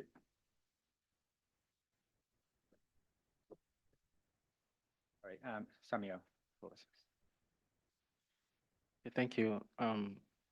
Just to, like, I remember the day we made this decision about the host secretariat, Geneva. I know Alpha took an exemption, but then agreed, in as much as he said exempted, like he's not in agreement, but then he would. A reservation. Yeah, a reservation, sorry. Yeah, exactly. He made a reservation and I also made same. But I think we've made a lot of progress for us to reopen this, for me personally. If response, yes, we need to give a response, but then if we should make an implication in a response that would warrant them to say we must reopen these, then we have to look at the operationalization of this network, which could be 2025 itself to function. Because Geneva, they have already started, we've already hired the DG, who will start work soon. The resources have been placed already to establish this secretariat there. Offices and office equipment as well, I think, to the best of my knowledge, should be in progress. Reopening this or making another consideration, I feel, will take us, it may even start affecting everything we've worked from beginning to date. Response, we've acknowledged this. We recognize your concern and we know how you feel. It's more when we recognize the way people feel, if they feel as though something has been taken away from them. It's good when you recognize and validate their feeling, but then also bring in some words that could also make them see reasons why we cannot be able to open this again. We can't say we don't have to respond to this mail. We have to respond because they are coming up with not just an inquiry, but also with people who feel probably betrayed or hurt as a result of a decision that was taken without them having to know the reason why those decisions were taken. So I feel we need to respond, but then I strongly say we don't open this for negotiation or trying to see where the host secretariat is going to be. Thank you. Edie.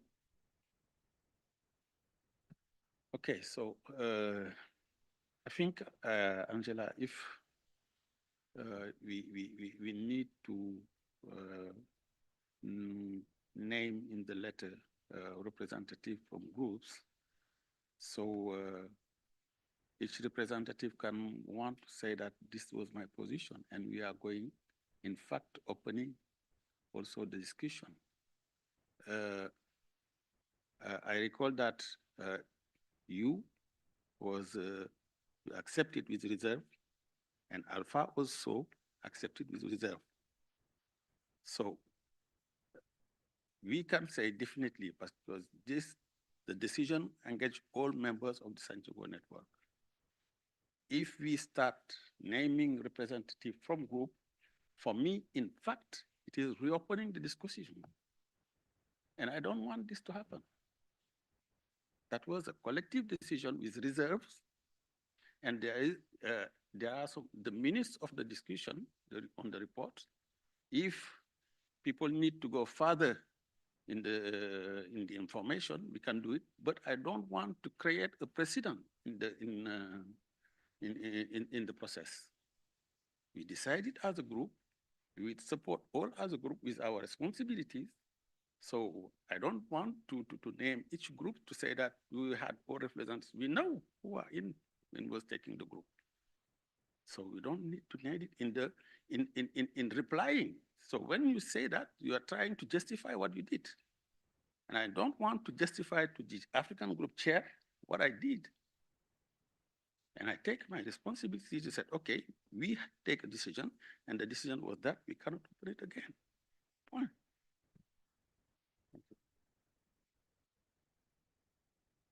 Sorry, is up next Mochit? Okay, all right. From time to time, one colleague from KB surprised me, and today Angela surprised me by her attitude.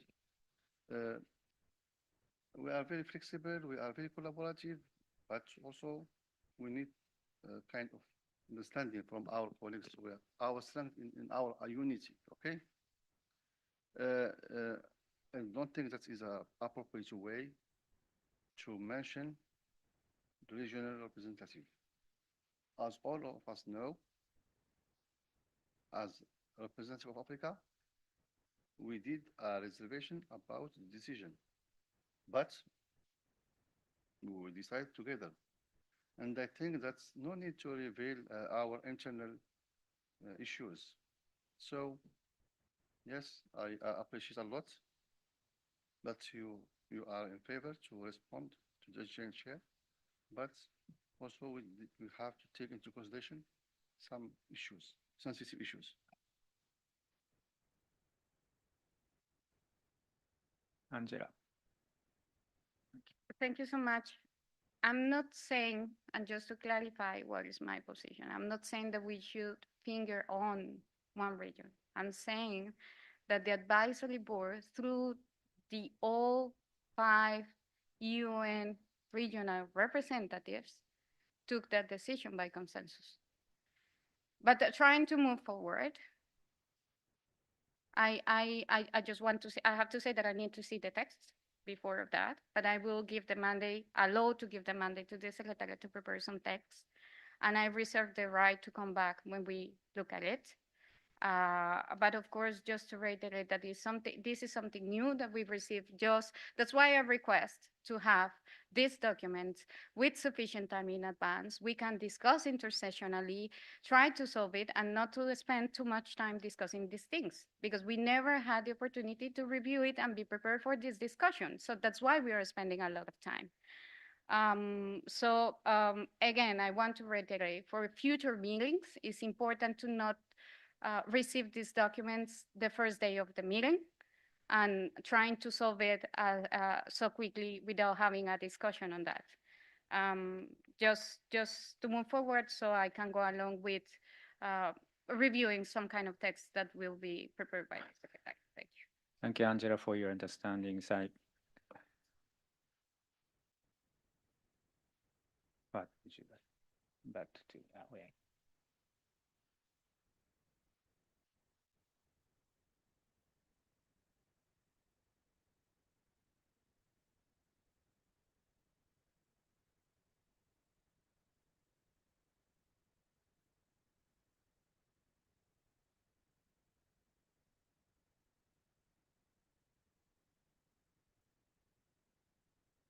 Thank you. First, I sincerely apologize for some delay of the communication with you due to the miscommunication between our co-chairs and secretariat. Indeed, I also see the letter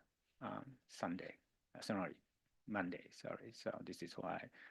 But anyway, this is due to our miscommunications. Apologize for that. Then now I'd like to make a consensus on the next step. So is it okay to ask the secretary to draft a text to respond, then based on the text to discuss the next? All right, okay. Anyway, thank you very much. So I'd like to hand over to my co-chair for the next agenda item.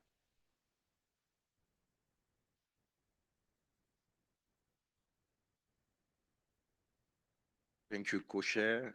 I'd like now to resume the discussion on Agenda 11, Annual Report of the Santiago Network. I would now like to turn once again to the agenda. And yesterday we discussed the outline of the report and requested the interim secretariat to consolidate draft key messages, challenges, lessons learned, and recommendations.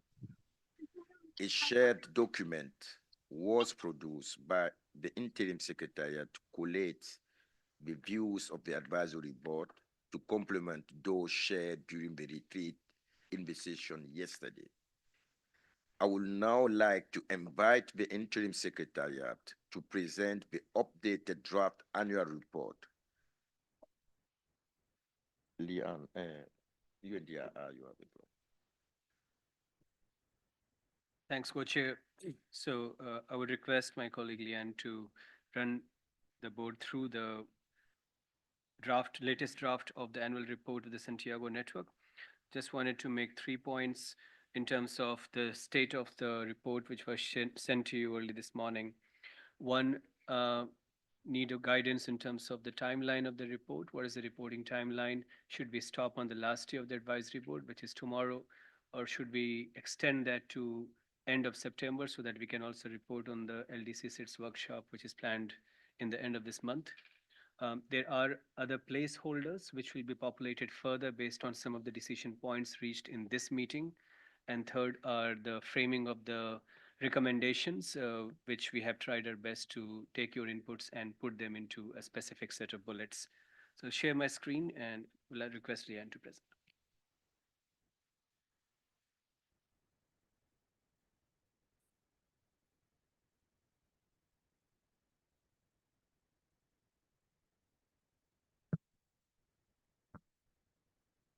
Good afternoon, colleagues. Members, sorry. Just to go through the changes that Animesh just referenced. We're showing live on the screen, but also shared by email. In terms of the first section, we received comments from members in terms of some additional information that could be added. We did clarify that the parent report that was referenced does contain some information, but we still try to see what other content could be added. Therefore, in terms of the first section that we made some edits, it was in the scope where we spoke about the recommendations from the advisory board that takes into account the consideration and challenges and lessons learned over the reporting period. This was primarily in response to the discussion about whether we should have the recommendations as the overarching area, or we should also speak to challenges and lessons. So we hope that this current framing does capture the different viewpoints and will be acceptable by members. Animesh also mentioned the date here because we also heard that we should be very clear in the dates that we should say the report covers. We have the 6th of September here because that is when the meeting is scheduled to be closed, but we're also open to hearing from members if this should be adjusted based on the explanation that Animesh gave. In terms of the next section, we looked at the implementation elements. We do have placeholders for the guidelines pending the outcome of this decision. In terms of the membership of the Santiago network, we received comments that we should put additional information, which we have done in this particular section. And once we look at the statistics tomorrow, we will be able to populate some additional numbers in this section. In terms of the next section, technical assistance to countries, we have also expanded on this section looking at the request that came from Vanuatu and would also welcome any additional feedback if this sufficiently captures what members would like to see in that section. We have also received a comment regarding the country outreach and that we could make reference to the previous workshops that were held.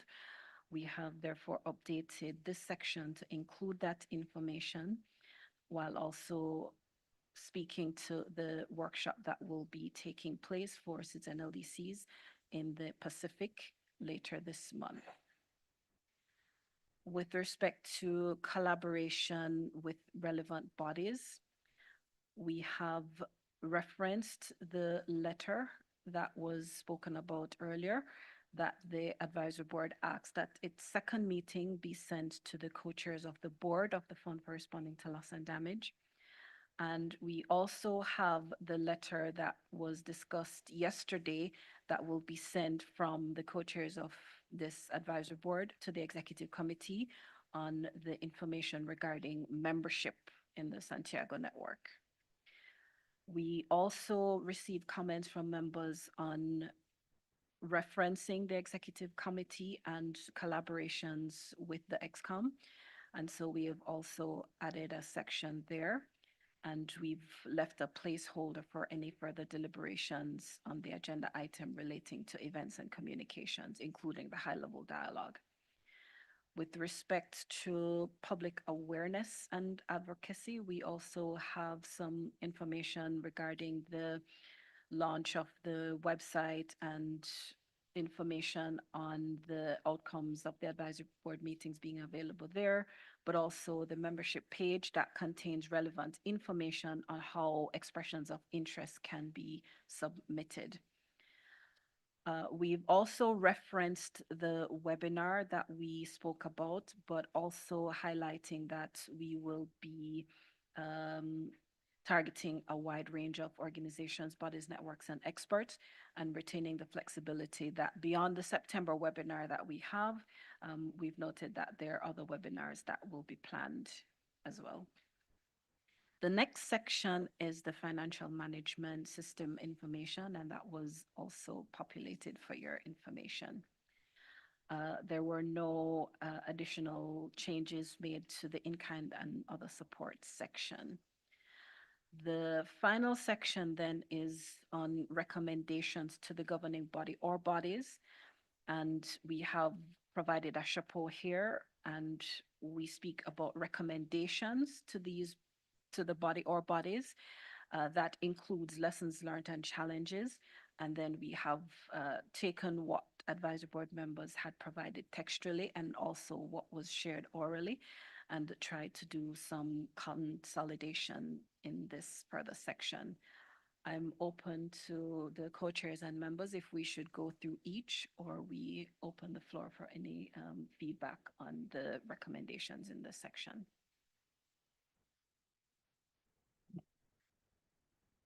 Thanks, Leanne. And I would, considering the fact that, as I mentioned in our intervention yesterday, when we first introduced the report, that this report is an addendum to the joint report that is being done for the Warsaw International Mechanism, jointly with the Executive Committee. We're doing this very closely in collaboration with the UNFCCC Secretariat.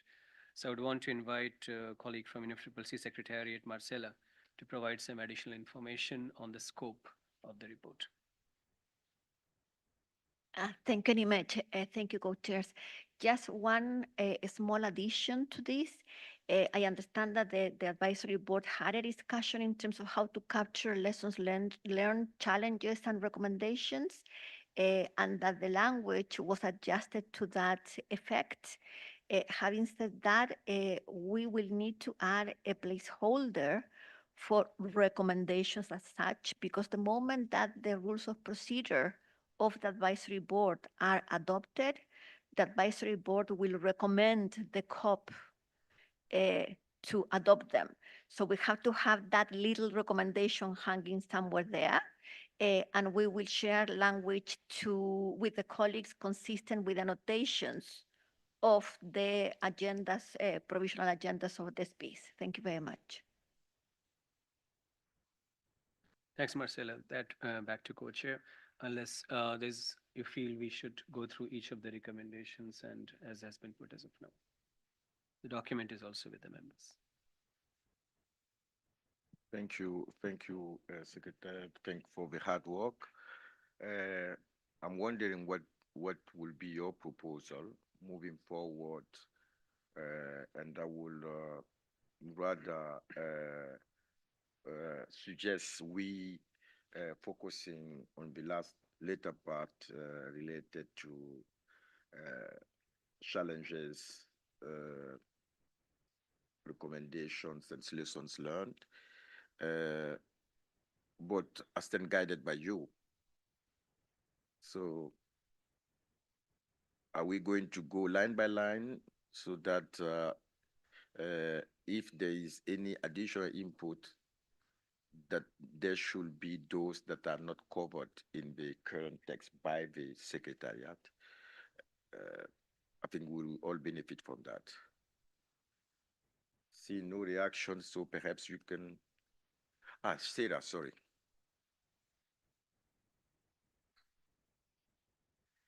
Yeah, thank you for the work on this document and presentation of it.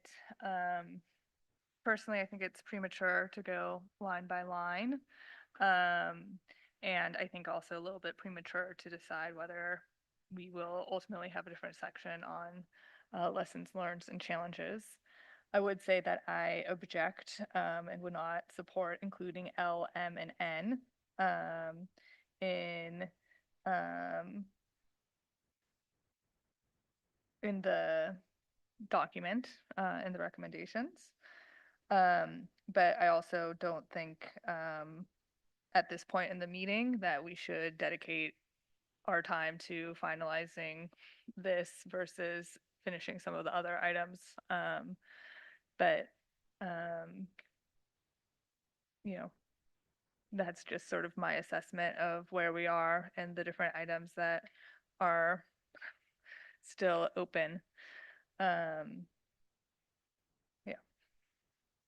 Thank you. It's a matter of priority. I will proceed. Proceed like that. I think it is a very good value if the secretariat introduce all of the different points. Before that, with your indulgence, I would like to seek advice by the UNFCCC secretariat on how can we proceed with a mandate to provide report on challenges, lessons learned, and recommendations. So can we skip that, or is there an expectation by the governing body and bodies that we provide specific input along the three lines? This question is to the secretariat, UNFCCC secretariat first. Thank you, Co-Chair. No, there's no requirement as such. It's a good practice among bodies to do this, and it's opportunity also to go back to the parties for finding ways to enhance the amount of work. But no, it's not a requirement. Thank you. That is clear enough, but that does not preclude or prejudge the content of the last part. I will not call it recommendation. So perhaps if you agree, we will kindly request the secretary to quickly present each of the items so that those that have not had the chance to really look at the document have a fresh memory of the things. So secretariat, please, very quick and short. Yeah. Thank you, Co-Chair. So maybe we could begin with A. You present everything, so you present all the points, right? Do you mean all the points in the recommendation? Yeah, just say that speaks to that, that speaks to that, that speaks. Okay, yes, thanks. We heard clearly that there was a need for us to welcome the progress that has been made and also the ongoing operationalization of the Santiago Network Secretariat. Those would be captured in the first two bullets. We also heard that it was important to welcome efforts made by the advisory board and interim secretariat in the intersessional work that was done, and that's captured in section C. In D, there was a call for us to have an expression of appreciation to all the OBNEs that participated as observers, but also that have expressed interest in the work of the Santiago Network and those that have submitted their expressions of interest so far.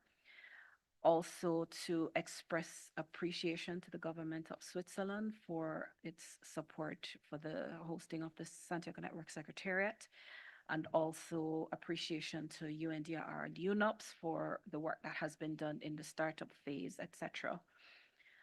There was also a call to invite parties to advise the Santiago Network Secretariat of their liaisons.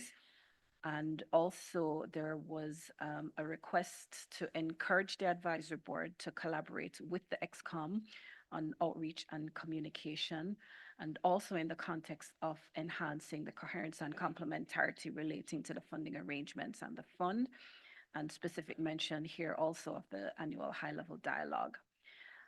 In terms of the next section, there was also an ask for us to focus on collaboration with the fund for responding to loss and damage, and that is captured in section J. In K, there was a request for the advisory board to look at the minimum percentage of technical assistance that will go to communities that are particularly vulnerable to the adverse effects of climate change, and therefore reflected here. Then we have sections L, M, and N. We heard divergent views on what should be, we heard divergent views on what should be captured with respect to the financial elements.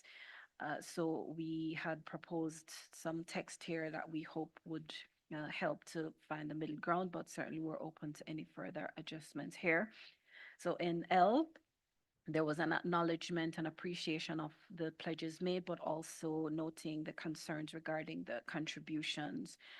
And then in M and N, these were pulled from previous decisions made by parties.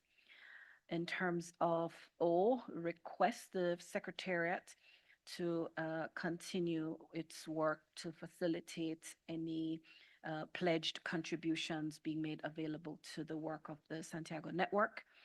And then in the next bullet in P, to request, invite, or encourage the secretariat to continue to develop the outreach plan and promote the network, bearing in mind that there's a request specifically to ensure that there is wide membership that also includes local level OBNEs. And then finally, to welcome the progress made to implement the guidelines for designating members of the network, and to further encourage the Secretariat to translate these into UN languages in a timely manner. We also heard from the UNFCCC Secretariat regarding a recommendation that we should also ask for the adoption of the rules of procedure, and that will also be added. Thanks, and over to you, Chair. Thank you very much for your comprehensive explanation. Anyone who would like to take the floor?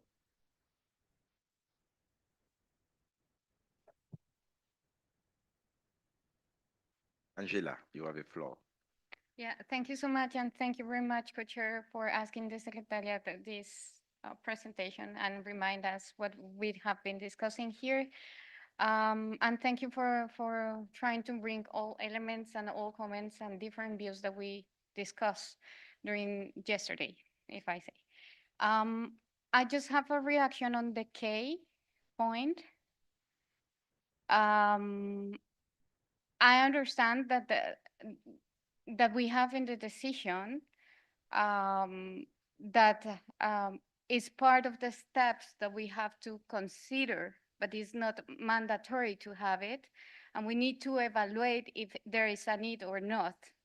So my preference is to eliminate this this percentage or this reference to minimum percentage. But of course, I'm still open to continue discussing that in a future meetings when we receive some technical requests. So I do not see the need to have it for the moment as part of the report. And on the financial paragraphs that were mentioned by Sierra, which are LM, whatever, LM and the other ones, I strongly support those paragraphs, but I have to say that perhaps we will not move forward so quickly. And I think we have a lot of things to discuss here. So I'm open to delete it for now and still that discussion at the COP, continue that discussion at the COP or continue that discussion in other spaces. But just trying to move forward this discussion perhaps could be a solution. I think it's important to consider the issue of the lack of resources that we will have in the future, because at this point we just have resources for 2024 and perhaps some resources for 2025. And there is an urgent need to ensure that we will have resources for the future effectiveness and efficiency of the Santiago network. I think we should, as part of the COP and the negotiation, consider urge parties to continue providing resources, but in the spirit of compromise, I can consider to delete those paragraphs also, but I also think that we need to delete the paragraph K as a compromise. Thank you. Thank you. The order follows like Leona, myself, and then Stella.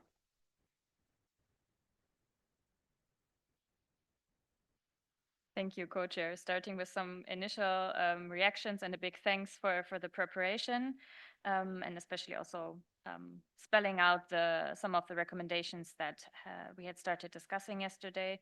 I think on A, there's still an update to be made. Obviously, this is just a minor point on what we actually managed to decide on. It may be a further guideline, or maybe other important documents. So I guess that has to be updated once we make our decisions.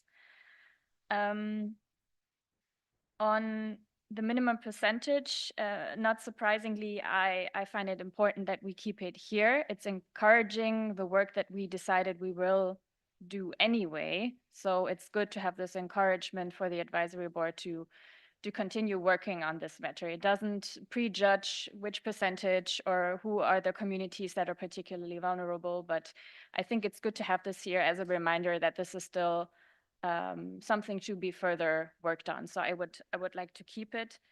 And when we discuss the paragraphs that relate to funding, I don't think the two of them are related. So I think striking a compromise between the two, I don't see the relationship between the two of them, so that would be difficult. On L, I actually would prefer not to note the contributions with concern, but to welcome the contributions made and the pledges made. It sounds a bit off to me. I think I know what is meant because I see paras M and N, but I would prefer to note the contributions not with concern, but to welcome them. We can further discuss, I mean, we have the mobilization strategy in here under O, and also asking the secretariat to facilitate the relevant processes to ensure the pledge contributions are made, that were made to transform them into contributions. I think that's all right. Let's see what we can agree on with regards to other paragraphs. And there was one more aspect that I seem to miss right now, but then I'll come back. Thank you for your usual good engagement. So I'm now taking the floor as a member. In my point of view, a report should provide a comprehensive detail of activities carried out over a year. The report means to be factual. The report does not mean auto-censure. So we should not withdraw some information because it doesn't please. The reality is, and to be frank, I'm not supportive of a report without the situation on the finance, to be honest. And that has to be clear. So from that starting point, we have to go. I'm not asking to tell stories. I'm just asking that the report reflect the situation we are in. So I'm ready to engage in a constructive manner, but without reference on finance, we are not going to approve that. If it means, but we are not going to approve that because this network is in danger. We are on the path of a CTCN. We have 49 million there.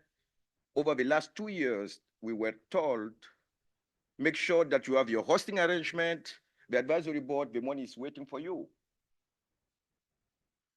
And now we have everything set. We don't see the money.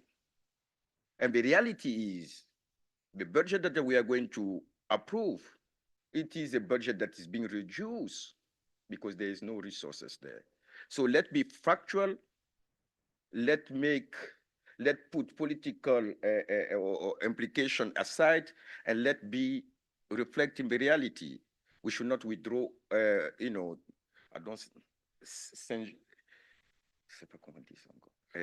we should not retain information that are very critical.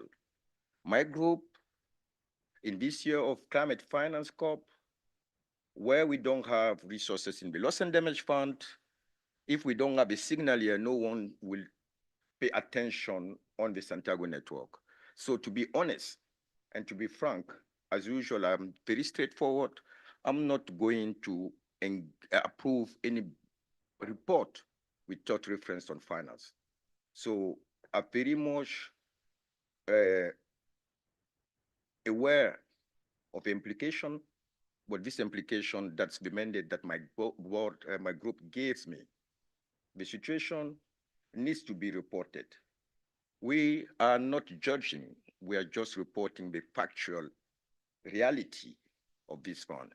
So I'm ready, and I'll share proposal on WhatsApp a proposals that is all decisions to seek compromise, all decision that is approved by everyone, but that reflects the necessity to provide funding here. So just to tell that and people to understand any attempt to try to say issues related to finance needs to be deleted, we are not supporting that at all, definitely. So thank you. Now, as a co-chair, I want to give the floor to Stella. Thank you, co-chair. I must say I'm a little bit confused about this conversation because I thought at the start we said it's premature to engage on the recommendations and that we're not opening them up now for discussion, and then we started engaging into them. So it would be useful also to clarify the way forward on this. But as others have engaged, and I'm also happy to engage on some of those points, and many of those points we discussed yesterday, and I didn't hear anyone objecting to them, but there are some on which we have a conversation. So firstly, on the point K, I would encourage us to keep it because it's not a matter of whether we should be doing that or it's a matter of when we should be doing this.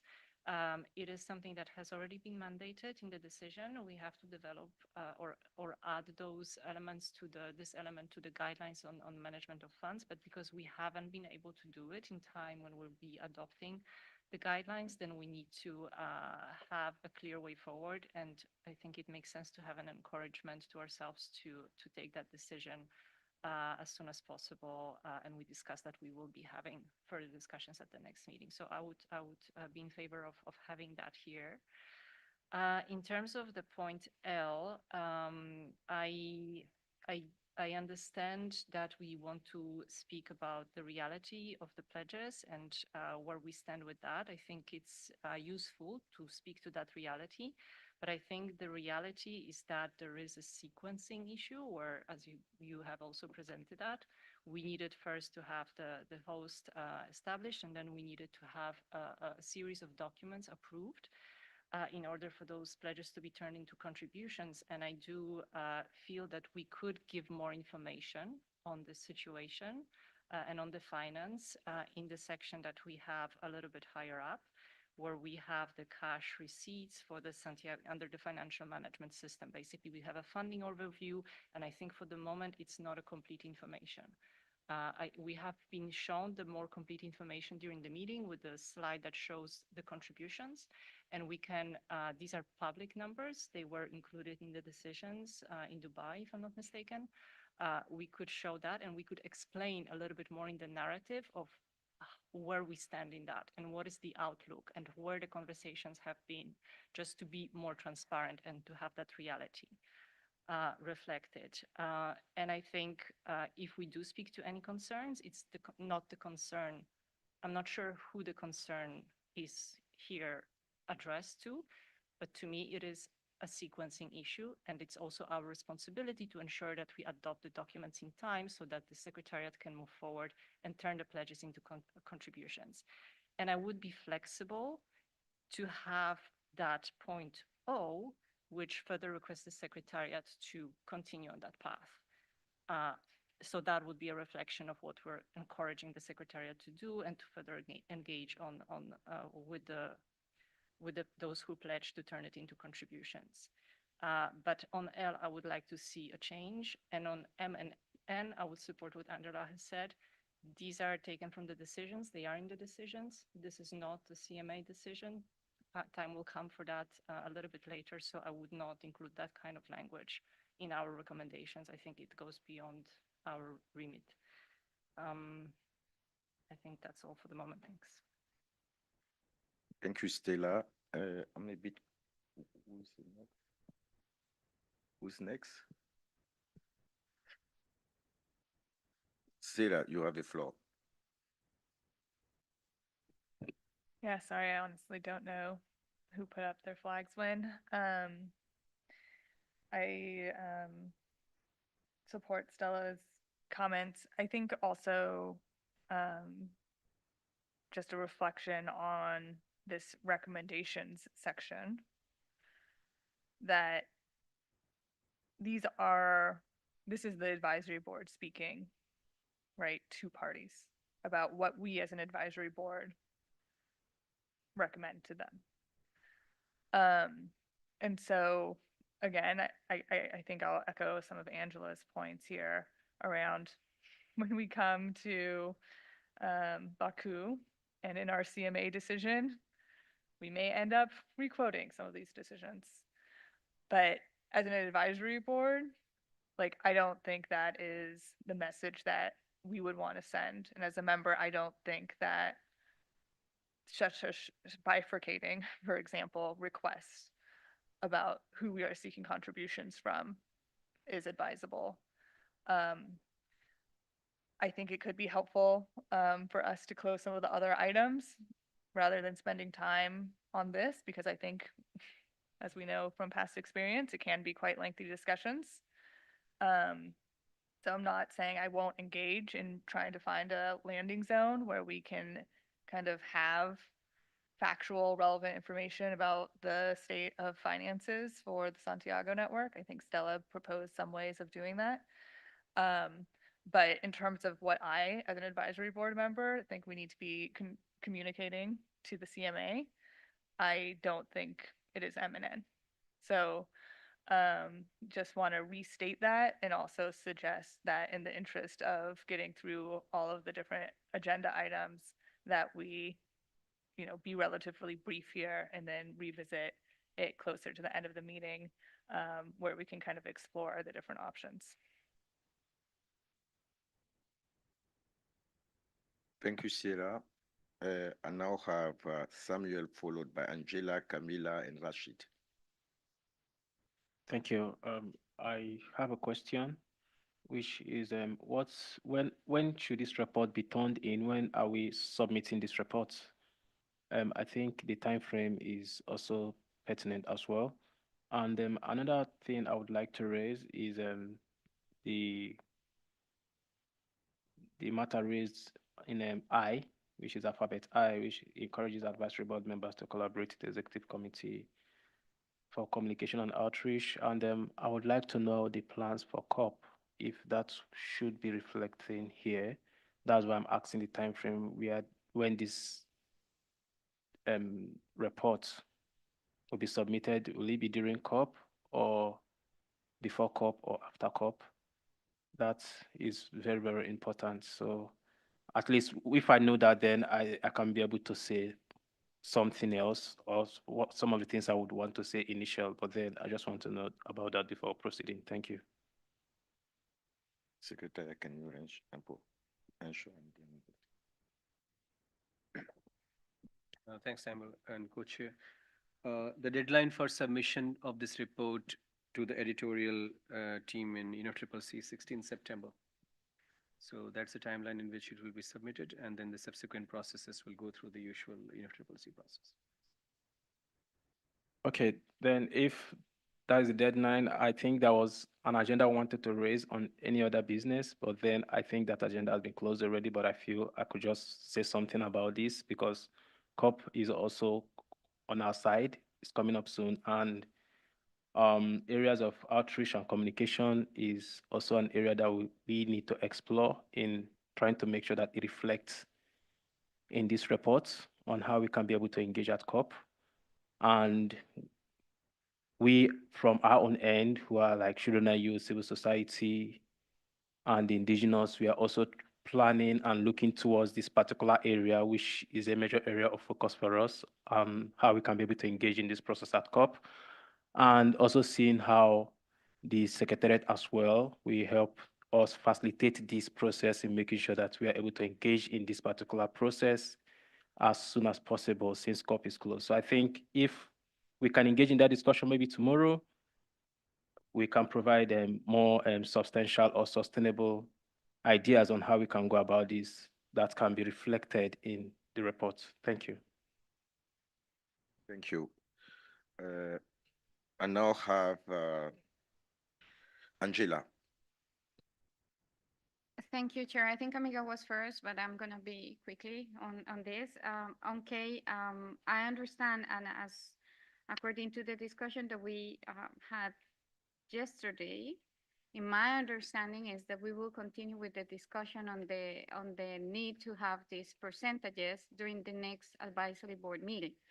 So I'm not against of having that discussion. As I understand, it will be part, or the request was to have this as part of the agenda for the next advisory board meeting, and I'm open to discuss that, but I don't see the need to have it as part of the recommendation. So I'm open to have it for the next meeting as an agenda item. It could be a decision point as part of the advisory board, but I don't see the need. On the resources, I understand the concerns expressed by Alpha, that I share the need to ensure that we will have resources. And I think on L, we should try to reframe it in a positive way, as was mentioned by Leona. I think we need to welcome the resources or the pledges made. I think it's important to recognize that we have resources. And M and N, I think, could be merged if there is a possibility, because I know that it's important. I mean, it's also important for me. We can merge in a positive way, that we will say something like, we encourage parties and others to provide additional resources to ensure future operationalization of work or of the Santiago network, some kind of works that looks more positive instead of negative, because we do recognize, or I do recognize, that at this point we have resources, and that's why we are here discussing how to deliver and apply for technical assistance.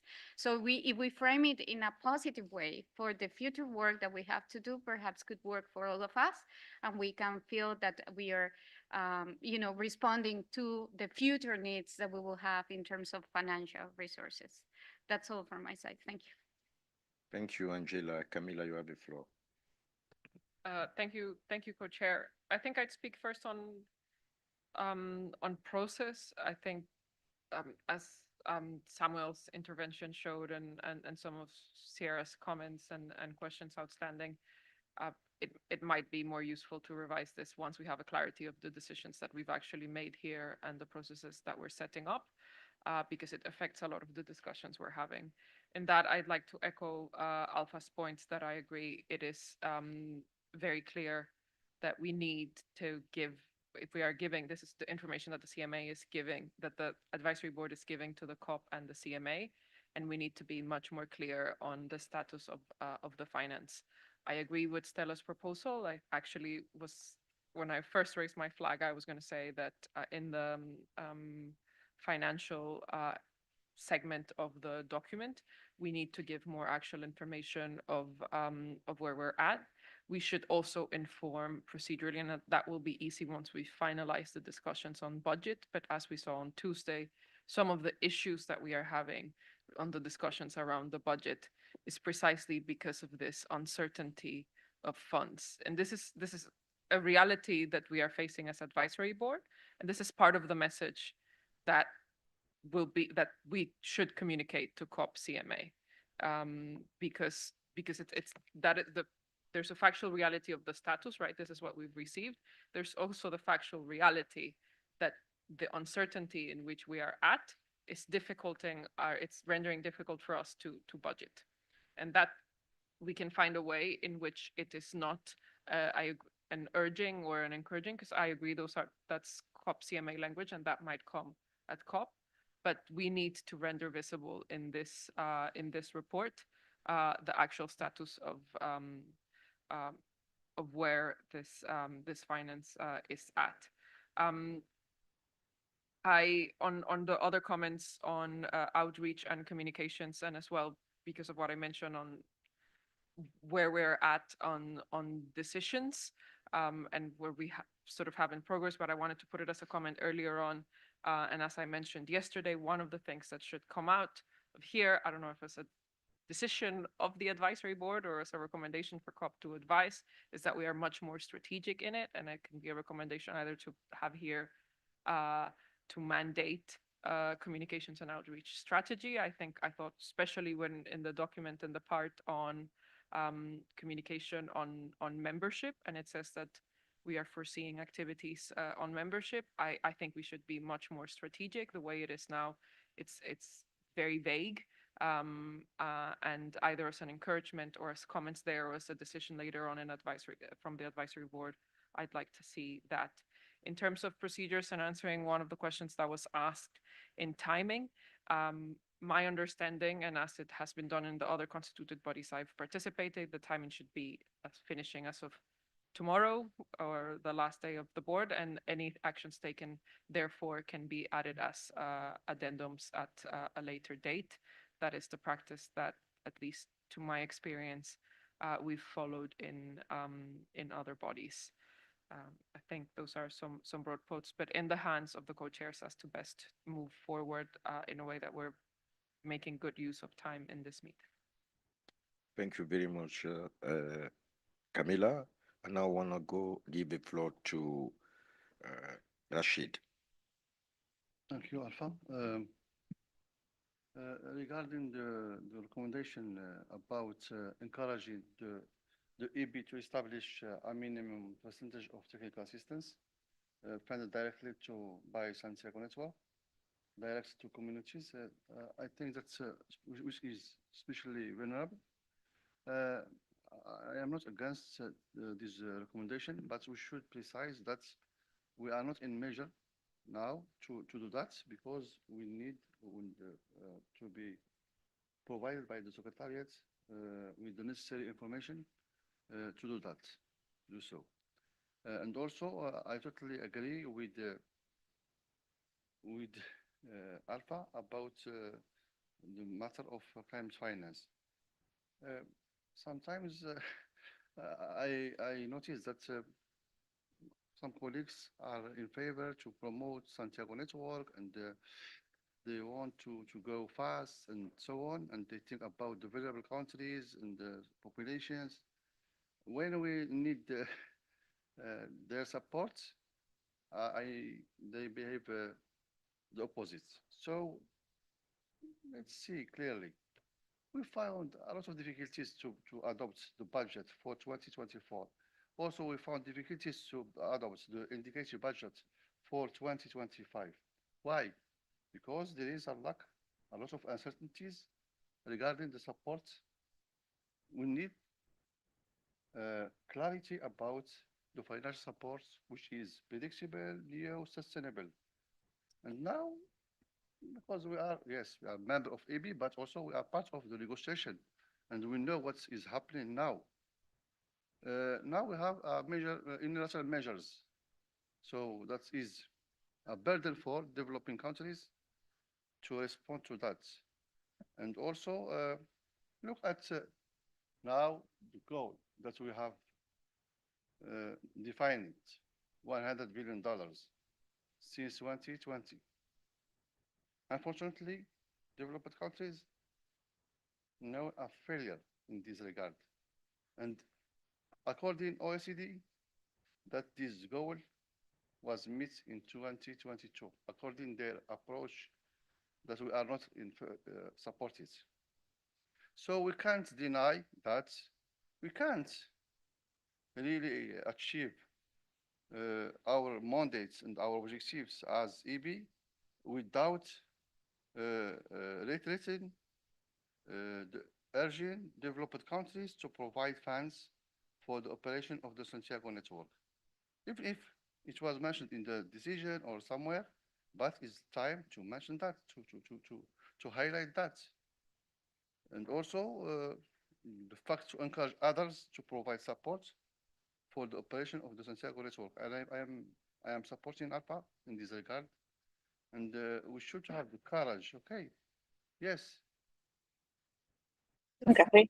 When we discussed about the location of Santiago network, and we have chosen Geneva instead of Nairobi and Addis Ababa.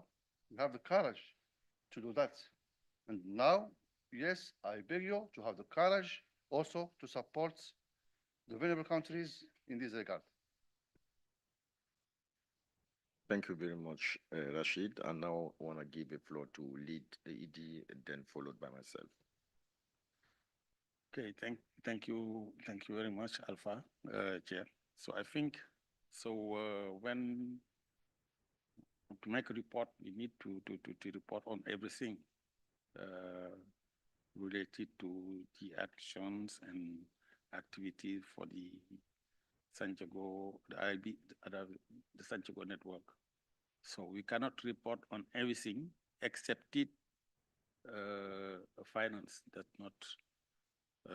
I think it's an obligation to make clear and brings to parties' attention that something missed.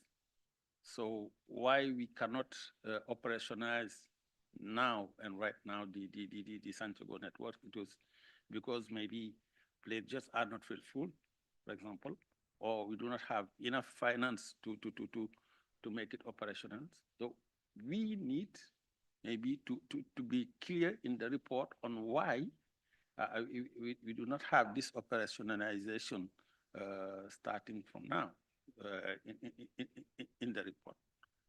And for me, that is key in the report, if you want to report back to the COP and CMA to be clear on that point. And I think we need maybe to be more clear in the report. So thank you. Thank you, Edie. I think the divergence of views and there's a necessity to be factual. I'm not saying to distort any information. We should not retain any information. We should not be accommodating the reality. We need to be factual. The fact is there's uncertainty here, and I think that needs to be going here. If countries, there is, since the beginning of this year, ongoing discussion about the pledges. The pledges that we are having here were made before this year. Before this year. So, and now we are in the situation where we are requesting that the secretariat revise its budget. So I think, as I indicated,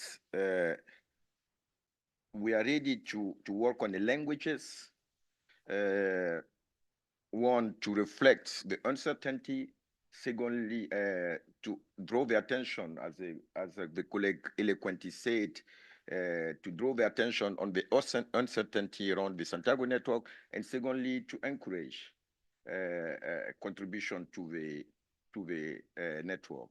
So perhaps, if you agree, we can work on languages around those areas, and we try offline. If we do not agree, then it's not agreed, because as I indicated, we cannot support a report that is not factual. And the fact is there's no resources here. And I think we've been very clear on that. And hence, in the spirit of compromise, we can try offline, WhatsApp or Huddle to work on something around that. Otherwise, we have missed our part of the duty. From my perspective, I cannot mobilize resources, but I need to inform my group. And I think it's not only my group, everybody needs to know. We are in a very, very critical junction, and we need clarity. If we don't have any languages here, when we come at the COP, there are more important issues than the Santiago network, including the loss and damage fund. And everybody knows we have 0.7% of what we requested that has been pledged. So again, we can work constructively and try to find a solution and languages, but for record, for the world, we are not going to support a report that does not reflect the reality on the support. And I think, I don't want to repeat myself, this has been clear. So please let me consult with my co-chair on the way forward, and then we revert to you. Okay. Sierra, please. Yeah, thanks. And I think you were intervening as a member there and as a co-chair because I saw your flag. But I do think it's also important to look at this. This is a 2024 report. There's roughly $7.5 million in the Santiago network's coffers. I think in this report it says 700,000 of those have been spent. Why hasn't more been spent this year? The issues are we didn't have a location for the secretariat, and so we were delayed in hiring a director. We've asked to delay hiring other staff until the director is in place. We have taken the time, and I think the appropriate amount of time, to make sure that we all are comfortable with the guidelines related to designation of OB&Es as members for the technical assistance guidelines. We're taking the time to set this up. So if we think about, to Edie's question, you know, in 2024, why aren't we operationalized? It's not because the money's not in the bank. It's not the finances that are holding us back right now. We also had the 2024 budget that we're looking at a revision where we're spending less money than was originally in the 2024 budget. We haven't spent any of the money dedicated for technical assistance, right? There's $1 million in that budget line that we don't anticipate spending this year. It's not the finances that are holding back the operationalization of the Santiago network right now. I think Stella's point, and I think Stella is making something of a compromise in terms of setting a precedent here about allowing pledges to be reflected that have not been materialized in the annual report and providing more factual information in that. And I think that's acceptable. I think that's okay. I think when we get to how do we portray these in the set of recommendations, we are still pretty far apart. And so again, like, we can keep going back and forth and saying we disagree with how we're going to portray this in the recommendations right now. Or, you know, we can also close here and, you know, after the remaining flags are taken and say, all right, let's add the factual information and then let's try and think about a way we're all comfortable, you know, proposing this in recommendation language. But I just wanted to respond to Edie's question because I think it is an important question, and this is in this 2024 report, the finances are not the problem. In the 2025 report, maybe that will be a problem. But right now, in this moment, that's not the problem.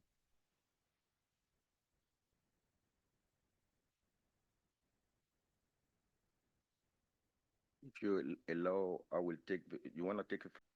Okay, first. Edie, you have the floor.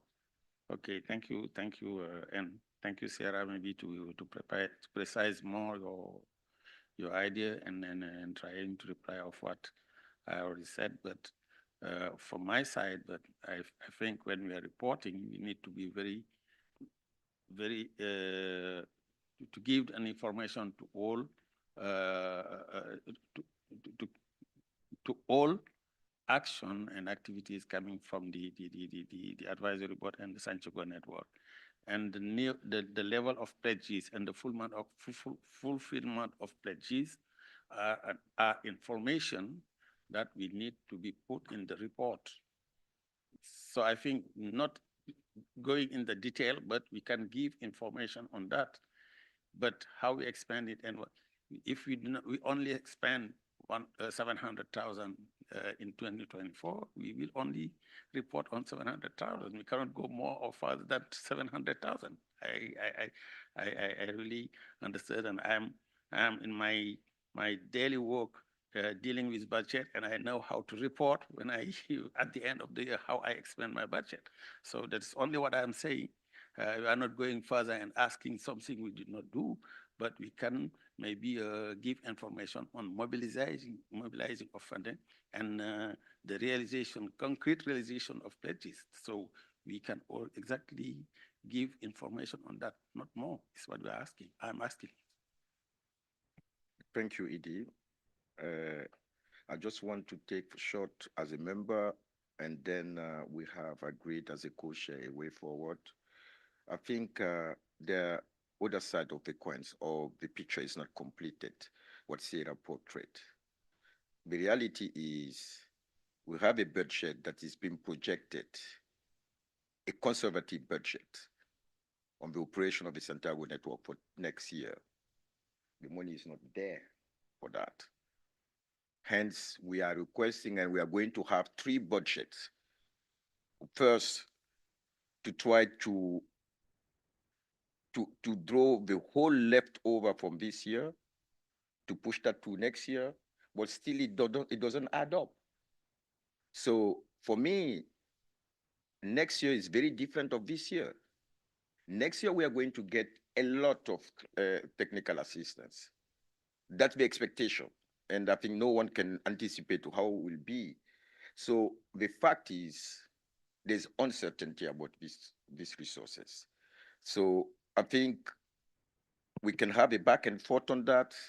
And we have discussed as a co-chair, since there are strong conviction on this, we will wrap up now and request the advisory board to find bridging languages that reflect different views. So we're gonna have 2 committees, one committee with 4 members to come up with something, textual proposal by tomorrow. And I don't know, from your side, who want to be member of that? I volunteer as a member to the developing country parties, and it's someone. I'm asking, we are going to set up a committee, 4 people, to try to find bridging languages on the finance issue, because we cannot get rid of it. That to be clear. So we can work together to find a compromise language that should be, whose integrity is not touched, because it has to be factual. And then we try to come up with a proposal to the board members tomorrow morning. And then we continue on the managing of funding and the budget. If that's agreeable to you, so we will wrap up now. We will wrap up and then have the discussion. I see 2 flags. You are getting your flag, but please also reflect on that proposal as well. So, Angela, you have the floor. If I may, because I think Cielka was first, can I? Okay, thank you, Cielka. No, just some clarification, because as I understand, we have different points of views, not only on this, but in other paragraphs. So I think it's unfair to establish a committee just to discuss finance issue, just to say that. So how the co-chair or the chairs are thinking to deal with the other paragraphs, because, I mean, I'm suggesting to delete K. I don't want to have K. I cannot accept to have K, but I'm open to have an agenda item to continue this discussion for the next advisory board meeting. And my suggestion is to have a decision point on that, which is, I think is a good compromise. But anyways, if we need to, I would like to add that as part of the discussion. There are some suggestions made by Stella and Camila in terms of how to improve the first part of the, the resources that are available and everything. So this committee will be dealing also with the other issues, or because, again, I think it's unfair just to have a discussion of one topic when other parties suggest, members suggest other amendments. Thank you. Thank you very much, Angela. I fully agree with you. I think the group we will be setting, we will nominate people and everybody can join to avoid to manage expectation later on. So, and that committee will engage in the whole report. So, is that agreeable? Sarah, you have the floor. Yeah, thanks, Alpha. I'm happy to work offline on this, and I think it is helpful to think about what could be the solution looking across the entire report. I'm a little concerned about the idea of having just a 4-person committee, considering when we did that earlier in this meeting, when we brought it back, it was still reopened and renegotiated at length. So again, I'm happy to do this offline. Maybe it needs to be broader than 4 people so that when we come back tomorrow with whatever text it isn't automatically reopened and renegotiated, because that would really just kill my trust in the 4-person committee. I fully agree with you. I think that's why I'm saying in terms of expectation management, let's try to the people who are working should also actively engage with those that are not represented there to show them the proposal made. So I see there's an agreement on the way forward. I will close the agenda item if you agree, and then give us 5-minute break to come back again to continue on agenda item 9, guideline for managing funding, and 14, Santiago network budget.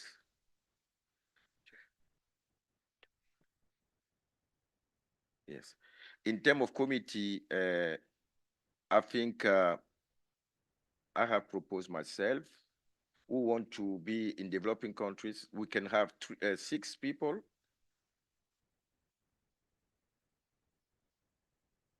Yeah, okay, then I will take, I think Camila will come. You don't want to be part?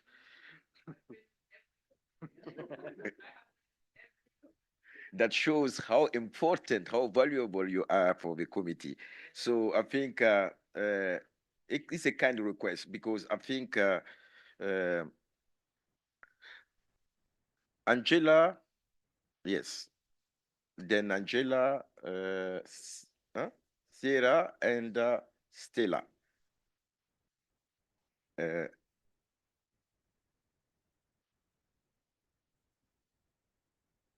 Okay? Okay, so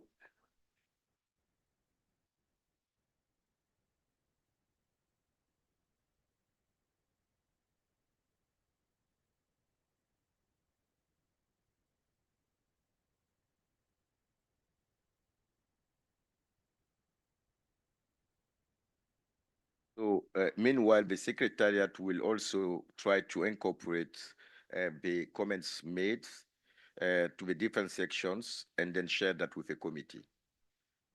Okay, thank you, guys. 5 minutes.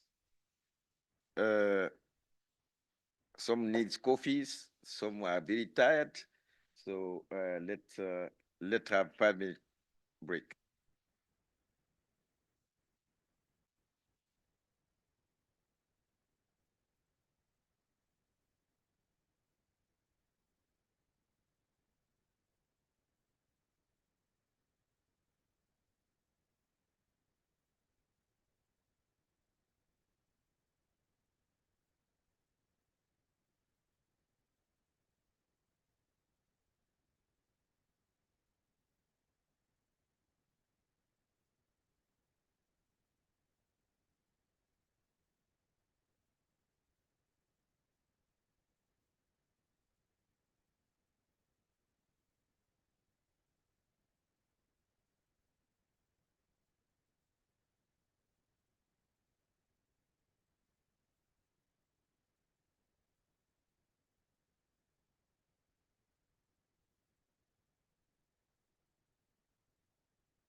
All right, colleagues.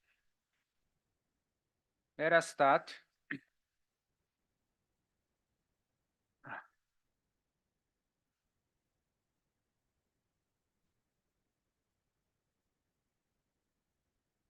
Sorry, is there any script on it?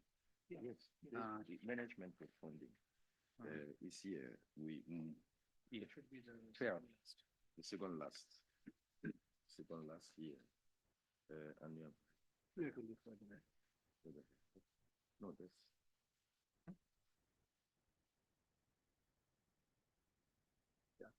Yeah. All right. Thank you very much, everyone, for your cooperation. So let's start. Continuation of Agenda 9, guidelines for managing funding provided for technical assistance. I would like now turn once again to Agenda Item 9.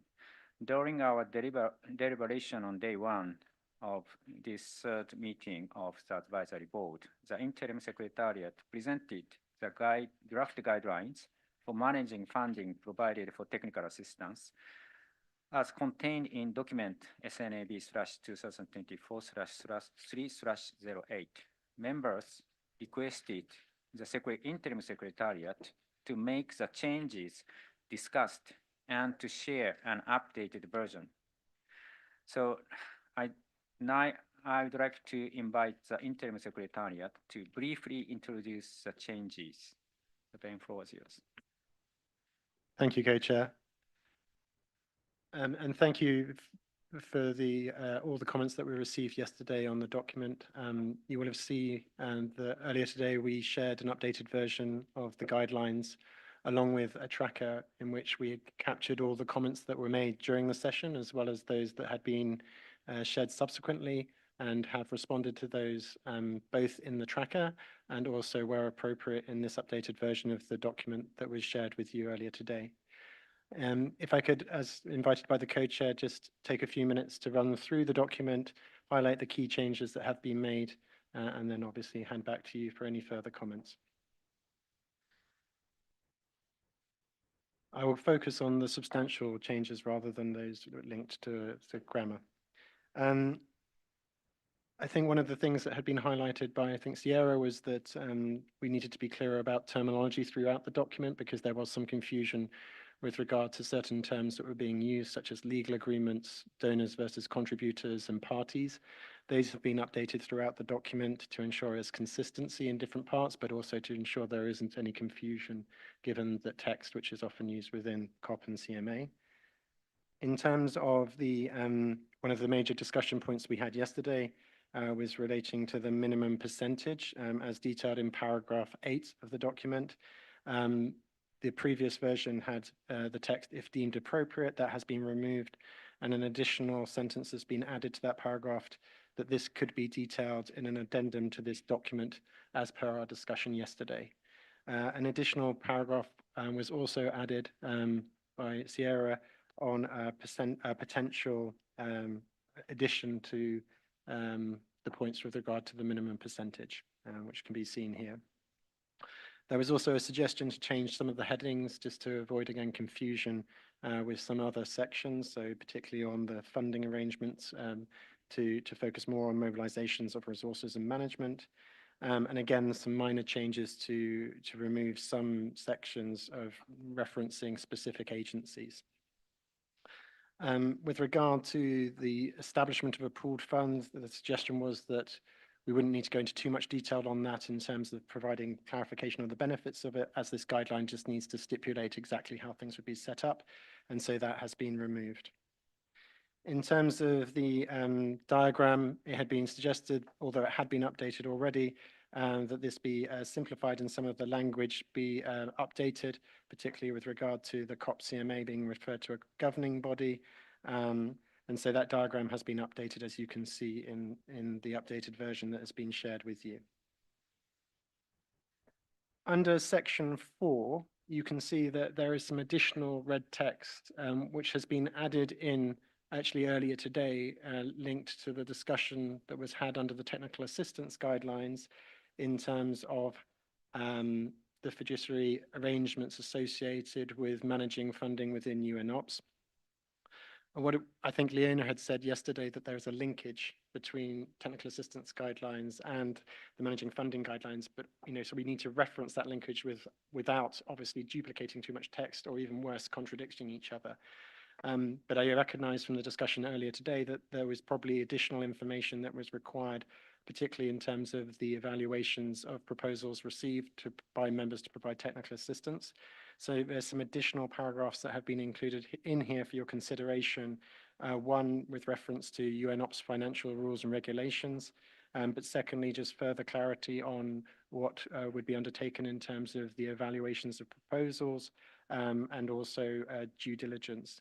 This is also picked up on points around what might happen after a member might be selected to provide the technical assistance in terms of grant negotiations. So there are 3 paragraphs there, which I'm just showing on the screen, which is geared towards providing a little bit more clarity on that, whilst also not wanting to duplicate or contradict anything that was included within the technical assistance guidelines. In terms of other changes, I think there was some particular, as I mentioned earlier, there were some particular comments about making sure language was consistent, and you can see under this section that we have been referring to contribution agreements, where it's referring to contributors making allocations to the Santiago network, and the agreements that would be signed by UNDRR or UNOPS versus legal agreements, which are referred to consistently, where we would be passing on funds to a member to provide technical assistance, and that has been consistent throughout. The sentence, which I think got picked up on a couple of times yesterday about generic and common sense compliance, has been removed. I think the sentence or the paragraph already makes it clear the approach that would be adopted in that case. There was also reference to, throughout this section, for the avoidance of doubt, and reference to the legal agreement superseding what was included in this guidelines, and that has been removed throughout the document. There was, under the funds of the Santiago network being used for certain activities, there was a request to remove point 35E, as it is on the document for international travel, so that has been removed. And I'm just checking if there's anything else significant in this section. Right. And then in addition, under the section disbursement of payments, there were some concerns highlighted about not being able to honor agreements in terms of providing financial resources to members when they have been signed as part of an agreement. Those sections have been agreed on the basis that we would only contract funds that we had already secured. And then lastly, on this section, there is a discussion and highlighted around the indirect cost rate that could be included by members in their cost proposals. As I highlighted in our conversation yesterday, it is not a requirement of these guidelines to stipulate that percentage, and I think a number of members had communicated that they felt that there needed to be flexibility, and as detailed earlier in the document, each of the proposals that would be submitted by members would be assessed on a value for money basis, and so therefore, based upon the conversation we had yesterday, it wouldn't necessarily be a requirement to include the sentence, and so it has been removed. Having said that, obviously, if the Santiago network and the advisory board at a later stage wanted to put in place a policy for indirect costs, that could be done as an addendum to this document or as a standalone document.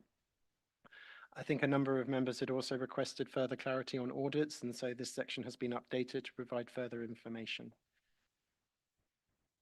The last point is on the final section, which I think Rashid, you picked up on, about the review of these guidelines. What I had included here previously was a direct copy, actually, what was in the technical assistance guidelines, but I realized that they had been updated subsequent to my checking it, and so this is now a reflection of what is included in the technical assistance guidelines. So in the interest of time, I just wanted to summarize some of the major changes. I haven't picked up, obviously, on every single point in the interest of time, but each of the points that were made either verbally in the meeting yesterday or in written comments have been addressed in the tracking document that was also shared with you. Thank you. Yeah, thank you, Ben, for your presentation. So now, members, invited to provide feedback on these guidelines and reflect on the way forward to finalize these guidelines for managing funding provided for technical assistance. Now the floor is open. Sierra, floor is yours. Yeah, thank you so much for this presentation, Ben. I think it is really helpful to walk through the document, and I think that many of the edits were made. I did just want to clarify that my kind of written comments on the document providing kind of the minimum percentage text was prepared before we had our discussion yesterday, and I recognize that people may not be comfortable having it in there, so it's okay to remove it if that is where people are. I did want to seek some clarity. I think it is really helpful to have this new language under the fund management and directing us to the UNOPS financial regulations and rules and grant support operational instructions. But in paragraph 21, it may be helpful, and I kind of requested this earlier when we were also talking about the guidelines for technical assistance. If you, Ben, or someone else from UNOPS could just kind of talk through the process a little bit more. I'm still finding 21 a little bit confusing, and particularly the sentence around provide the final assessment of the technical and financial review for further endorsement and confirmation of funding allocation. Who gets to endorse and confirm there? And so just, I think, talking through the process, I think, could be helpful.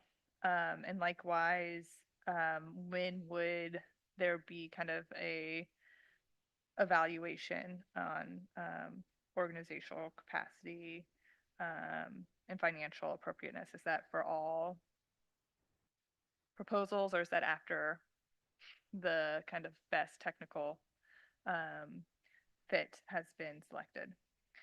And then if you could also just expand verbally a little bit more on the due diligence assessment. I think that's kind of tied up in that same question I just asked around when these different things happen. And so again, I think I don't have a problem with the text. I just would like to have a better understanding. And part of the challenge, of course, is that I don't, just the language of due diligence assessment, I don't know exactly what that means. Similarly, on the audits, I appreciate you kind of changing that. And I think when we talked about this previously, I also had raised a question about that. Again, I'm not an expert in this, and so just being able to like have a conversation about what this is and how it's done and what are the implications would be helpful without changing the text. And that's it for me. Thank you. Thank you. Ji-Ryung, floor is yours. Thank you so much, Co-Chair, and also thanks, Ben. I'm happy to see the improvements of these documents, and it has reflects the pertinent issues around the communities. And I'm making reference on paragraph number 9, which also talks about minimum percentage. But when I make again reference on Paris Agreement, for example, when it talks about vulnerable communities, there are those communities that already mentioned in the Paris Agreement: indigenous people, peoples with disabilities, children. And now to maintain consistency in paragraph 9, there's no reference with regards to children. And I think it is paramount to reflect that to maintain consistency in the document. So it is great to ensure that children are well reflected among the priority groups. for the designated funding. Thank you. Thank you. Now, Alpha floor is yours. Thank you, Co-Chair. Thank to the Secretariat for the effort to address the comments made. I have a general comment, and I think we don't need to do that now, but I think this document will very much benefit with a glossary. Okay, and this glossary includes definition, for instance, what grant support agreement, project cooperation agreement, UN transfer agreement means, and other technical management issues that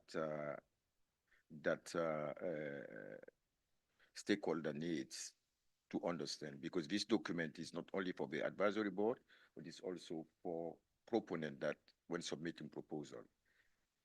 Having said that, the second point is, I think I made the submission that in the reality, first, in terms of eligible expenses, there's a decision requesting the Secretariat to support the development of technical assistance for certain group of countries, okay?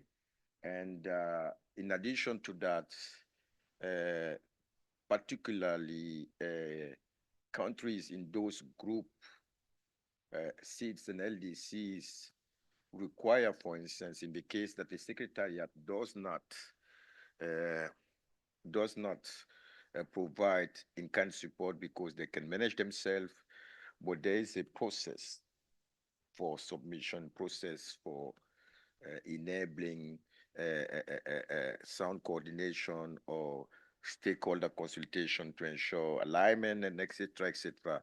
So, and the question around that is, once that is taken and the proposal is submitted, and there is a clear justification that these projects at hand has been developed thanks to those activities, I think we should consider supporting them. For instance, I give a case for a specific country that require stakeholder consultation for development of a proposal, because the proposal is not being submitted to us. You need upfront support for that. And the upfront support, the decision says that the Secretariat can support them technically, but they can also organize themselves.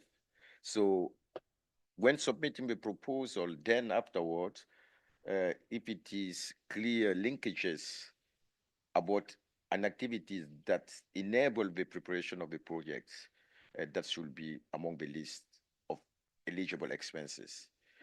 Did you get me? Could I just ask a point of clarification, Co-Chair? Are you referring to the country submitting the request for technical assistance or the member providing assistance?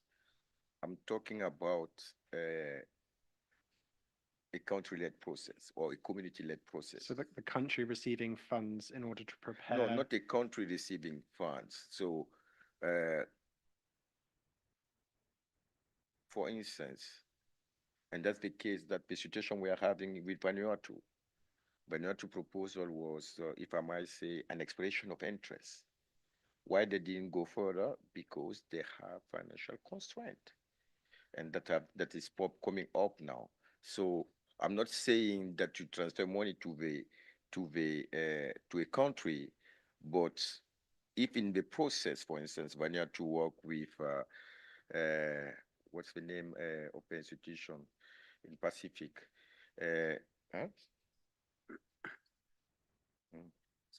SFREP, and SFREP, and then Vanuatu, the ministry make money available that was a market for national issues. The proposal can consider that activities, once it's approved, to refund that. That's what I'm talking about. In the best case scenario, the guidance of the support, in-kind support by the Secretary is needed. So the last point that I wanted to say is around the fiduciary management. which referred here as a due diligence. As I indicated, and I've checked with technical advice, including within the UNFCCC secretariat, I think the minimum is that we are informed. And I think the minimum also for proponent is to have clarity. If I want to submit a proposal for 200,000, those are the requirements in terms of financial assessment that I need to fulfill to be eligible. And the way it is now, all these things is at the discretion of UNOPS. We are not saying that we are interfering into the financial regulation rules of the UNOPS, but I think it is not too much requested if the range of fiduciary standard or that will be applied depending on the different proposal are disclosed. So, and then we will see the adequacy of that, because technical assistance is not a project. And the reality is UNOPS deals with projects. Of course, the GCF readiness, but for the GCF itself set a fiduciary requirement, a financial management capacity assessment requirement that is needed to access to the resources. So it does not need to have here, but it has to be complete. So I want the document to be self-explanatory, so that if you have that, people don't need to come with basic question to the secretariat to give them really, and then they know what they are engaged to. And I think that is very important in terms of transparency. So I will stop there. Thank you. Thank you. Leona, floor is yours.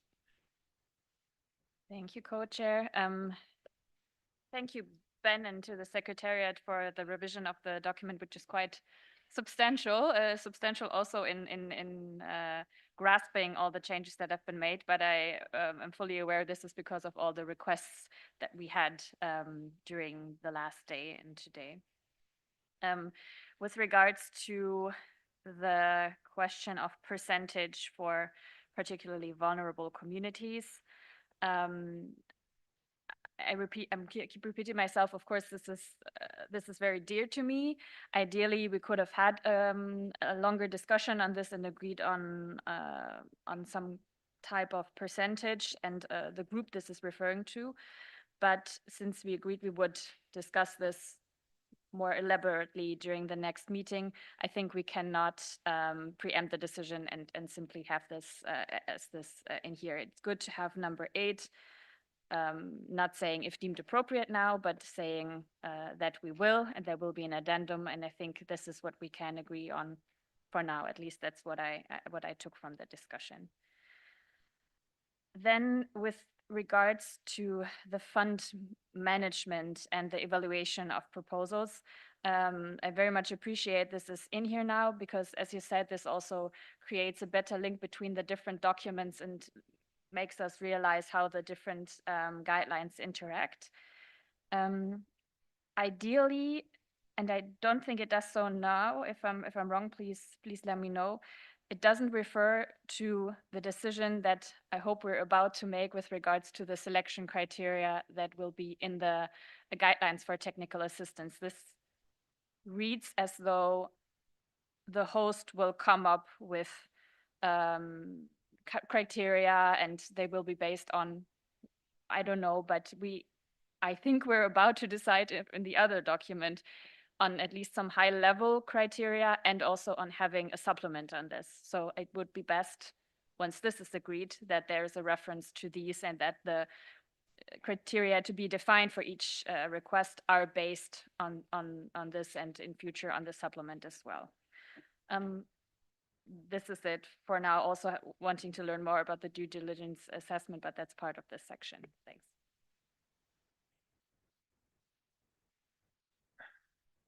Thank you. Now, Camila, floor is yours. Thank you, co-chair.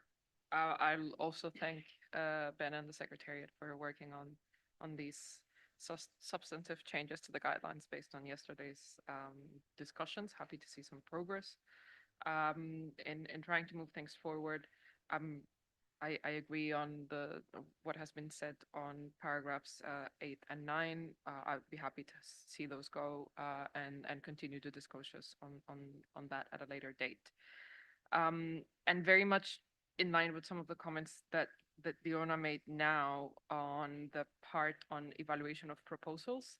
And as Sierra said, I'm a bit confused. I don't think it is very clear here what the process looks like and exactly how it relates to the other guideline. I think in what used to be paragraph 23, that now is, because we added some paragraphs, I think became, now I can't even, I think became 29, which references the guidelines for responding. I think that's good. But earlier on, just even having it called evaluation of proposals. The evaluation of proposals is the role of the other guideline. Here, what we are doing is reviewing the fact, which is what was missing in the Tierra very well pointed out. We are reviewing and ensuring that there are sound financial systems for where we are going to be dispersing funds. So I don't think the term evaluation of proposals is correct.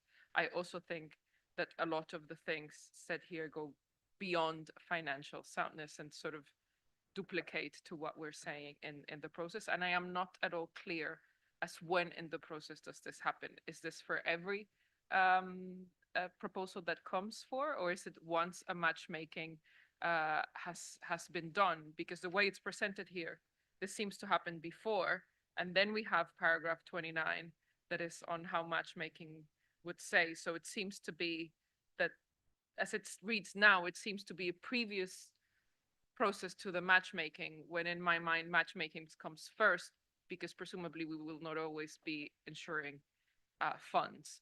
Or some of it is happening at the same time, of course, to gain time. Like, I think we would benefit from having a flow. How would that actually work? And I think it was the same for grant negotiations later on. Because it says then after the selection of applicant has been made. So I think the whole section, it's a lot clearer to me in what it intends to do. So I think we're going in the right direction and the information is there. I think like Leona, it just needs to be better aligned with the other guideline and probably in a workflow process so that we are all clear as to what is happening there. Thank you. And Edie.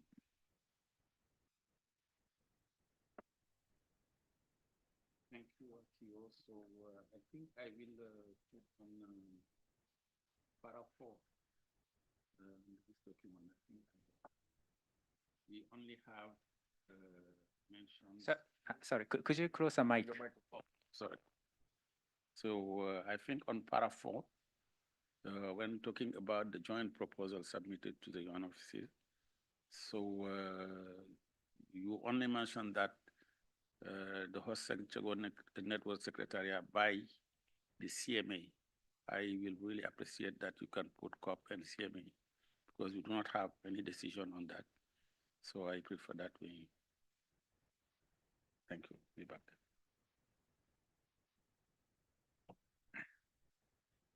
Thank you very much. Sorry. Excellent. Samia, floor is yours.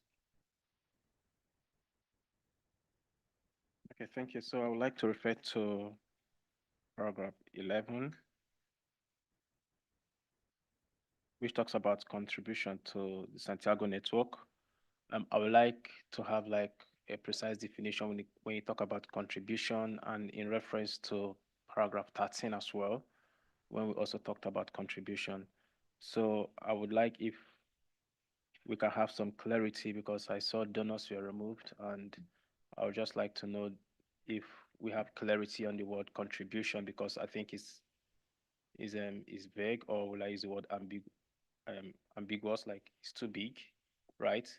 OBNEs can be contributors. Yeah, so I think if we are talking about funding, I think we need to use the right word. Thank you.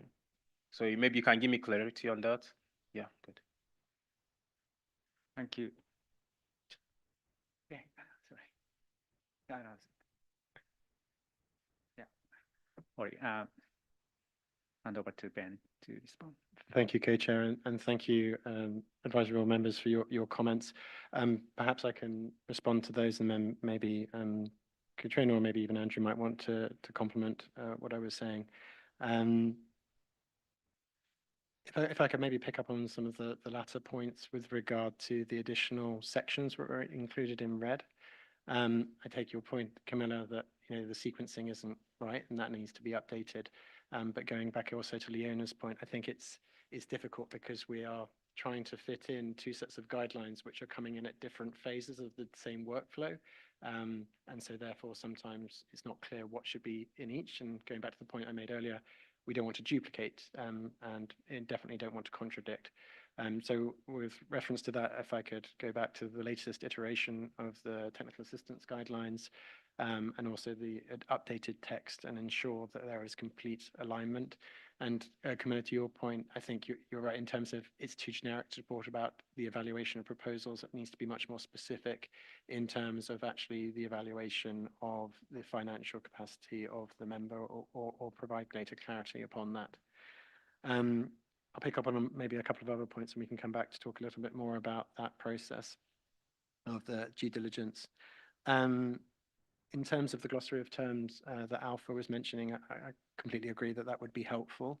I would also say, and I think it was picked up, and it is part of, in actual fact, the decision text, that we should be managing funds in line with UNDRR and UNOPS rules and regulations.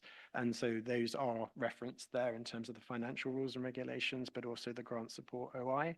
And that provides further details of how we as an organization interact with different types of organizations and what types of grant agreements that we have with them and what's the different types of processes that we would go through. But I take on the points that it would be helpful to maybe have more of that information in here so that that would be clearer for those who are reading the document, taking into consideration your point, Alpha, that this is, different stakeholders will be reading this document, including countries and potential members who would like to submit proposals. I think the point you mentioned, Alpha, with regard to a discussion of providing financial assistance to countries and the development of proposals and how that work does need to be elaborated upon. I'm not entirely sure how that would fit within these guidelines. We can look at updating it. Or whether it would be appropriate to stipulate that somewhere else. Again, I would need to cross-check against what's the latest information included within the technical assistance guidelines, which covers that end-to-end process in terms of the proposal development and the selection, again, to make sure that's aligned and whether, that needs to be articulated in the technical assistance guidelines to a certain extent, and then this builds upon that in terms of the managing of funding, in terms of what level of funding is provided, because ultimately that's a decision about how proposals are developed and not just about where the financing comes from. I think I picked up on your point, Leona, about cross-referencing with the document, so I'll come back to that. And if I could just maybe come to the last point Samuel made, yes, the contributions. And I think that previously in the last iteration of this document, it talked about donors, as you can see on the screen as currently presented. I mean, the suggestion had been to consistently refer to contributors, but I take your point that that could be interpreted in different ways. So in this context, it's about those contributing financial assistance, and that we can make that clearer throughout, if that would be helpful. In terms of the process for due diligence and the evaluations of proposals, perhaps I could actually ask Katrin, maybe you might want to respond to that, particularly in giving examples of similar types of initiatives and how that's worked. Maybe a real life example would be helpful in terms of explaining it. Over to you. Yeah, thank you very much. I think that's a good idea. I had explained the process as we suggested before, but I think Camilla, for instance, was not part of this group when we discussed this. So it benefits all in all if we are going through this again, and I think also the remark, Andrew, that you made before, I think it starts with this question about, you know, at what point do we really engage in what type of evaluation process? And if you allow me, I'm starting a little bit before when we come to this matching aspect. So there is a request from a proponent for a specific support. And the role that I see the secretariat takes is to look and understand whether it's coherent and understandable for everybody. And if not, engage with the proponent and clarify certain aspects.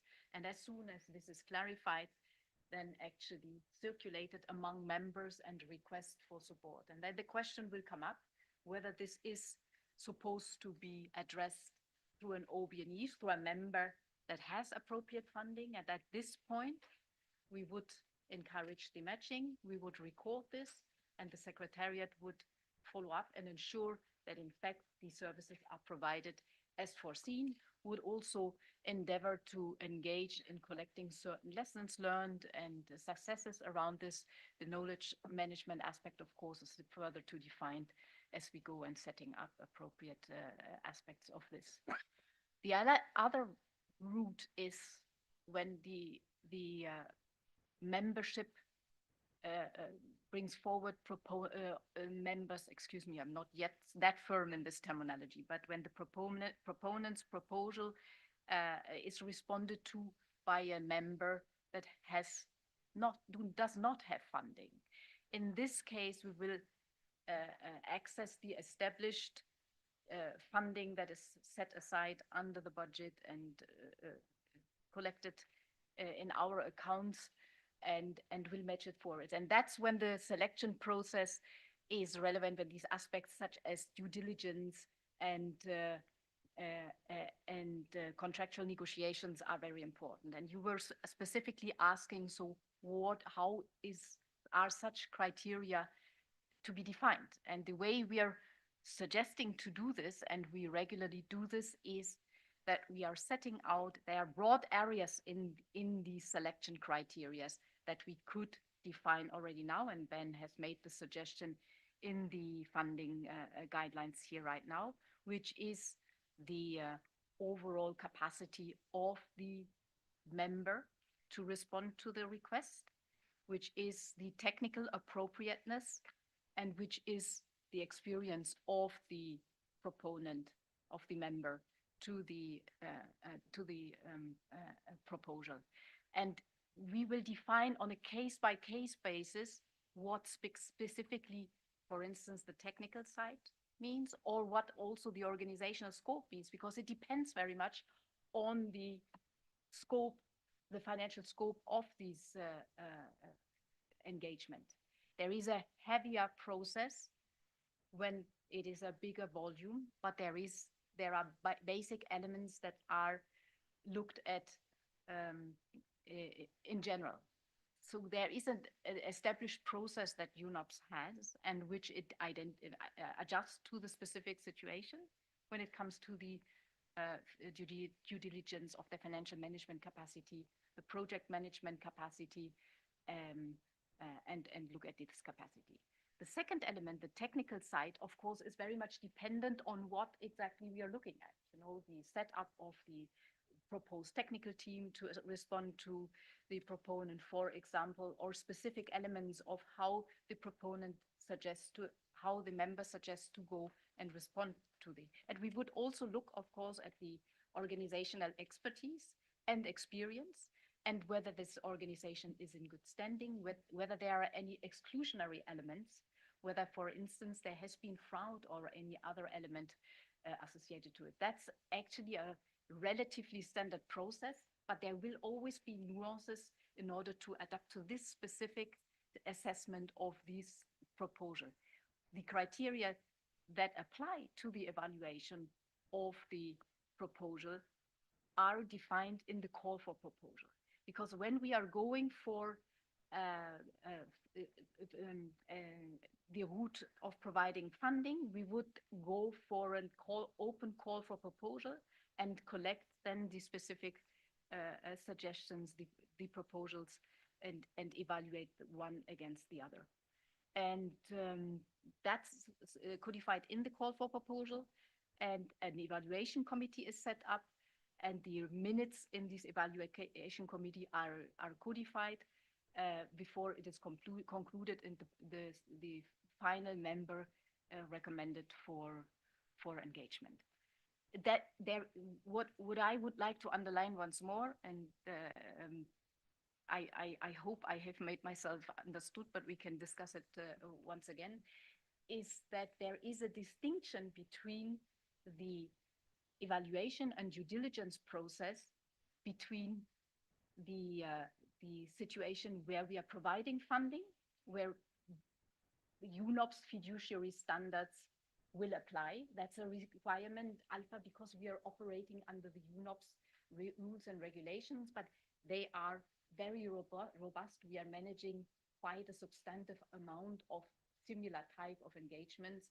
I think the amount is, Andrew, and correct me if I'm wrong, about a billion per annum in grant management, including the providing financial management capacity assessment services to the GCF. They are requesting us to provide this financial management capacity assessments before they actually select their readiness grant. So we can go into further detail. We can explain to you exactly of how we are doing this process, but I just would like to underline that the process itself is quite robust. There is an element of adaptation depending on this specific proposal that we are looking at, the call for proposal.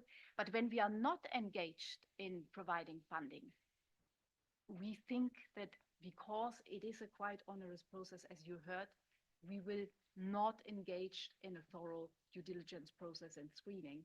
We are not involved, we are not responsible for the funding that is engaged in this process, and we would otherwise need to really significantly expand on the management capacity of the secretariat if we also were to do this in this connection. So we need to line out this process where once it is without funding, where it is just a matching process and the understanding that the member has the capacity to respond to the proponent and will successfully perform from a technical element. But when it comes to the fiduciary side, there we would not be involved, in contrast to when funding is available. I hope I have not been too complicated in my delineation, but I'm happy also to zoom in when you have, in case you have very specific questions. Thank you very much. So now I see Sierra followed by Samuel, Alpha, then Leona. No, Sierra is first. Thank you for those further explanations. And I'm just going to paraphrase back what I heard because I guess I'm still trying to get it straight in my head.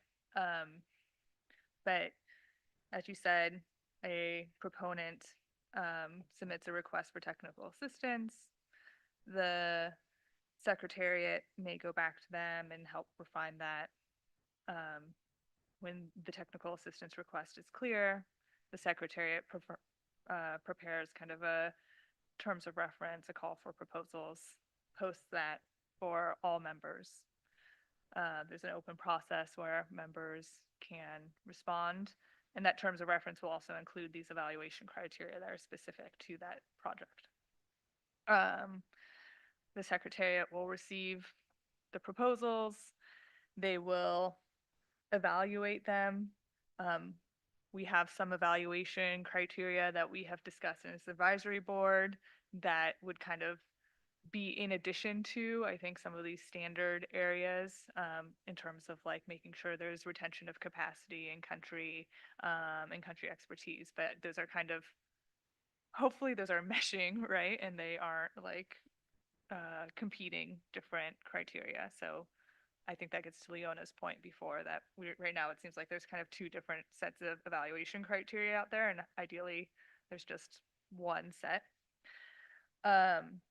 Through that evaluation, we may also realize that one of the proposals is offering funding, and in that case, there may be a decision just to award or match make the proponent in that member. Um, but in a case where maybe the secretariat deems they really aren't appropriate and a different candidate is even better, there's still that evaluation. But in that case where there's funding from a member, that goes off and it goes into its other stream. In the other case, we identify a member that needs funding from the Santiago network, and then there's an due diligence evaluation to make sure that they have the financial management necessary to receive a grant, and the grant making process moves forward. So I think we're describing the same process. And so hopefully I think that's clear. I do think that it could be articulated a little bit more clearly in the document itself, just in terms of like the evaluation is separate, right, from the due diligence. And I think that's pretty clear here, but I think also making that sequencing a little clearer. And I think the question I had before about kind of, there is this line about like further endorsement. Again, I'm just not sure like who it is we're talking about. But I also wanted to come back on if you could do the same thing for the auditing, that would also be helpful. And then react to Alpha's suggestion about expenses that are incurred before the proposal. My understanding is that's not typical practice, right? If you incur expenses before you receive a grant, right, that is not going to be necessarily covered by a grant, right? And I think that's pretty risky, right? To say, oh, we're going to incur expenses and then we're going to compete for a proposal, right? I think what you're talking about in terms of having a member receiving funding to support development of a proposal isn't really necessarily what I would envision as in scope of the type of support that we're providing. But I think it's also been clear in the documents that the secretariat themselves can provide some of the support in helping clarify and refine technical assistance requests. And I think also there is a line in the budget to do some of the like, oh, you need to get everyone together in a room to develop a proposal. It seems like there is a line on that in the budget. I don't really know how that would work because I don't think we are giving money directly to like governments or to proponents. And so I'm not totally, we haven't engaged in that. I'm a little reluctant to go there. It seems like it's a new addition to kind of the model that we've been talking about. So I just want to reflect on that suggestion, Alpha, that that I hope that the support the Secretariat provides in refining technical assistance proposals can do some of that work, but that we wouldn't have like another process. Thank you. Now, next, Samir, please. Okay, thank you. And thanks, Ben, for that clarity. Since contributors mean donors, so I don't know if we can have like a bracket clause where we put contributors bracket donors, if that would work, because you wouldn't want to misinterpret some text when you publish it and people feel, okay, contributors, because we are in this meeting and then these documents, it will not just be accessed by us alone, but others would have access to this document. And you wouldn't want a back and forth question of who are contributors, who are not contributors. So I feel if there is a bracket clause of donors, I think that would make sense. Thank you. Alpha. Thank you for the explanation. As I indicated in my first statement, I definitely think there's a confusion around the contributor, and I do support the proposal made by Samuel. In addition to that, I want to draw your attention first on something that we do not agree here so far at the advisory board that is reflected in this text, and I want to kindly request the deletion of that paragraph, and it is in paragraph 7, that speaks about multi-year indicative budgets. There's no agreement on that. So let's stick to annual budget, and that's the COP is requesting us to provide annual budgets. So please try to avoid using, you know, notion that is not agreed here. That's the first point. The second point is, I think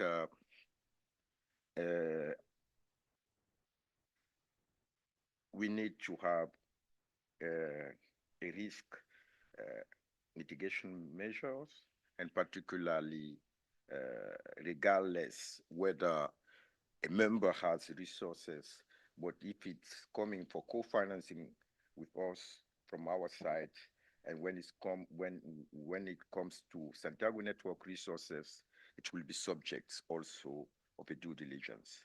So because we are responsible for that. So I give an example. Me as a OBME, I have 200,000 for Guinea, and then I'm seeking 50,000. The range of assessment or due diligence that we have needs to apply for the 50 million. The 200,000 that is coming with is not our business, but as far as the financial input of the Santiago network is going somewhere, we need to have a risk mitigation, and that is reflected, in my point of view, through specific due diligence process. Secondly, I also think that I think we are moving ahead in terms of terminology instead of financial fiduciary standard or financial assessment, financial statements.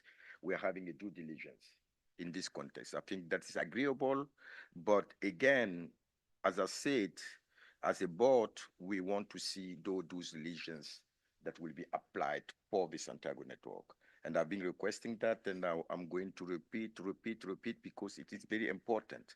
It's very important. This is a technical assistance. Of course, UNOPS has experiences in managing billions, but the Santiago network is unique, okay? And this is, and this innovative feature, this feature needs to be reflected in terms of clarity in this process. And that means that actually this document, if it has to be finalized, we can adopt that, but it will be important at some point next year to look at this due diligence, how that work, because I can imagine that because you have 1 billion management portfolio portfolio management, it means that you have a range of due diligence specific action that you do. So I'm not asking that you revise or you review your own due diligence, but we want to have those specific that are relevant for technical assistance provided through the Santiago network. So I think that needs to be provided. And secondly, also spoke about the glossary. The glossary, because I have wording here, value for money analysis. You know, I'm not, it's require a better understanding. So if we want to have, in my point of view, strong interest in the Santiago network, the starting point is clarity. Clarity and consistency in the process. So those are my initial point, and I think the paragraph 7, there will be no objection to that. We need to delete multi-year indicative budget because it's not an agreed language. Thank you. Thank you. Leona, floor is yours. Thank you, Akio. I raised my flag to engage on one point. Now I have 2 points to engage on with regards to, I will start with that one because I think it's shorter. The number 7, you're correct. This has not been agreed yet. Nevertheless, since we've been talking with regards to the resource mobilization strategy on the challenges with the funding coming in and converting pledges into contributions, I can only strongly encourage us as an advisory board to really think what is needed to translate these pledges into contributions. And I am aware of several contributors who would really, really appreciate this, especially if they give funding for a longer period. They're bound by certain regulations themselves. They don't come up with this just for the Santiago network, but they have these rules and regulations. And it would be very, very beneficial for converting pledges into contributions to have this multi-year indicative budget that will be adjusted every year to the budget that we as an advisory board are mandated to decide. So I strongly encourage us to reconsider simply erasing this, but I agree that so far there's not been agreement on this. Now to the point that I originally wanted to engage on, and maybe it's not a contradiction, maybe it's just a misunderstanding on my side, but I think we need clarity. And it's unfortunate that, of course, we have several documents where still there are some open aspects in not all of them. But on the process that on the criteria that we were thinking about and that was proposed to us by the secretariat on how to select the suitable OB&E, the availability of funding would be one of the criteria, not the only one. I think we had discussed that there may be a situation where an OB&E has all the funding, but they are not actually well equipped to respond to a technical assistance request because they don't have experience in that certain area, for example. So available funding on the side of an OB&E would certainly be a big advantage and one of the important criteria, but not the only criterion. So I think the way you described it, these criteria are only relevant in cases where there is a need for funding. I think it's a step earlier when there's a request coming in, the requesting entity does not have the funding available, they will need some funding, there will be a call for proposals, and there will be proposals from some organizations and experts and bodies who have funding and some who don't, and then it will be decided which is the suitable OB&E to reply. And then there's a later, maybe it's an OB&E that's very suitable that also has funding, okay. And if there's an OB&E that does not have funding but is so much more suitable that we're willing to give SN funding to that organization, then of course this whole due diligence kicks in at that point. But the evaluation would not be only for our organizations that need funding from the SN, but the evaluation criteria would apply at a slightly earlier stage.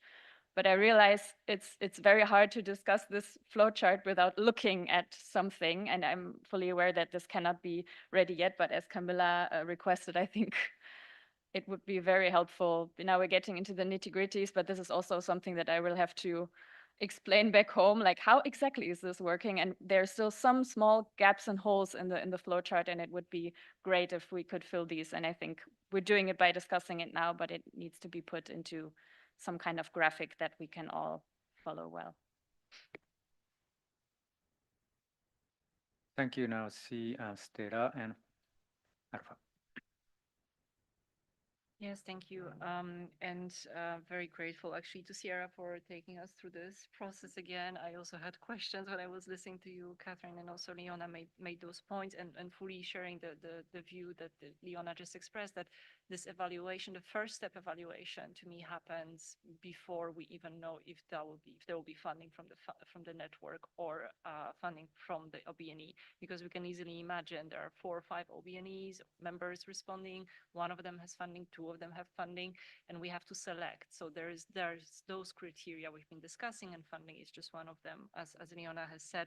But also the question that I have here is, at what point does the proponent have a say in that? I mean, are we presenting to the proponent one choice and telling them this is the best candidate, or are we presenting to them some kind of a description of what the process has been like, what kind of members have responded, and what is the funding that would be available, and giving them the choice also to either say we're only going to ask you to do the matchmaking, match us with that member that is most suitable, has the funding available, and we're out of the way of the Santiago network, or there is then this other way where the budget comes from the Santiago network budget, and then this other evaluation happens that you have described. And I fully agree with the colleagues that ask for this flow chart and more description. I think it would be really helpful to have that, just to have that process clear for everyone. We're getting there, and I think it's really important to get it right. So that's one of my comments. The other comment on the paragraph 7, Alpha, and agreeing with what Leona has said, we have the budget we have only the obligation to approve the budget for 1 year, but we know that the pledges that have been made exceed what we will be spending this year and next year. So there is the indication that we will be spending the money over a longer term. And how do we then, how does the secretariat enter into those contribution agreements to say there is a pooled fund that will go for 49 million or more, and how is that going to be spent? There needs to be some kind of clarity. I do not know exactly how the different donors are dealing with that, but we did hear that this is a requirement for some.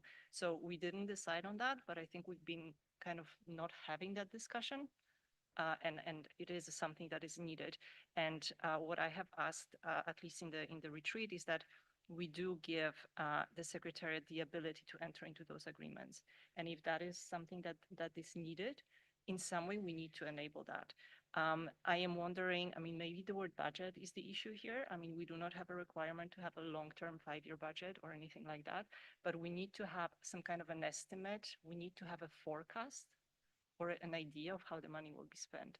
Maybe it's the word that we could be kind of changing and talking about an estimate or a forecast over a long term, but I think there needs to be some kind of clarity. So that's my comment. And the last one, just to clarify, because there was the issue with paragraphs 8 and 9, and I think I heard Sierra saying that you have proposed the paragraph 9, but at this stage we're not engaging on that, so that could go. So thanks for your flexibility on that, but I don't think we should be letting paragraph 8 go. And I'm not sure if I heard you, Camila, correctly, that you said you want to have that deleted, but if not, I would just like to strongly urge us to have that, because we heard in the previous discussion that we would maybe not have that in our recommendations. So then removing that from here, then we don't have a place, and this is a really key and crucial issue for me. Thanks. Thank you very much. Alpha, floor is yours. Yes, thank you. I have a plea moving forward that the Secretariat should be very careful in using the wording that is not agreed, because we rely on the Secretariat to reflect the discussion we are having. So because if we haven't seen that, it will be overseen, and that is actually not reflecting what we've been talking about.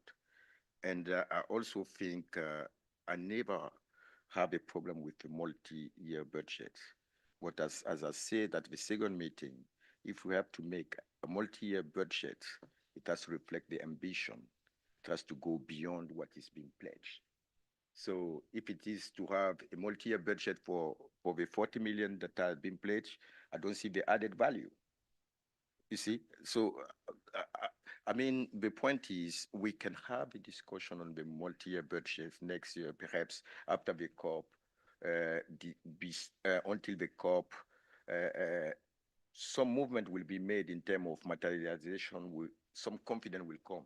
But I think for this year, it's too late. And I think since this is an initial guidelines, I wouldn't be supportive of having a budget, a language that we do not have agreement on that.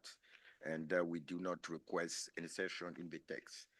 Secondly, I think the graphic also said governing body, and this is a big problem for us. It is governing bodies. So that has to be reflected. This discussion goes beyond the advisory board, and I think we should not start that exercise because it's counterproductive. It's not leading to good decisions, and it's frustrating because things are clear. I don't know why we said governing body. And the last point, perhaps, Chair, if I can propose the way forward, and for colleagues for consideration, I think there are minor editing changes that are being requested. We very much value the strong engagement of the secretariat. We will kindly request further extra mile to reflect those points mentioned, including it does not need to have to be here, but I think there should be an agreement, there should be a glossary accompanying this document, right? So to help people understand. And secondly, I think also at some point, I don't know which meeting next year, we need to have a look at the due diligence. Here we are representing communities, we are representing countries, we are representing potential technical technical recipients. So for us, it is very important to have clarity. What will be applied? And then in the range of document, and I can assure you before I come to the next meeting, I will do my exercise to look at all the document of the UNOPS to ensure that the range of due diligence criteria that will be applied will be appropriate to the spirit of the Santiago network, which is to promote demand-driven technical assistance and not becoming additional challenge in terms of accessing to the resources. The last point I wanted to say also, I think there was a lot of discussion on the evaluation, and I agree with the colleagues on that. We need to fix that. I only made a comment on the risk appetite of the fund. We don't want to, with the scarce resources, we will lose a lot if we are involved in something where there is, you never know, you are trusting people based on papers and so on. At least we are clear that where our money is going, we have evidence that the person can be entrusted with our resources. So perhaps, Chair, we can ask the Secretariat to revise the document and quickly present those comments made. If they are reflected, then we can approve that perhaps tomorrow. Up to you. Thank you. Thank you. Yeah, yes. Angela first, and Stella. Thank you very much, Chair. I was trying to follow most of the comments of this document, but I just want to react in terms of some of them. I'm going to start with the last intervention on the issue of governing bodies. I fully support the comments made by Alpha in the sense that for us it's key to reflect governing bodies, not just governing body. This is a huge discussion that we have been dealing for many years in the UNFCCC, so we need to try to avoid to engage, in these kind of problems that we already know what are the position of each group.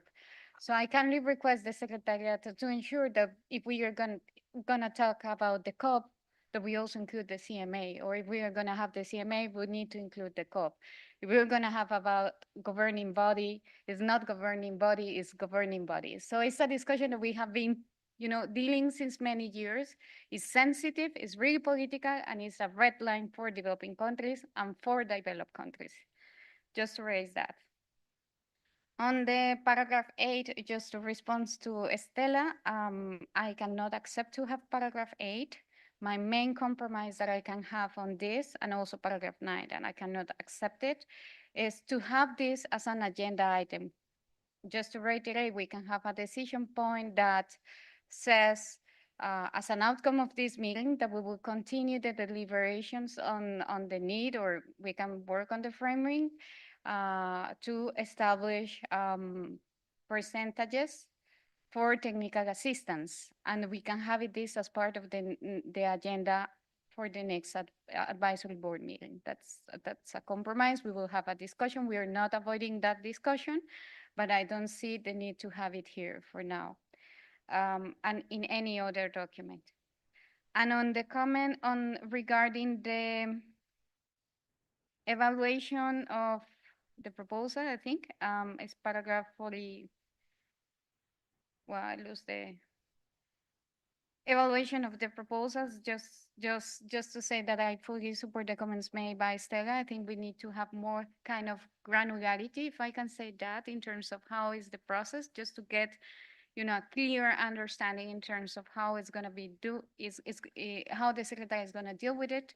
So I think the proposal that was made by Stella, I fully support. We need to have more detail in this specific section. Thank you. Thank you, Stella. Thank you, Co-Chair. And I feel we may need to have some more discussions, maybe on offline, to come to an understanding on some of the issues, because we are still quite far apart on some of them. I mean, just to respond to Angela on paragraph 8, the reason to have it is that in the decision from Sharm, we had we asked the advisory board to work on the guidelines for managing fund, including that element of minimum percentage. And now we are adopting the guidelines without it. And what we're only doing with the paragraph 8 is we're saying we will develop them and there will be an addendum to this document. So we're not saying anything more. We're just sticking to our mandate from Sharm. And we're saying we will do it, because if we don't say that we will do it here, it's like we're adopting a guideline that was incomplete with incoherent with the mandate that we have negotiated together in Sharm, and that was a very important element of that decision for many of the groups. So let's talk about it a little bit more. I hope we can find a common understanding on that, but it is, to me, it's a mandate, and I do not see this document adopted without stating how we move forward on that part of the guideline that we were mandated to do. And the same, I mean, on this multi-year budget forecast, Alpha, I think we need to have a conversation, because I would really hate us to move away from this meeting and have the secretariat then tell some of the donors that they don't have the documents that are needed for them, or they are not able to go beyond end of 2025. And because of that, the agreement is not signed. And because of that, the resources that are not transferred this year or maybe are lost. So I think it is, I think we have to all act in good faith and think about what is needed and think what we also possibly are able to do. We do not have an obligation to adopt it as the board. We had discussions on it at the last meeting. We can note those discussions. We can have something a forecast that describes the ambition that you're trying to achieve, so going beyond what was pledged. But I think we need to agree on something so that the Secretariat is able to move forward. And happy to engage with you more on that and with other colleagues to find a way forward. Thank you. Thank you very much. Now, I'd like to summarize and suggest a way forward. Thank you very much, everyone. So, comparing the discussion yesterday, I think that we have a big progress. Thank you very much, everyone, for spirits of compromise. But there are still a few points not agreeable, and they need some clearance as necessary and some technical input. So I'd like to ask the Secretariat to incorporate these points carefully and to create an updated version to be finalized tomorrow. Is it okay? Thank you, Co-Chair, and thank you for your comments. We will prepare an updated version, a clean version, and share it with you. Obviously, there are a couple of points that require further discussion, and we will leave those as placeholders in the document to hear back from you on tomorrow. I'm conscious further clarification was needed on the audit. We can provide that separately and within the document. In terms of a workflow, I'm conscious that we just need to ensure it's fully aligned with what is included in the technical assistance guidelines. And I would be hesitant to have two similar but not the same workflows. So I think perhaps we can cross-reference what's included there. If necessary, reference that and add additions to it or complement it. What I would want to do is have two kind of similar, because that could be quite confusing for stakeholders. So if you could leave with us overnight, we'll come back with a updated version tomorrow morning, I hope. Thank you. Thank you very much, everyone, and Secretariat. So it's time, it's already 6, but considering the tight schedule tomorrow, I'd like to propose to continue the last agenda item today. So if you're okay, so I would like to hand over to my co-chair. to the next agenda item. Thank you. Thank you, Co-Chair. And I think we will have a very flexible way here. If someone wants to take a coffee, I think I have enough for today. Otherwise, I will not sleep. So, but if someone needs coffee to be fresh and engaged in the discussion, will be can do so. So, I'd like to introduce agenda item 11 as per decision 12/CMA.4 Annex 1 endorsed in decision 11/CP.27. One of the role of the responsibility of this advisory board is to approve the annual budgets of the Santiago network. At our first meeting, the advisory board approved the estimate annual budget for the year 2024. And at our second meeting, it was agreed to continue discussing an indicative multi-year budget. I would like to invite members to consider the revised budget for 2024 as contained in document SNAB/2024/3/13 and the 2025 budget of the Santiago network as contained in the document SNMB 2024/3/14 for approval. I would like now to invite the host to provide an overview of the revised budgets for 2024 and the draft budget for 2025. So I just want to ask one question. Is the budget being shared now? Okay, thank you. You have the floor. Thank you, Co-Chair. If we could present the slides, please.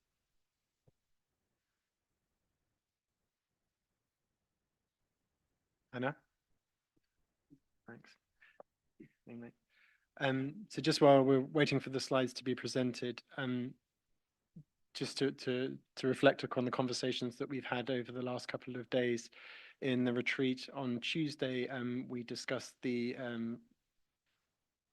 revised 2024 budget as well as the 2025 budget, and there were some comments received on that and a request to submit a revised version of the 2025 budget.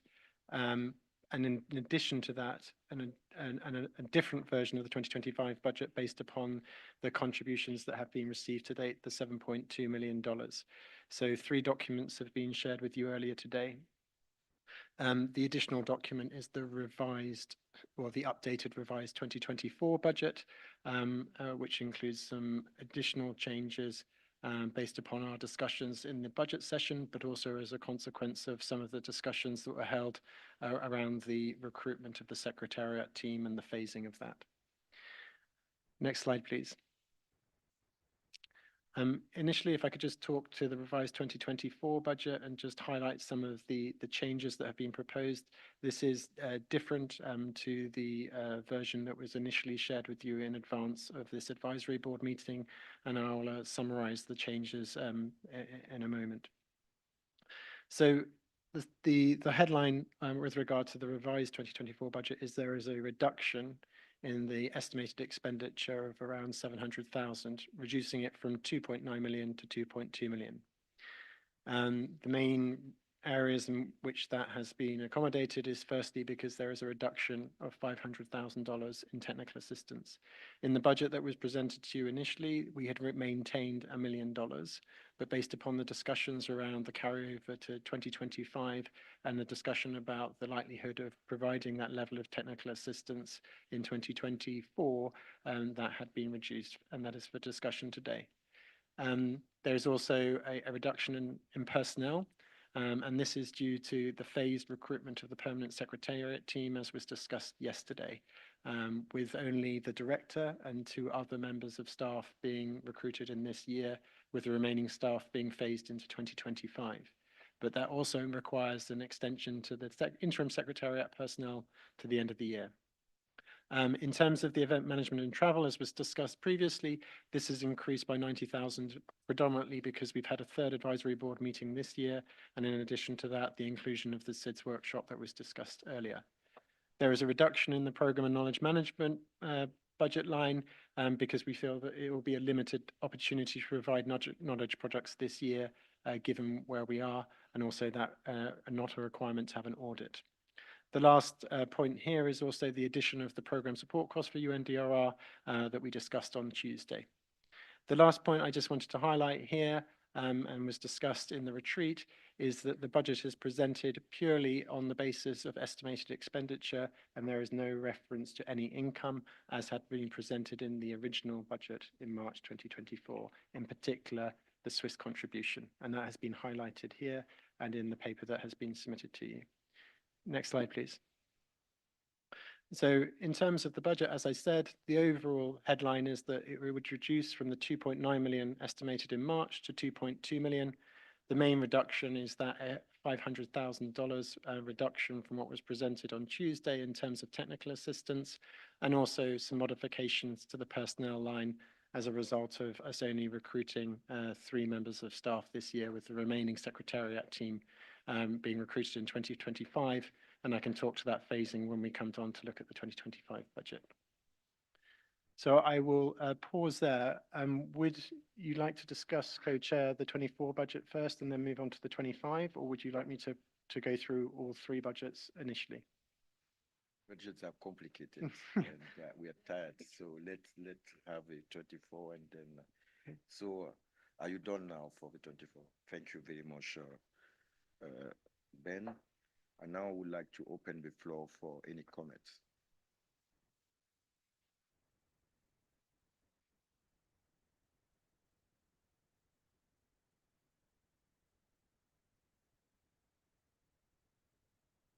Camilla, you have the floor.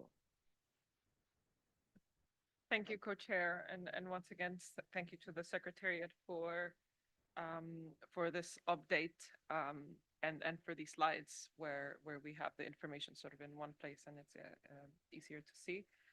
I have some comments first on process and then on the actual document. So on this, we discussed this on the closed session, but I did want to bring it up here. We expect as advisory board to be informed when new lines are going to be added to the budget as they change. And so while there have been explanations and we had discussions on this in the closed calls, and we if new support lines are going to be added, and in this case, I'm speaking of the program support costs on UNDRR that were not part of the budgets approved earlier in March, that this should be proactively communicated to the advisory board and not added into a budget without discussion. I think we should set up a process of transparency in how we execute and prepare budgets, and that includes us for decision making. And in that sense, I would appreciate for that to be as well explained here, where observers and constituencies can follow those discussions. In terms of the budget, we did have discussions on reducing it. I think in that sense, because on my question was sort of what happens and what is the expectation ongoing. I'm happy to go as the group sees fit. I think if we're going independently and depending on the decision on how we want to treat the 2025 budget, because I know there are different issues, I would say I don't have an issue with keeping the 1 million or the 500 as long as we're clear on what happens in sort of Passover and where it goes.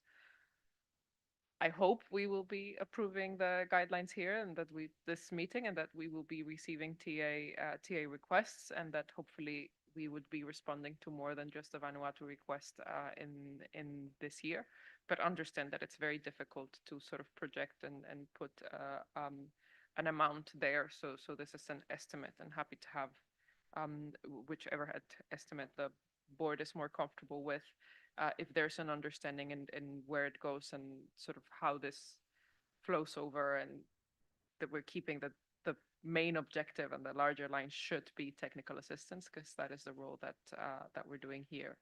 And that will be particularly important when we are doing the two versions of the 2025 budget. And in my view, whatever is not spent here in technical assistance, if it's going over into the 2025 budget, it should, like, the decision that should be added to this, whatever number we keep here, is that when moved to the next budget, it's exclusively for technical assistance, right? Not to be distributed in other areas. I think that was more what I was trying to say when questioning or when talking about this number.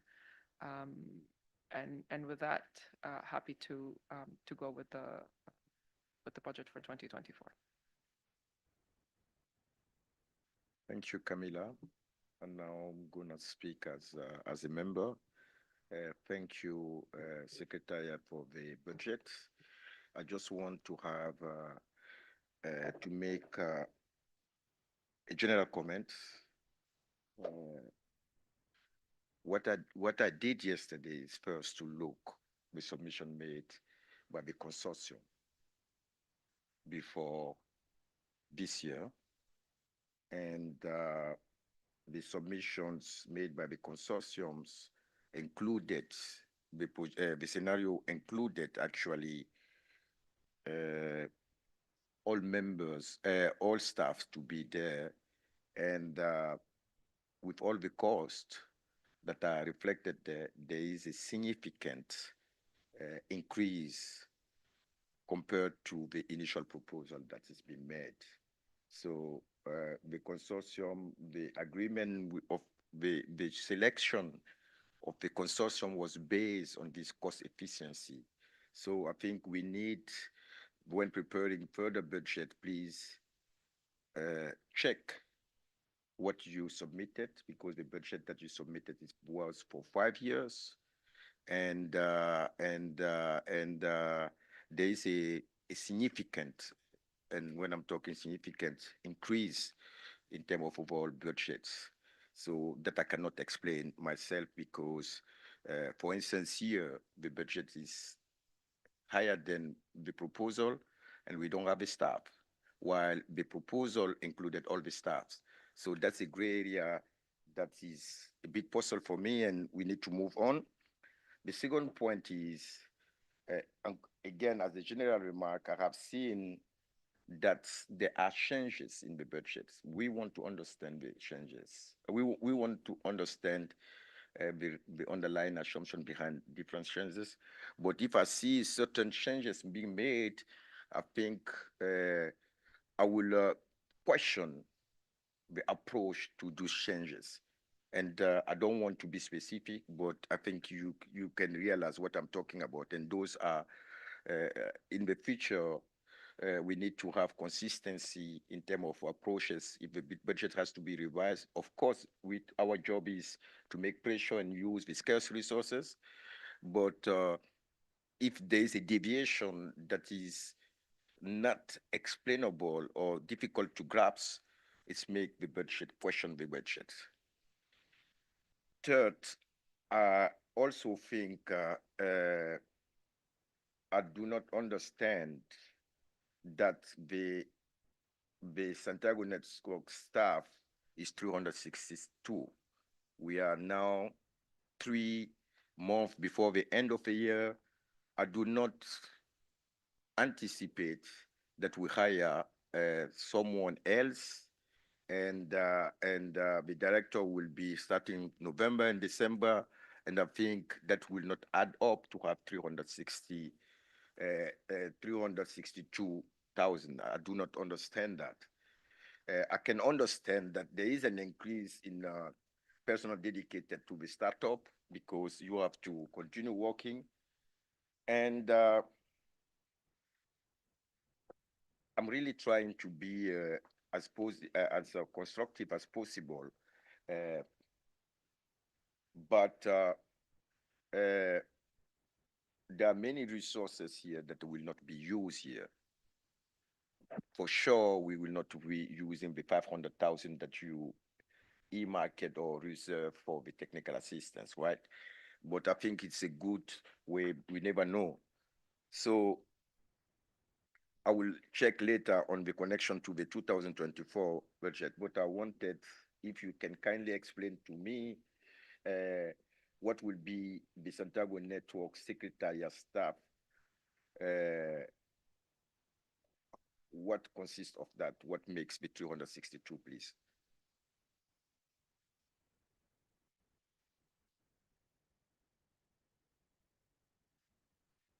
Thank you, Co-Chair.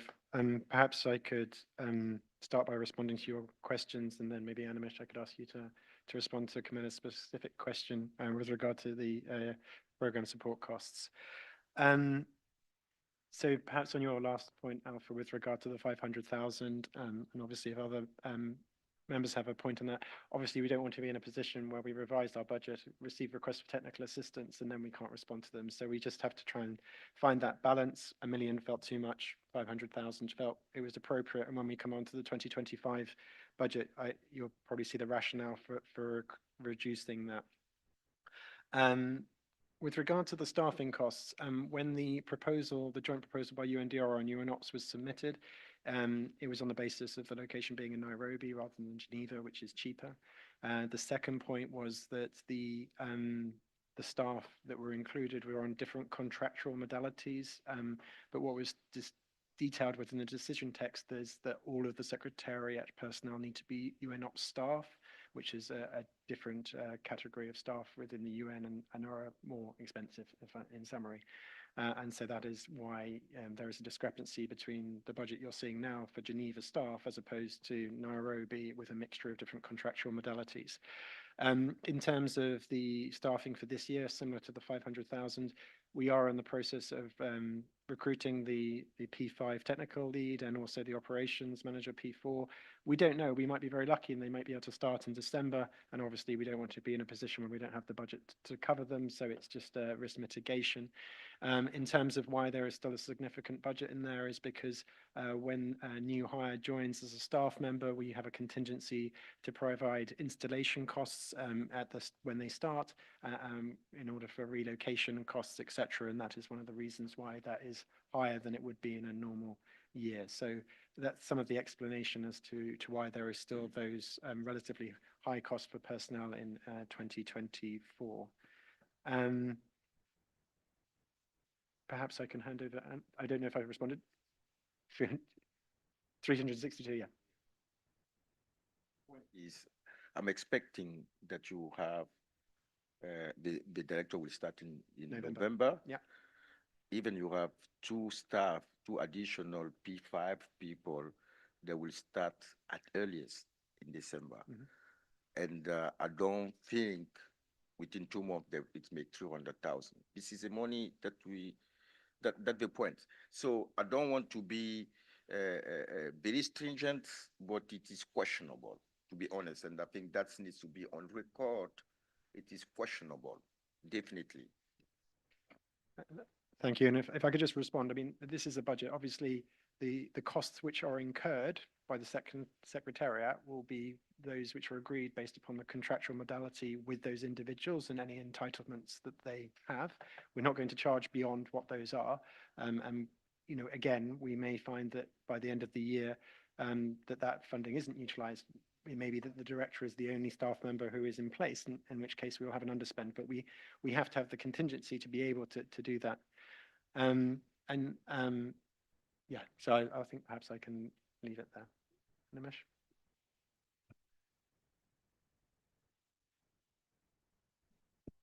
Thanks, Co-Chair. And just to clarify further on the additional budget line, it's strictly not an additional budget line because there was an administrative cost which was also in the budget that was approved called as the management fee of UNOPS. So the issue has been that UNDRR and UNOPS follow different costing structures when applying the support cost.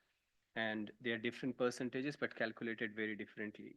So when we divided the activities after approval of the budget, so to be transparent, we provided 2 different management fee instead of just one. For the clarification of everyone, because this was also discussed earlier, the program support cost of UNDRR and the management fee of UNOPS are applied to mutually exclusive budget lines, so they don't overlap.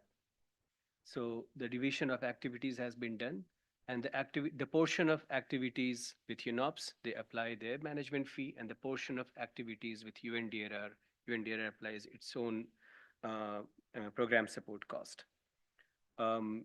So we agree it should have been proactively communicated to clarify this further, but perhaps part of the issue was that this was done after the second advisory board meeting, and we hope that we could have done it in the third board meeting. But agreed, apologize that we should have proactively communicated as soon as this was divided. Thank you.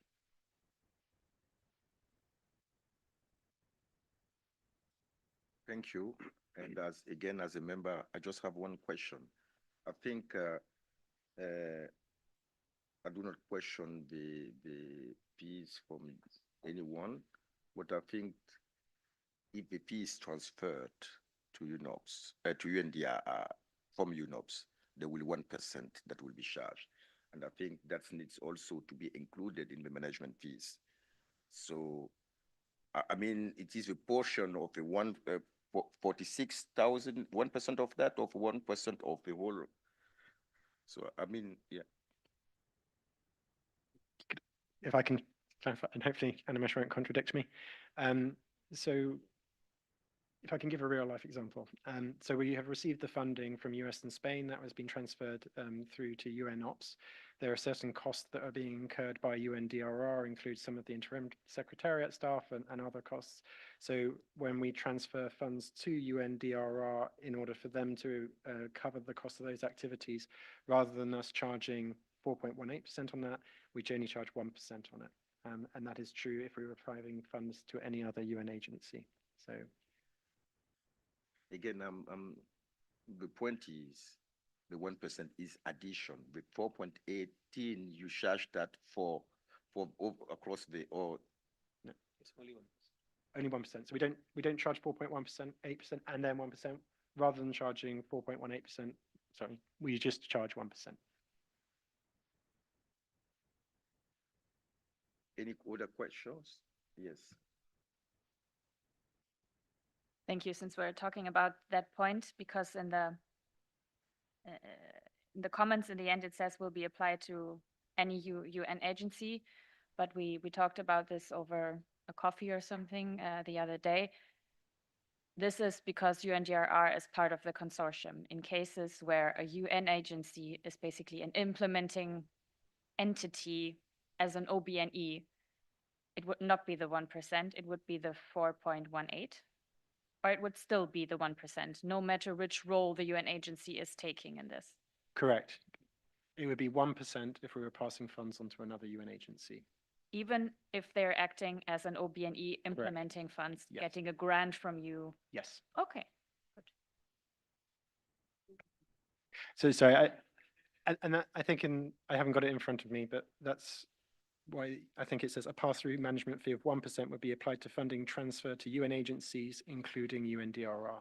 But in the context of where we stand currently as the secretariat and co-hosts, it's only UNDRR at the moment. I'm asking because over coffee, I understood it differently, and I'm happy to hear it's 1% either way.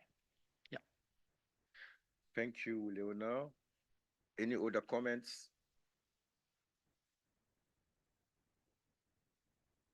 So can I say that we approve the budgets?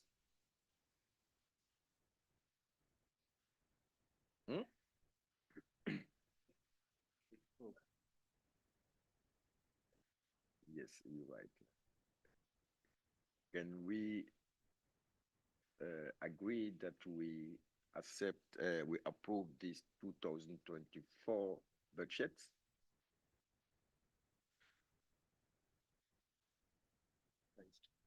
Your flag is the legacy one.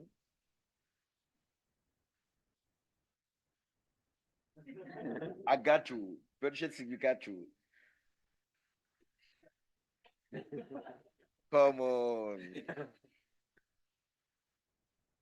So I'll better give him to bring us more luck.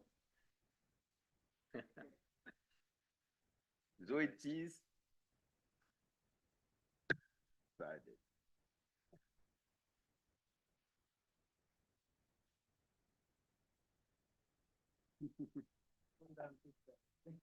So I think moving forward, we have now the 2025 budget.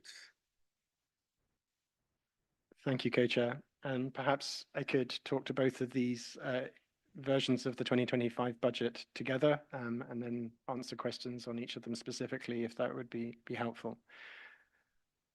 Next slide, please.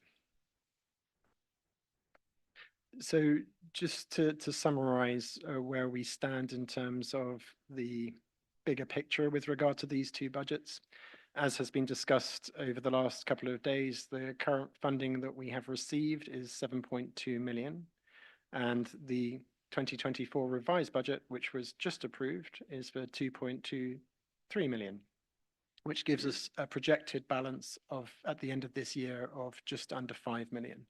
And I just wanted to highlight, because I've forgotten to respond to your point, Camilla, about earmarking that funding for technical assistance into 2025. I wanted to just flag that I recognize that, and we'll make a note of that. So with that $5 million remaining, we have prepared two budgets. One is the budget as requested, based upon how funding would be utilized using the balance of funds. So that's 4.97 million. What would the projected budget be for that?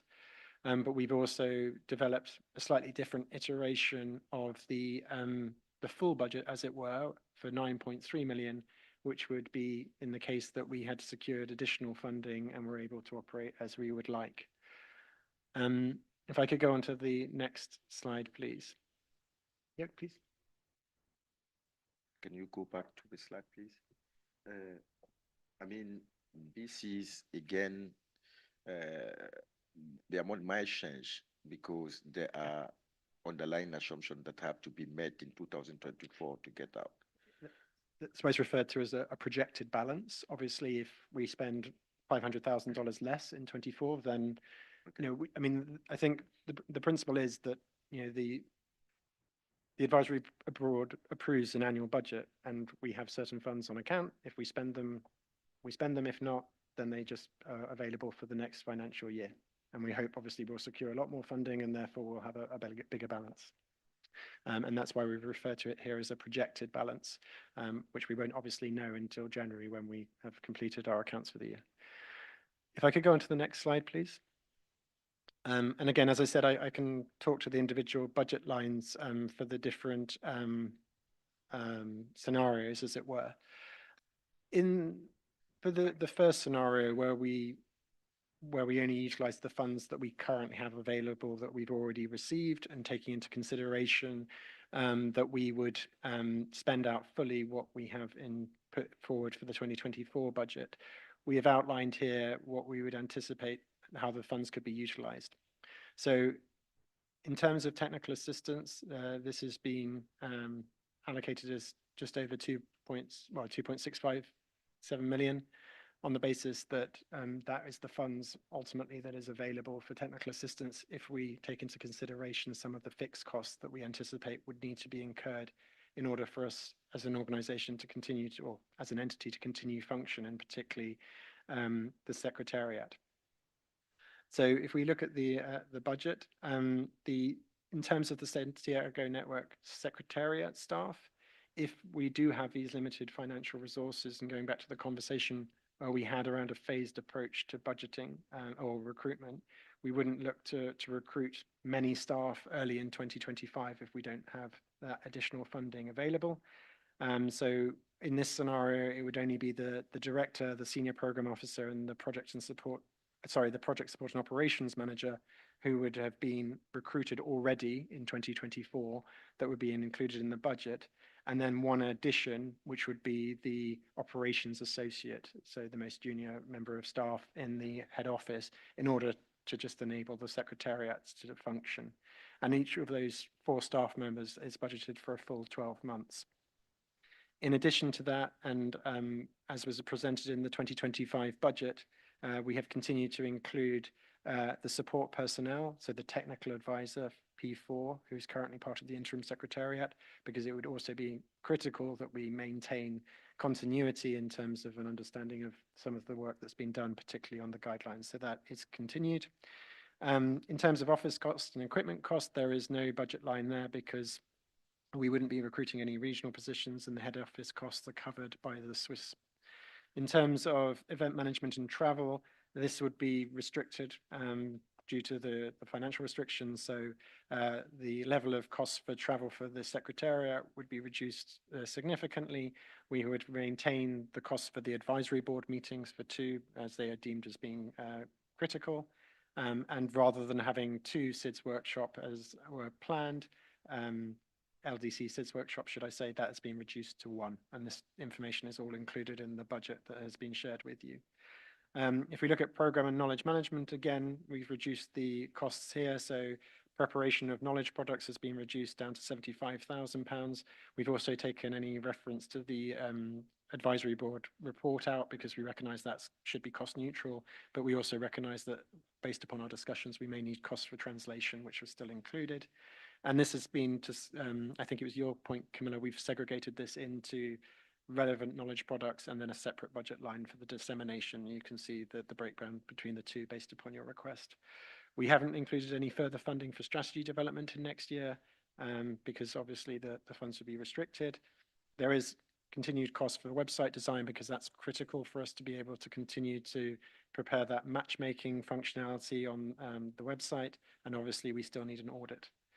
So those are the costs that have been, as you can see, reduced in line with the budget. The fixed costs are what we feel is appropriate given that level of funding. And obviously that enables us to still provide a significant amount for technical assistance. We have also included in here a $100,000 contingency budget line. We did think about not having contingency budget line, but given that we're still in the phase of the inception period and it's not necessarily clear what some costs might be incurred or might come up or things that may need to be done, it felt sensible to include a contingency line so that the director, when she comes in, is able to have funding that she could utilize, particularly if there are particular pieces of consultancy or work that need to be done that at this stage can't be predicted. The management fees and the program support fees for UNDRR and UNOPS are reflective of the percentages based upon the costs that would be incurred by each of the agencies. So that is the sort of stripped down, as it were, 2025 budget based upon the carryover funds based upon what we have currently received in terms of that 7.2 million. If I could talk maybe then to the budget for, would you like me to stop now? Sure, okay. Okay, thank you very much. I want you to confirm that the 1,251 is for 4 staff, right? But the 1.25 million? Yes. That is for the 4 staff of the secretariat plus the additional. That is for the 4 staff of the secretariat plus the additional Geneva. In Geneva. They are, so yes, they will be based in Geneva. And they are, and the addition of the continuation of the program support officer. And I just also wanted to say again, as I mentioned, with regard to the 2024 budget, there are installation costs associated with some of those.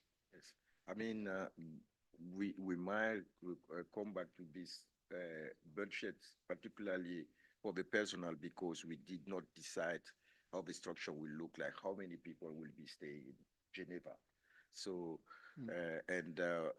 if we apply to countries' value for money, we need to also apply for the secretariat operation value for money. That's the first point. The second point is what I realize is economy of scale seems to be not applicable here. There is a significant difference between 5 million and 10 million. And I see the fees going up because we were told because of economy of scale, the fees will go down, and I see an increase. So that is a little bit worrisome. And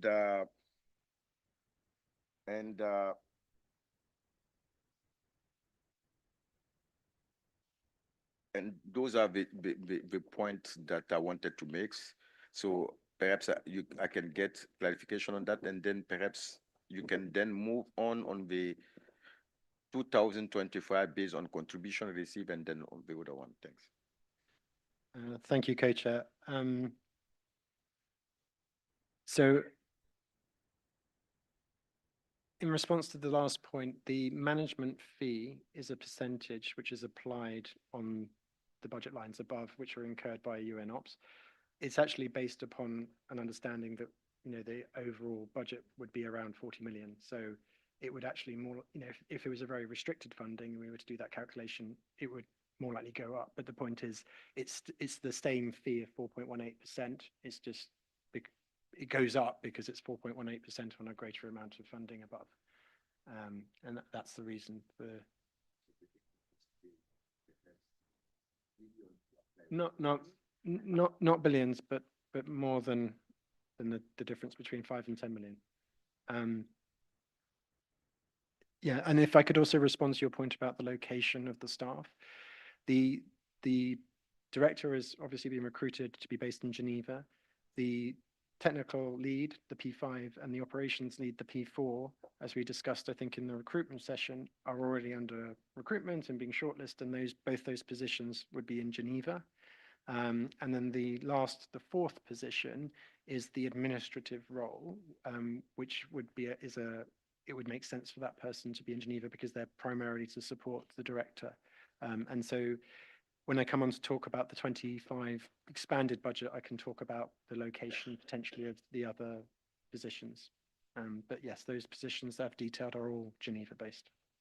Does that respond to your questions? In that case, perhaps I could move on to talk about the other scenario. So in this scenario, you can, sorry, because I think we are not done with the 2,000 based on contribution. Okay. Because the point is these are high level budgets, and I do have some questions on the real budget that is submitted in the document. So can I go on that? Because I thought we are going, okay, first of all, and I think that's for record, it is important to indicate that we are having more or less 50, 60, 40% in terms of budget allocation. 60% for the technical assistance and 40% for the secretariat. That's a matter of fact. The second point is, I've been doing my exercise. I know from one of the contributors, for instance, there was a clarity about translation. So as a representative of developing countries, as a representative of Africa, for instance, I will have problem with having a 60-40 and there's no budget line for translation. And that's being a core of our demand. So I think we need to be, we need to figure out, because I don't want to name the contributor. I know for sure one contributor, one of the biggest contributor as of now, indicated that some money has to go to translation. So that brings us to the discussion about the discussion that is happening behind us in terms of engagement with the contributors. We need to set up as soon as possible the mobilization strategy, and we need to be engaged on that, because we never received an information that a specific earmark was made on translation. And we have a budget here that is 60-40 and none for translation. So I want to seek advice on that first. Thank you, Co-Chair. I do acknowledge your point. There is, I mean, it's maybe not overtly clear in the budget, but it's included under the preparation of relevant knowledge products, the translation cost. It's not separated out, but it's incorporated into that budget line. So I can rely on the document being translated within that budget without deviation? That's what you are saying? I'm saying that there's a budget line for translation. Under preparation of relevant knowledge products, the first line under program and knowledge management.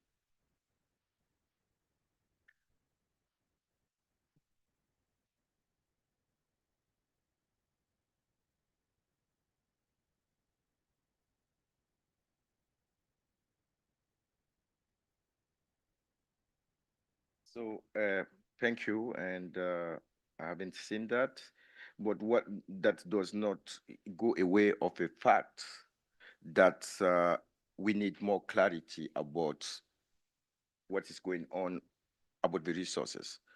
We as advisory board are in charge of implementation of the things.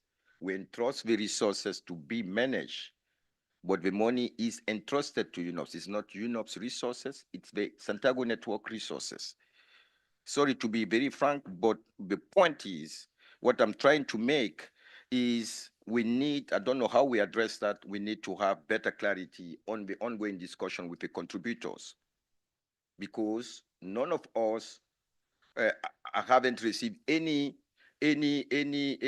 yes, I see contributors. I think what I'm trying to say is a level of transparency. And we are a consortium, we are married forever. There's no divorce, it's a Catholic marriage. So, so we need to, particularly if you get married, you need to set the boundary. And the boundary needs to be set for the sustainability of the consortium, of the engagement. So what I'm saying, I do have some difficulty if, for instance, because we've been talking about the translation for many times, and I know one of the pioneer and champion is Angela, and we never knew that one of the contributors said that a certain amount should be put on translation. That discussion will be skipped. So I don't know what you think about that, but I think a level of information sharing is definitely expected. Thanks.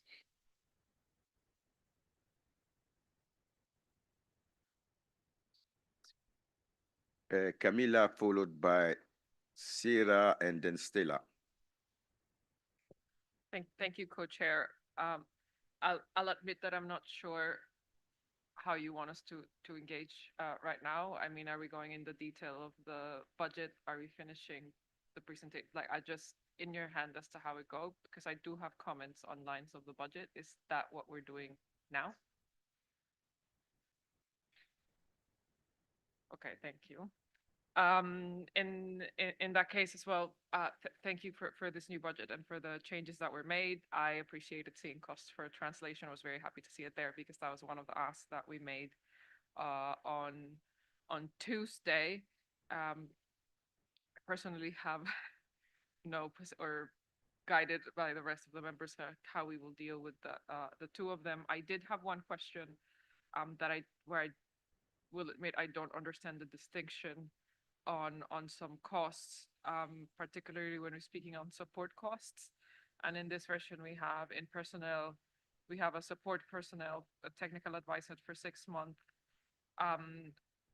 put as support, but then we also have a line on technical support costs that speaks of technical backstopping expertise and support. And I don't understand why this is in two places or why the difference is between these two lines. I would like some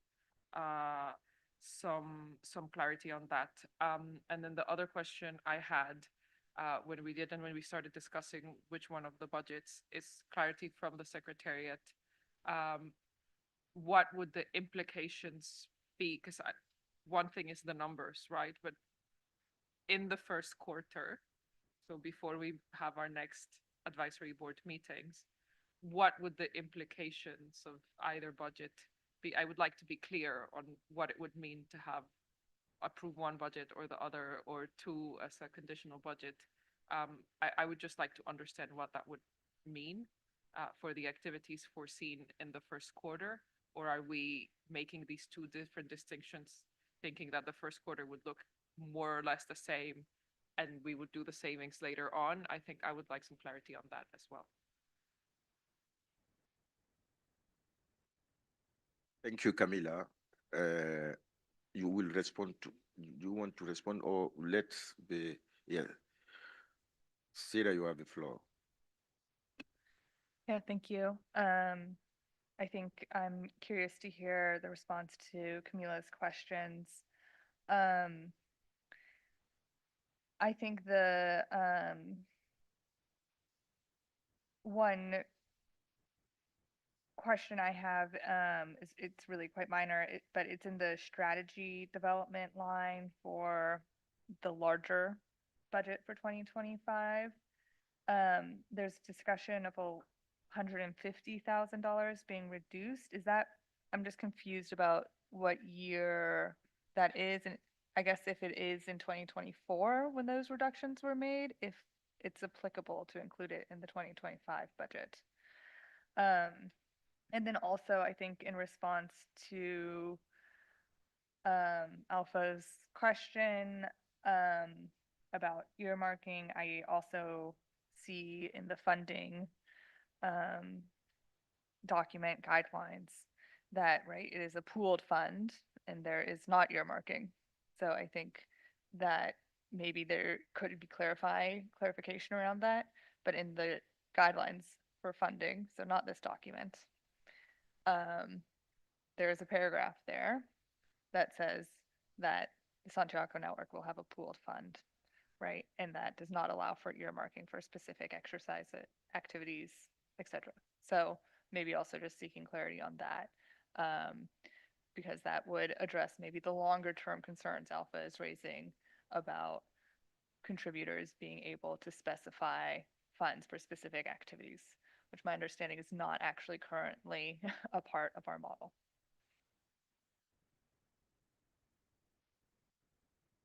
Thank you, Sarah.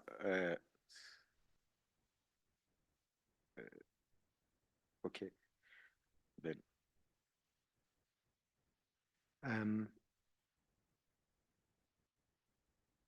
So perhaps I could respond to your point around the two different budgets, and then I can hand over to Animesh to respond on the two technical budget lines. And perhaps Katrina and Andrew, you might also want to comment on the implications of this. So as you can see, with regard to the smaller of the two budgets, for less than 5 million, it includes a limited personnel line because we haven't been able to allocate sufficient funding to recruit the number of the secretariat staff that we would like. So one of the implications is going to be that at the beginning of next year, if we haven't received the additional funding and we haven't got a different budget approved, we would have to pause on recruiting the secretariat staff, which would have an implication in terms of us being able to fully operationalize the Santiago network and to respond to requests for technical assistance just because of the level of staffing, or for us to be not efficient and effective because we're not able to fully respond to those. Similarly, if we're looking at the level of technical assistance, we would be, if we receive large quantities of requests for technical assistance, we wouldn't necessarily be able to have sufficient funding to respond to all of those. As we were just discussing on the previous budget, it's so difficult to know what level of funding requests we're going to have, what they're going to be. But there isn't an obvious implication in the sense that we wouldn't be able to recruit the staff because there isn't the budget in there. I don't know, Katrina and Andrew, if you would want to complement that in any way.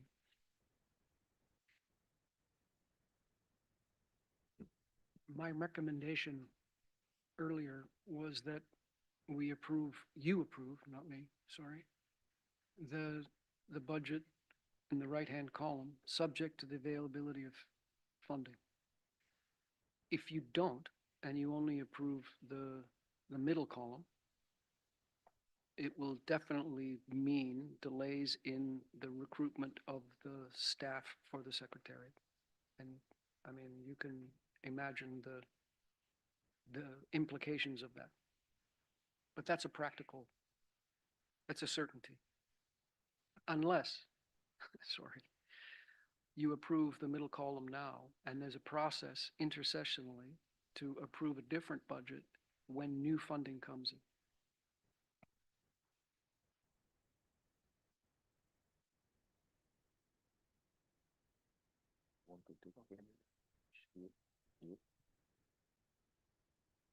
Respond to Camila. Thanks. Just to explain further in terms of, and we discussed this in the closed retreat as well, on the 6 months of a technical staff as a support personnel, and then subsequently a technical support cost to UNDRR. The difference is that the support staff is a continuation of the current staff into the first 6 months of the Santiago network continuation in next year, with understanding that not all the staff will be on board. As was explained by Andrew, that it takes around 6 months for the full recruitment. So considering the number of staff we have as of now, there would be the need of one staff on the technical side to backstop the work as the full-time secretariat staff. The other technical support cost is the technical backstopping role of UNDRR across different sections and organizational units within the organization. As I explained earlier, that this was a pro bono support we have done in 2024, and it appears that it does affect our regular work. So it will be important that we can only cost our time from different sections and units, including from my office here in Bonn, and help us do other work of the organization so that we can continue doing this technical backstopping function as we have been doing in 2024 in the same professional level, but more sustainably. So the difference is that the 6 month is a temporary cost with the understanding that not all the staff will be on board. And that person will be on UNDRR contract and hence has been separately mentioned under personnel, while the technical backstopping cost is of the UNDRR's overall organizational support on technical backstopping role.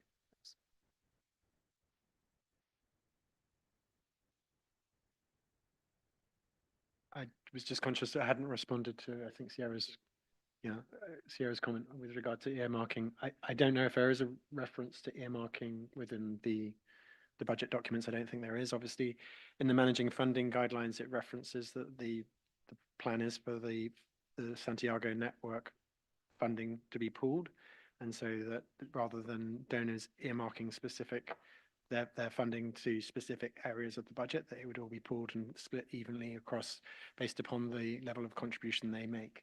I'm sorry if I missed, Alpha, your comment or question on that. I didn't pick up on it.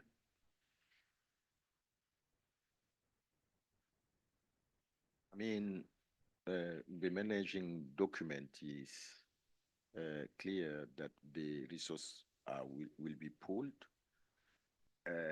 But before that, pledges were made. And I know for sure that one of the pledges speaks to translation costs, right? I mean, the funding that we received from the two donors that we currently have, Spain and the US, was transferred through UNFCCC to us in a UN-to-UN agreement. I don't think, as far as I'm aware, there is any stipulation in those documents about earmarking for particular activities. I'd have to go back and check, and I can come back to you on that. But nevertheless, it may be that the stipulation was that translation costs need to be included in the budget of the Santiago network, rather than their funding actually being allocated specifically to that. But Katrin, you might want to respond. I just wanted to comment about this aspect of resource mobilization and the status of it. I think this is also something where we maybe can complement a little bit of information.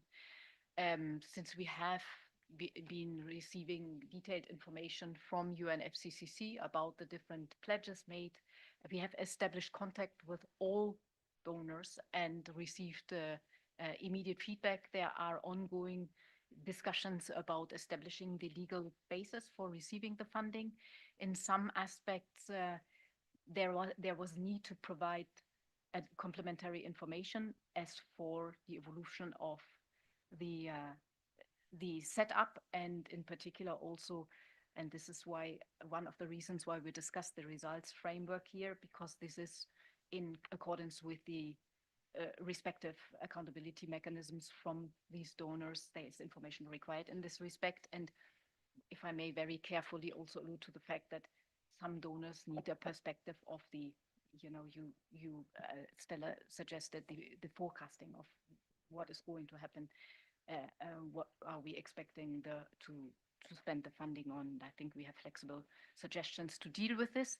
But there is a process which gives us a reasonable assurance that funding is going to come in reasonable time frame. And I could say it shortly, but in some cases we are more advanced than in others.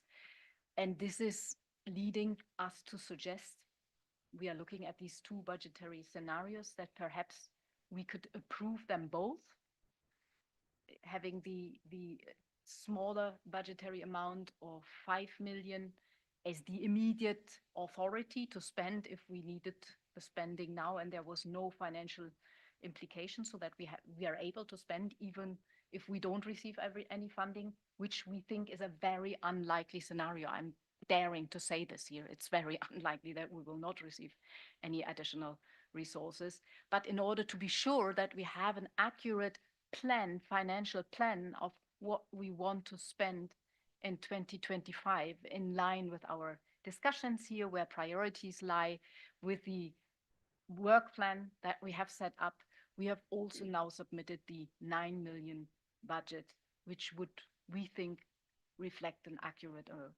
idea of what we are planning to do and what it will cost to do this. And when it comes to translation, I think we all heard, and I didn't hear anybody who said we should not provide funding for translation. I think this is integrated right now in both budgetary scenarios. If you feel that there needs to be a specific allocation, I think that could also be made possible. This is not a difficult aspect to label it accordingly, but I can just assure you that we have experience in dealing with such situation. We are very clear, all of us, I think here, that we need to make sure that there is clear communication when we engage with different partners globally, that we have the appropriate knowledge tools, the appropriate information in different languages. So I can assure you that for us this is clear, but if you need a specific label, maybe, you know, we can do this, make this little adjustment and present it accordingly. Yes, thank you. Thank you for the explanation. First, why I'm doing this exercise, because there is no resources. That's why we want to have that reflected in the report. Okay, that's the first point. The second point is, based on your submission, based on the submission made to be selected, all costs for the second year does not exceed 2,300, including the 11 people hired. That's the projection. And now we are having more or less 2,200,000 only for the staff, without all those fees and et cetera, et cetera.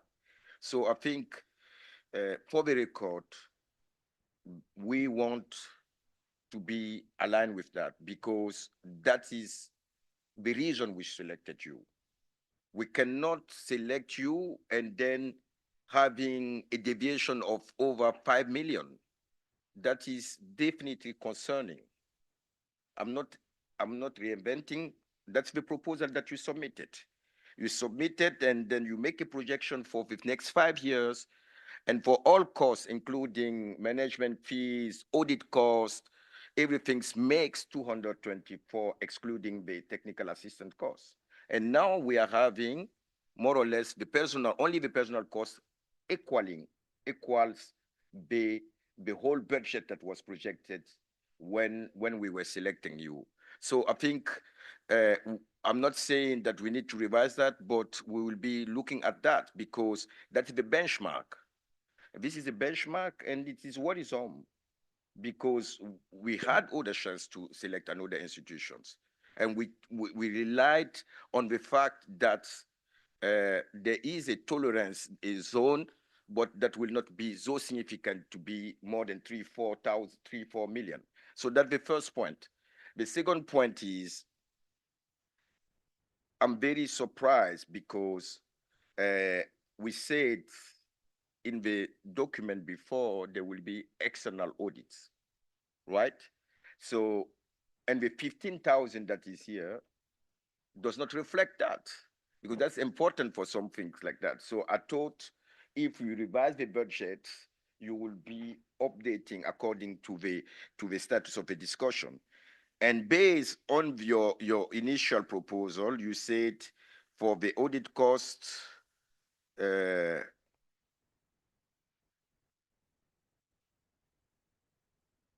yes, so I think I want this external audit to be reflected here because it's becoming a process.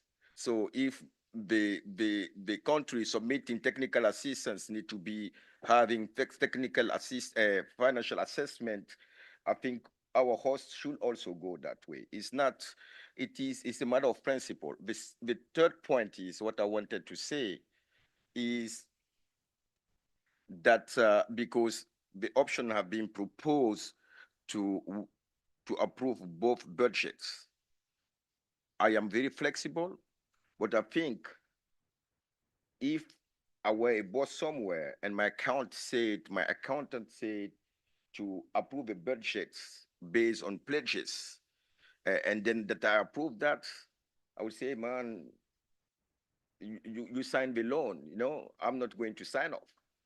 The money is not there.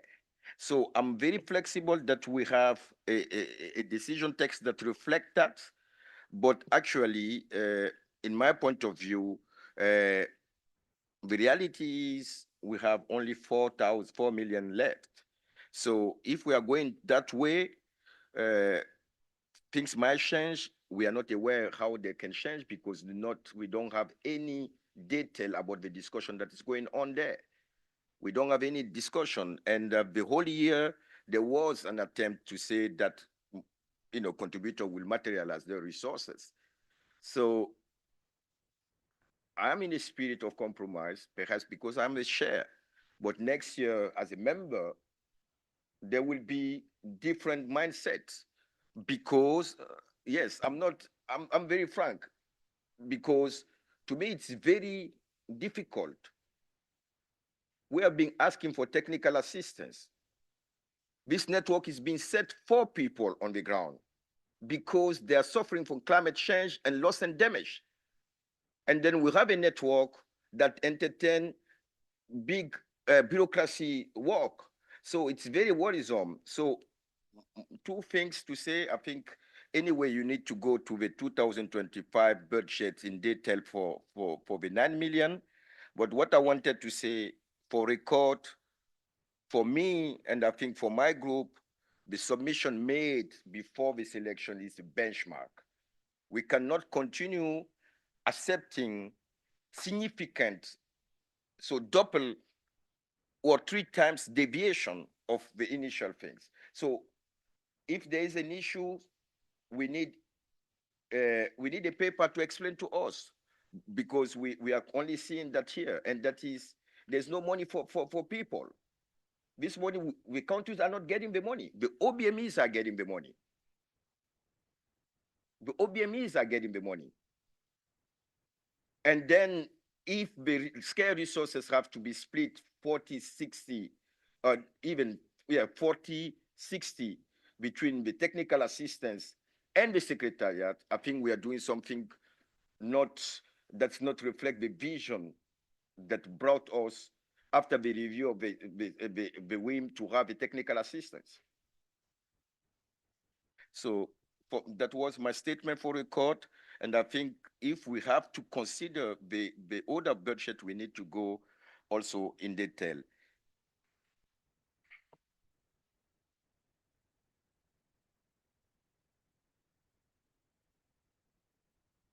Okay, we have several lady first. Leona. Okay. Camila, lady first. Thank you, co-chair. I think I want to focus on the way forward and setting up this process for success.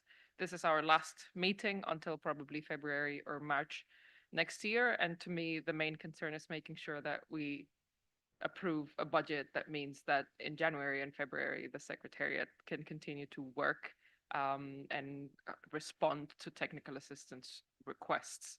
So I understand concerns by members that approving a budget that goes beyond the money that we already have in coffers is a concern to them. I personally are more inclined to feel that because there are pledges and COP will come. And I mean, I want to believe in the pledges that have been made. We can think of a scenario where we are working with a larger budget, and I would not like to have a decision that would imply making compromises at the beginning of the year, mainly because we as advisory board have not had the chance to meet. So I think one of the comments that I heard Andrew say was that we could have set up a process where if we approve the first 2025, so the 4 million budget, but we either leave the larger 9 million budget as a working document that can, in the case, sort of that gets maybe automatically endorsed if the money comes in, that could be a workable solution to make sure that we don't need to have intersessional meetings in December or January, where hopefully we're all taking a Christmas break. And that might be a way to let the process set up or approve in both version, with the second version having a different title as sort of projected or to be used in the case that pledges come through, with some indication like that. And in that sense, we all feel comfortable that until money, we are all clear that until money comes in, this is the budget that we have, but that if pledges do materialize, and we will work really hard to make sure that that is the case, that we already have that scenario drawn up, and that we won't need, the secretariat won't need to wait for another advisory board meeting, or activities will not need to stop in January, February. And hopefully that's an agreed way forward, and we can have a budget and set this longer intersessional period that's coming up for success.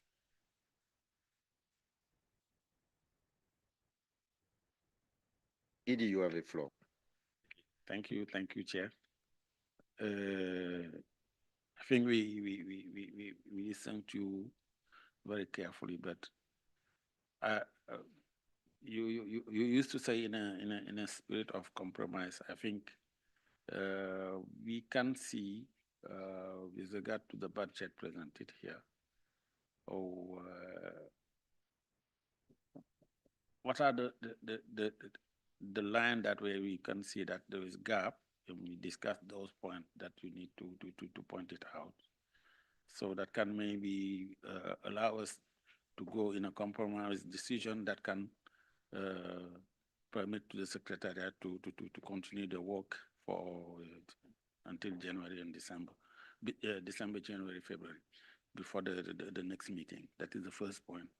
So secondly, also, I want maybe to ask a point, what about the contribution from citizen government with regard to office management and the personnel that they said. I need also to have explanation on that. And I think last year they said that it was the day, during the informal meeting, we will have 1 more million for 2025. If it's the case, also I need it to know in which line that it is included for 2025. I do not have any view, or I misunderstand what was said. And I think we need definitely to see what we can approve in this line, Alpha, to see how we can agree with and make progress for this budget. We need to see where we have a gap and what we can work to approve it, so that can allow the secretariat maybe to continue working. So I stop there. Thank you, Edie. Leona?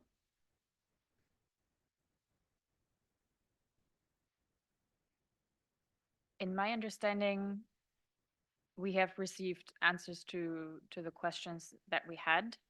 And I would like to see us moving forward on this with either of the 2 options that were presented.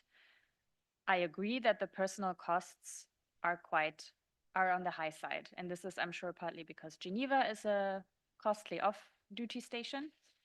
And we've only started, and I think we should continue discussing how we want the secretariat to be set up. I mean, right now, this is based on an idea that was developed at an earlier stage, and we need to move forward and think how we come up with roles and responsibilities of the regional officers, if they can, as was discussed earlier, take on some responsibilities of the Geneva staff, or if we have 11 people in 7 people in Geneva, 4 people across the world, how we distribute that. And I think that will also, hopefully in a positive manner, potentially change the personnel costs overall. But this is not only a matter of budget, it's mostly a matter of how we want this secretariat to work, and we have to think about this further. And I think we had a short discussion on where and how many regional officers would be good to have and would be suitable. But I think we haven't finished that discussion, and it would be good to continue in that regard either. That shouldn't stop us from approving a budget because we need one, but this is a conversation to be had as we move forward. And I also wanted to say, you looked up exactly what was in the proposal. I couldn't do that in that short amount of time, but I do understand that when the proposal was proposed, that was based on a vision that the host consortium had. Now, this budget is based on the vision that we have for the Santiago network. And I can see that there can be some changes to that, but I don't know if there were any, so I don't want to insinuate that. Thank you, Leona. Sarah, you have the floor. Yeah, thank you. And I think that the proposal by Camila is attractive. I appreciate Katrine's confidence in more contributions coming in the near future. I share that confidence, but I also think it's important that we are also a bit risk adverse in terms of the reputational risk of making a budget that goes beyond our current resources.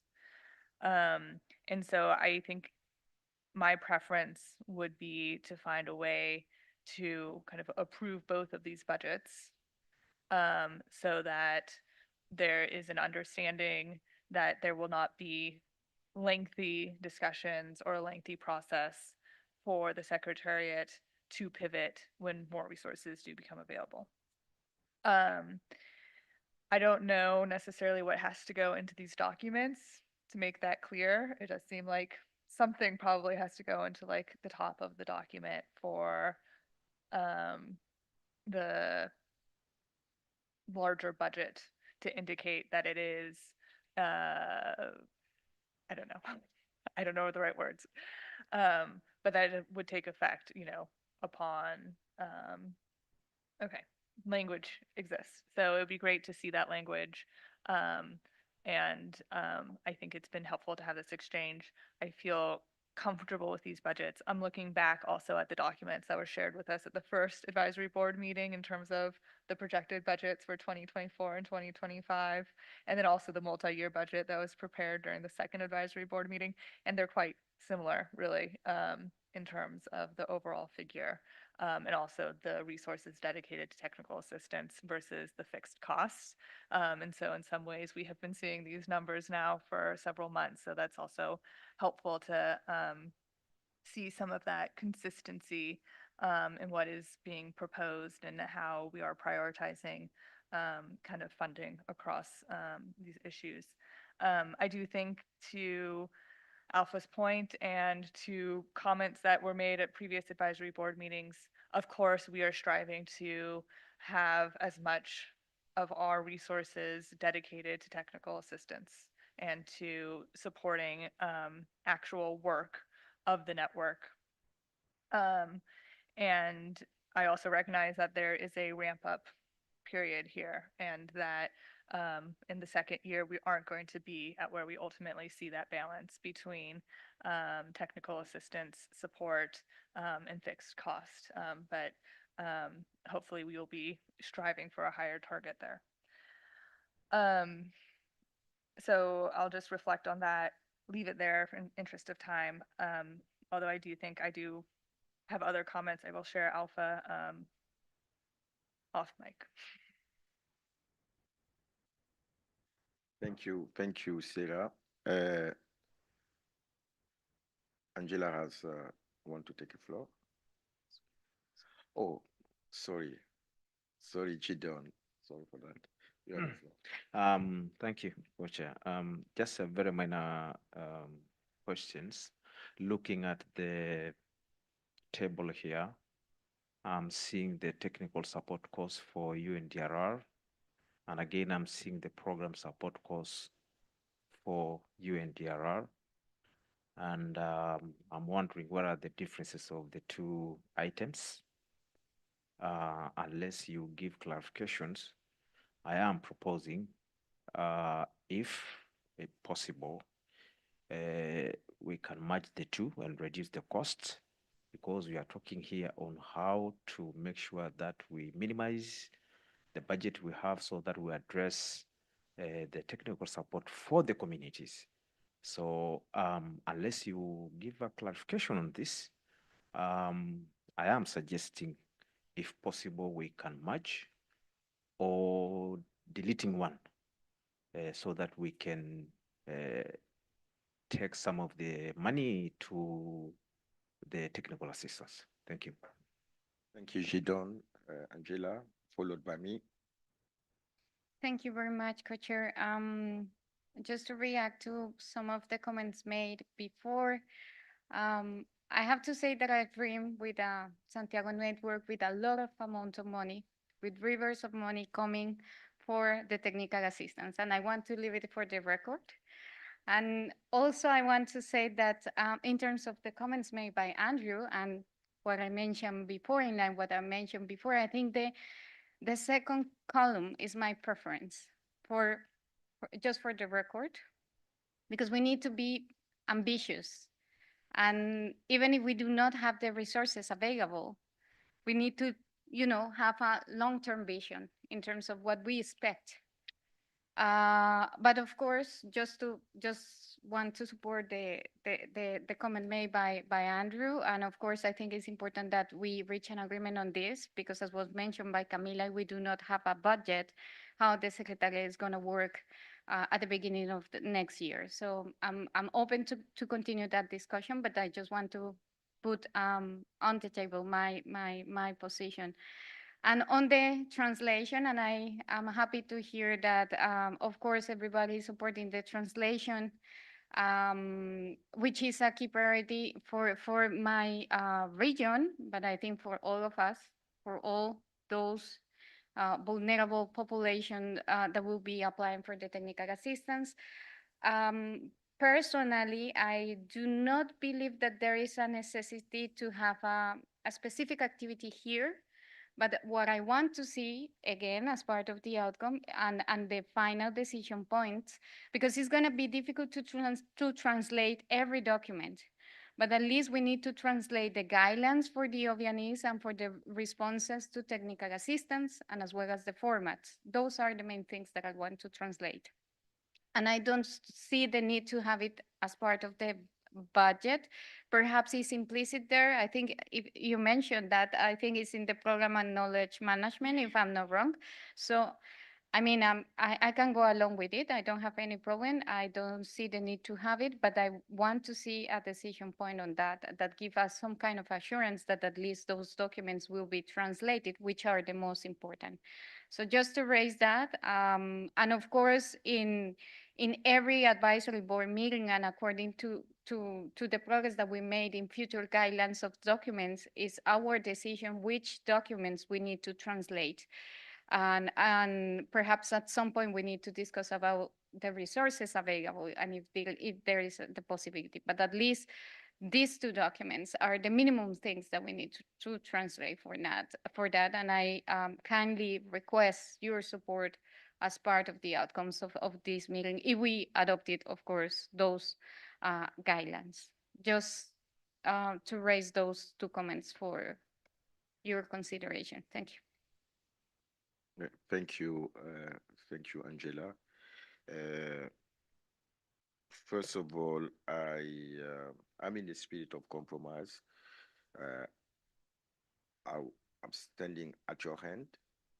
I personally will abstain for the decision. I will not object on the budget. I will let that go. I'm not going to have the right as a member to abstain. That's the first point. The second point is I think we need to continue the discussion about the 2025 budget with the projected available resources. Event management understand the differences that in the small budget, there's one workshop that is missing. In the second, there are two workshops. So, and if you look at the workshop, both together is 330, which make 165. And I see 500,000 more than the initial one. That's the question. And the second is also on the knowledge management. So my question is, why those increase, particularly 500,000 more than the conservative one. And having said that, I think Gidon made a very pertinent proposal, and I want to hear the reaction of the secretariat on the shared cost, the proposal he made. Thank you.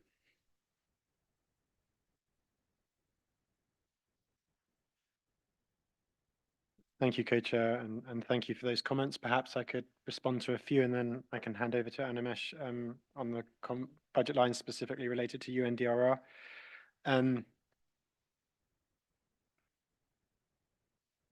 Obviously, just in the context of our discussion today, this is just a summary that has been presented on the screen, and the further details are in the document that was shared with you. And there is a specific audit costs, to your point, Alpha, for in every year, in actual fact, to cover those costs. It's just, it's sitting underneath one of the subheadings. I think, to your point on the contribution by the Swiss government and the in-kind support, so the office that they had offered to provide as part of their in-kind support has been honoured, and we take up the lease on that on the 1st of November, which was luckily timed exactly when the director is starting. So that is good news. And there's also provision there for some equipment, which we will also be liaising with them on. As I think I mentioned earlier, but maybe not in this forum, the additional 1 million Swiss franc contribution that they made as a result of the head office being located in Geneva, they have confirmed that that will just be merged with their existing pledge, their existing contribution, and so they're looking to sign an agreement for 2 million Swiss francs, and we are liaising with them on that. So I just wanted to respond to that. Leona, with regard to your point about the roles and responsibilities, perhaps when I talk through the detailed budget, based upon the discussion that was held yesterday on the recruitment of the secretariat, the 4 positions that were referenced under the initial smaller budget, as it were, have been identified as being in Geneva, but we have less some flexibility as to where those other positions may be located, even though they were initially as being aligned with Geneva. And I think the agreement out of the session yesterday was that once the director's in place, or even in advance, we can have a discussion about, where does the structure look like, and obviously she can liaise with you on that as well. And I can talk more to that in the budget, but it's also included in the notes.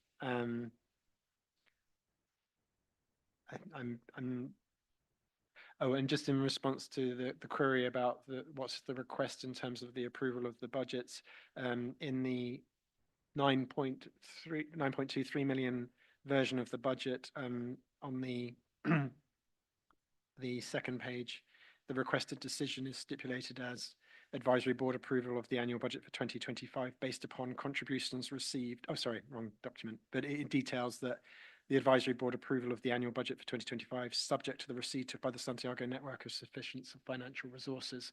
So that's the idea, that it's based upon the funding being available. So I just wanted to flag that we had included that. But perhaps I could hand over to Animesh if you'd like to respond to those specific points. Thanks. Just to respond to point from Gideon, I think we had explained this in the meeting day before yesterday on the standard and the program support cost and so on. So that's a standard for the UN Secretariat. It's nothing much we can do about it because this was endorsed, approved by the UN General Assembly in the 1980s in terms of the percent. This is the same for information, as I mentioned earlier, the same 13% that CCC also charges, which is approved as part of the COP budget every year. This information was also shared as part of the SB 58 last year as a written response and subsequently reflected in para 37, the MOU. So if the point is that that's a cost charge to the activities implemented by the respective organizations. And then we have a shared support cost in terms of the cost of the technical backstopping that we provide. So if I'm not sure how we can, unless the activities are reduced, the program support cost as a percent will not reduce because that's a percent charge to the actual activity implementation. Thank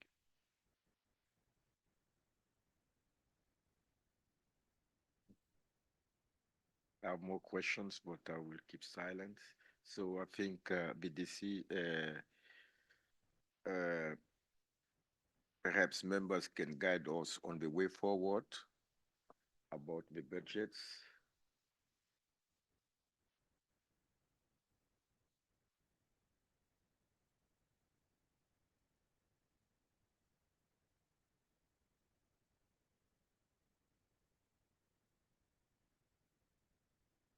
Are you approving the budget as it is now?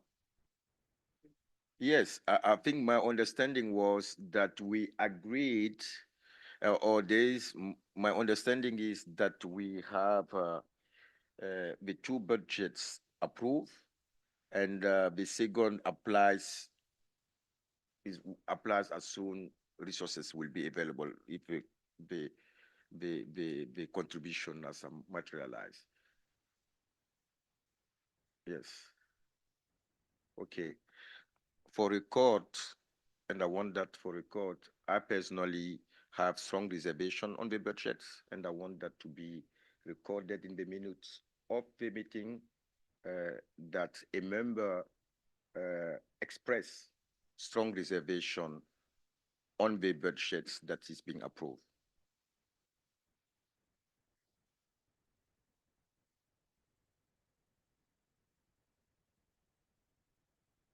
So I don't know how we capture that. That will be captured as the reservation, how that will be captured.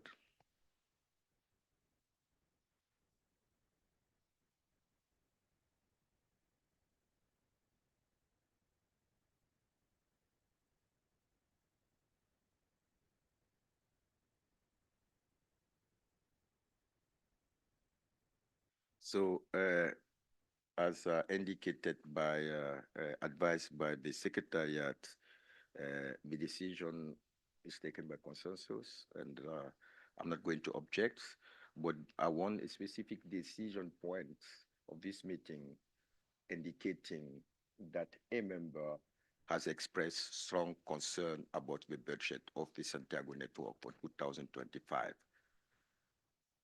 Thank you. So I'm the lucky guy. I'm actually gathering the two decisions. Tomorrow you have to gather the most more.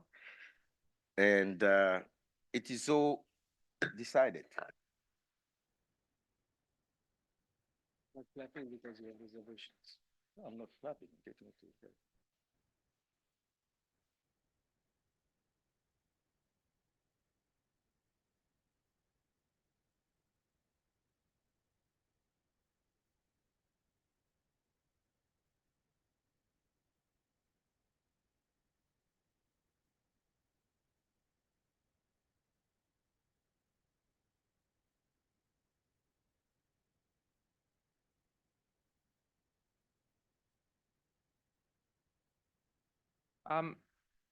what is happening now?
Okay, to your information, the meeting is closed for today. Camila,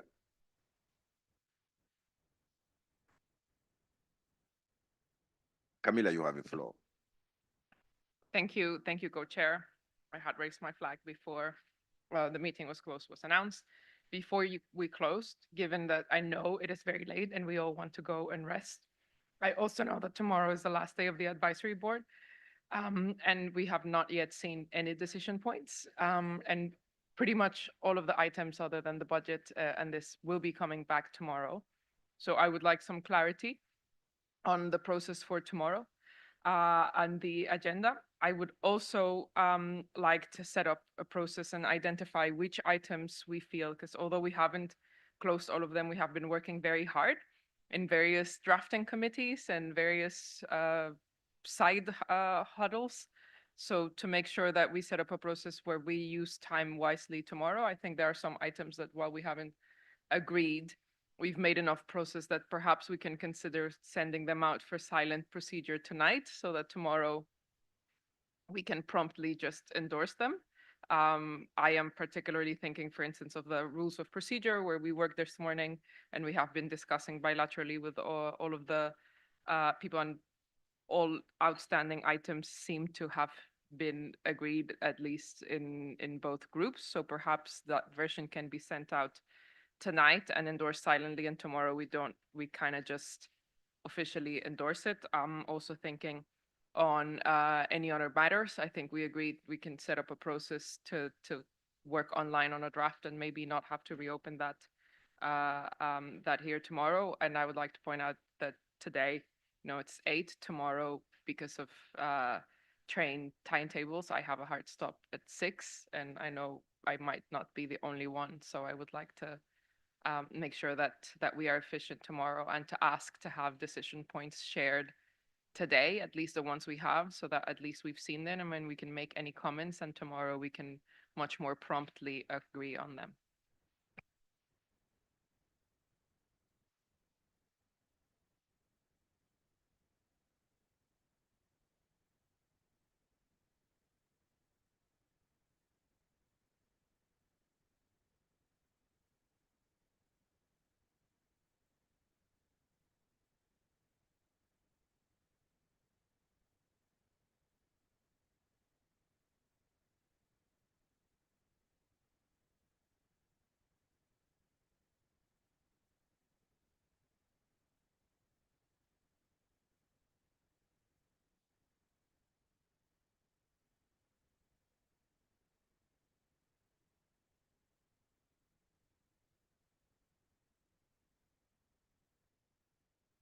Sarah, you have the floor.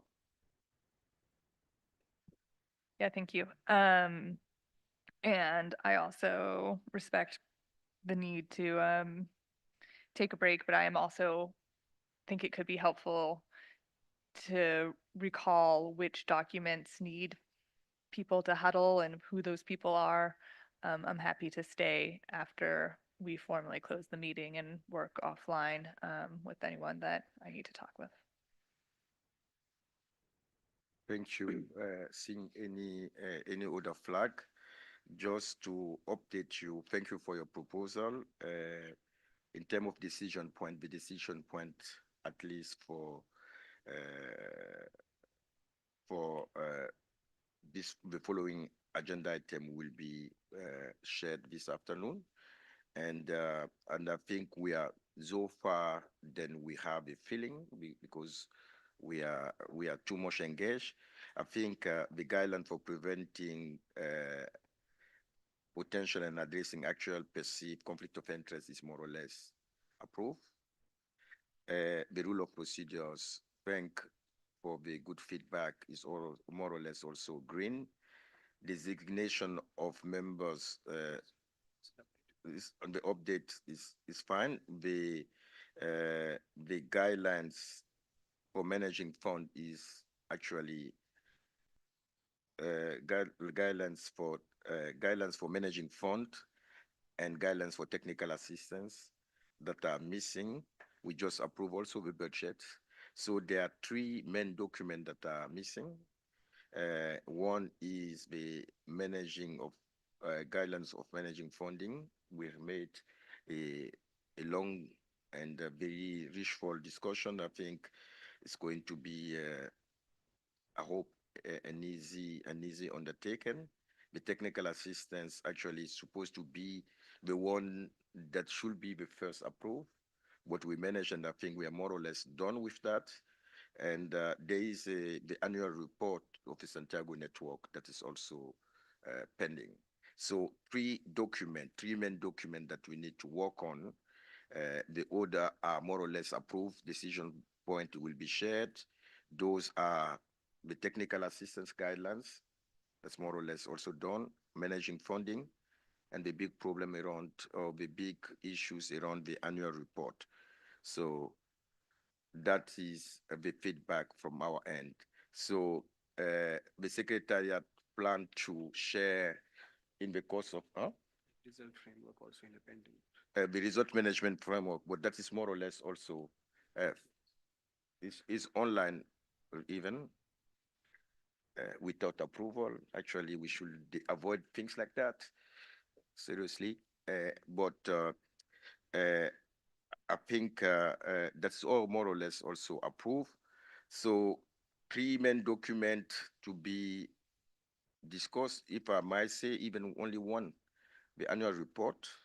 And given the discussion we had today and the sense of compromise we made today, I hope that the sense of compromise will be also from the other side, particularly to core issues that we flag in the annual report.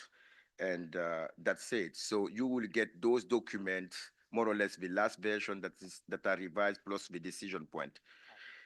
Leona, you have the floor. Thanks. I may have only missed it, but the results framework is also, okay, I'm sorry.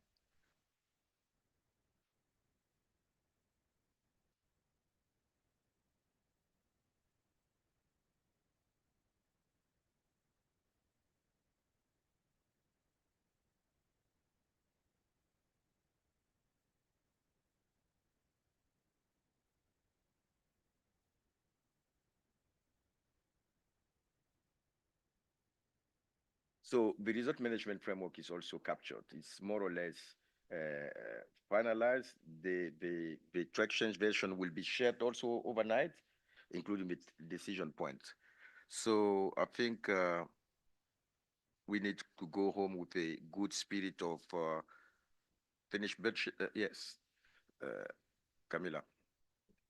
Thank you for that summary. I just want to clarify what you expect the procedure is tomorrow. So where we're at, do you expect then to open all those agenda items tomorrow and gavel, or are we sending some of those for silent procedure. I'm just, what is the process that we're setting up?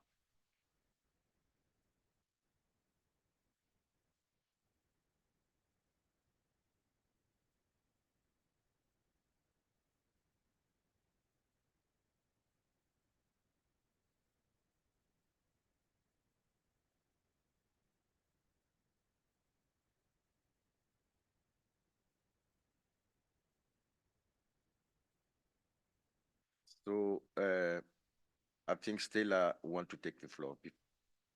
Yes, thank you. Just two additional questions for other topics on the agenda that I think we haven't at all discussed. So just a question if we are pushing them to the next meeting, and that is the outline of the overall strategy. So not the resource mobilization, but the Santiago network strategy and the concept notes of the workshops or the programs, whatever it is. And the high-level dialogue. Thank you for recalling that. So are they also on the agenda for tomorrow? And also echoing Camila's question, would be useful to know. Thank you. Thank you for reminding us on that. Those documents require only update. We get an update on that tomorrow. Yes. So there will be a slot, a short slot to guide. So we will address them. The main point is that we need to discuss, but as far as I can see, we will start tomorrow very quickly with the 4 agenda items that are more or less approved: the rule of procedure, the guidelines for technical assistance, the conflict of interest, and the result management framework. After the break, we will have pending discussion on managing of fund, annual report, the textual proposal for Africa later, and a decision from the meeting and skeleton that will be shared. So, and then for information, then we will have a discussion on the workshop as well as Santiago network. So we will have a slot on that, but there was no expectation that we take decision on that. That's why, because of urgency, we focus on those that need to be forward to the COP.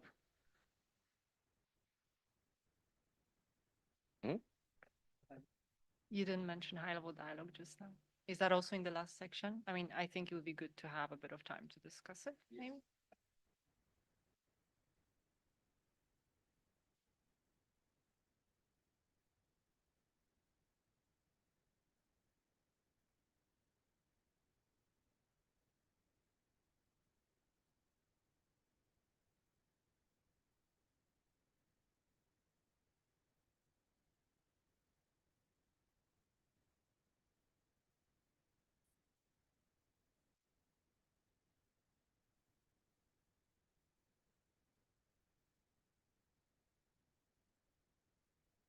Without any other points, so I will say, huh?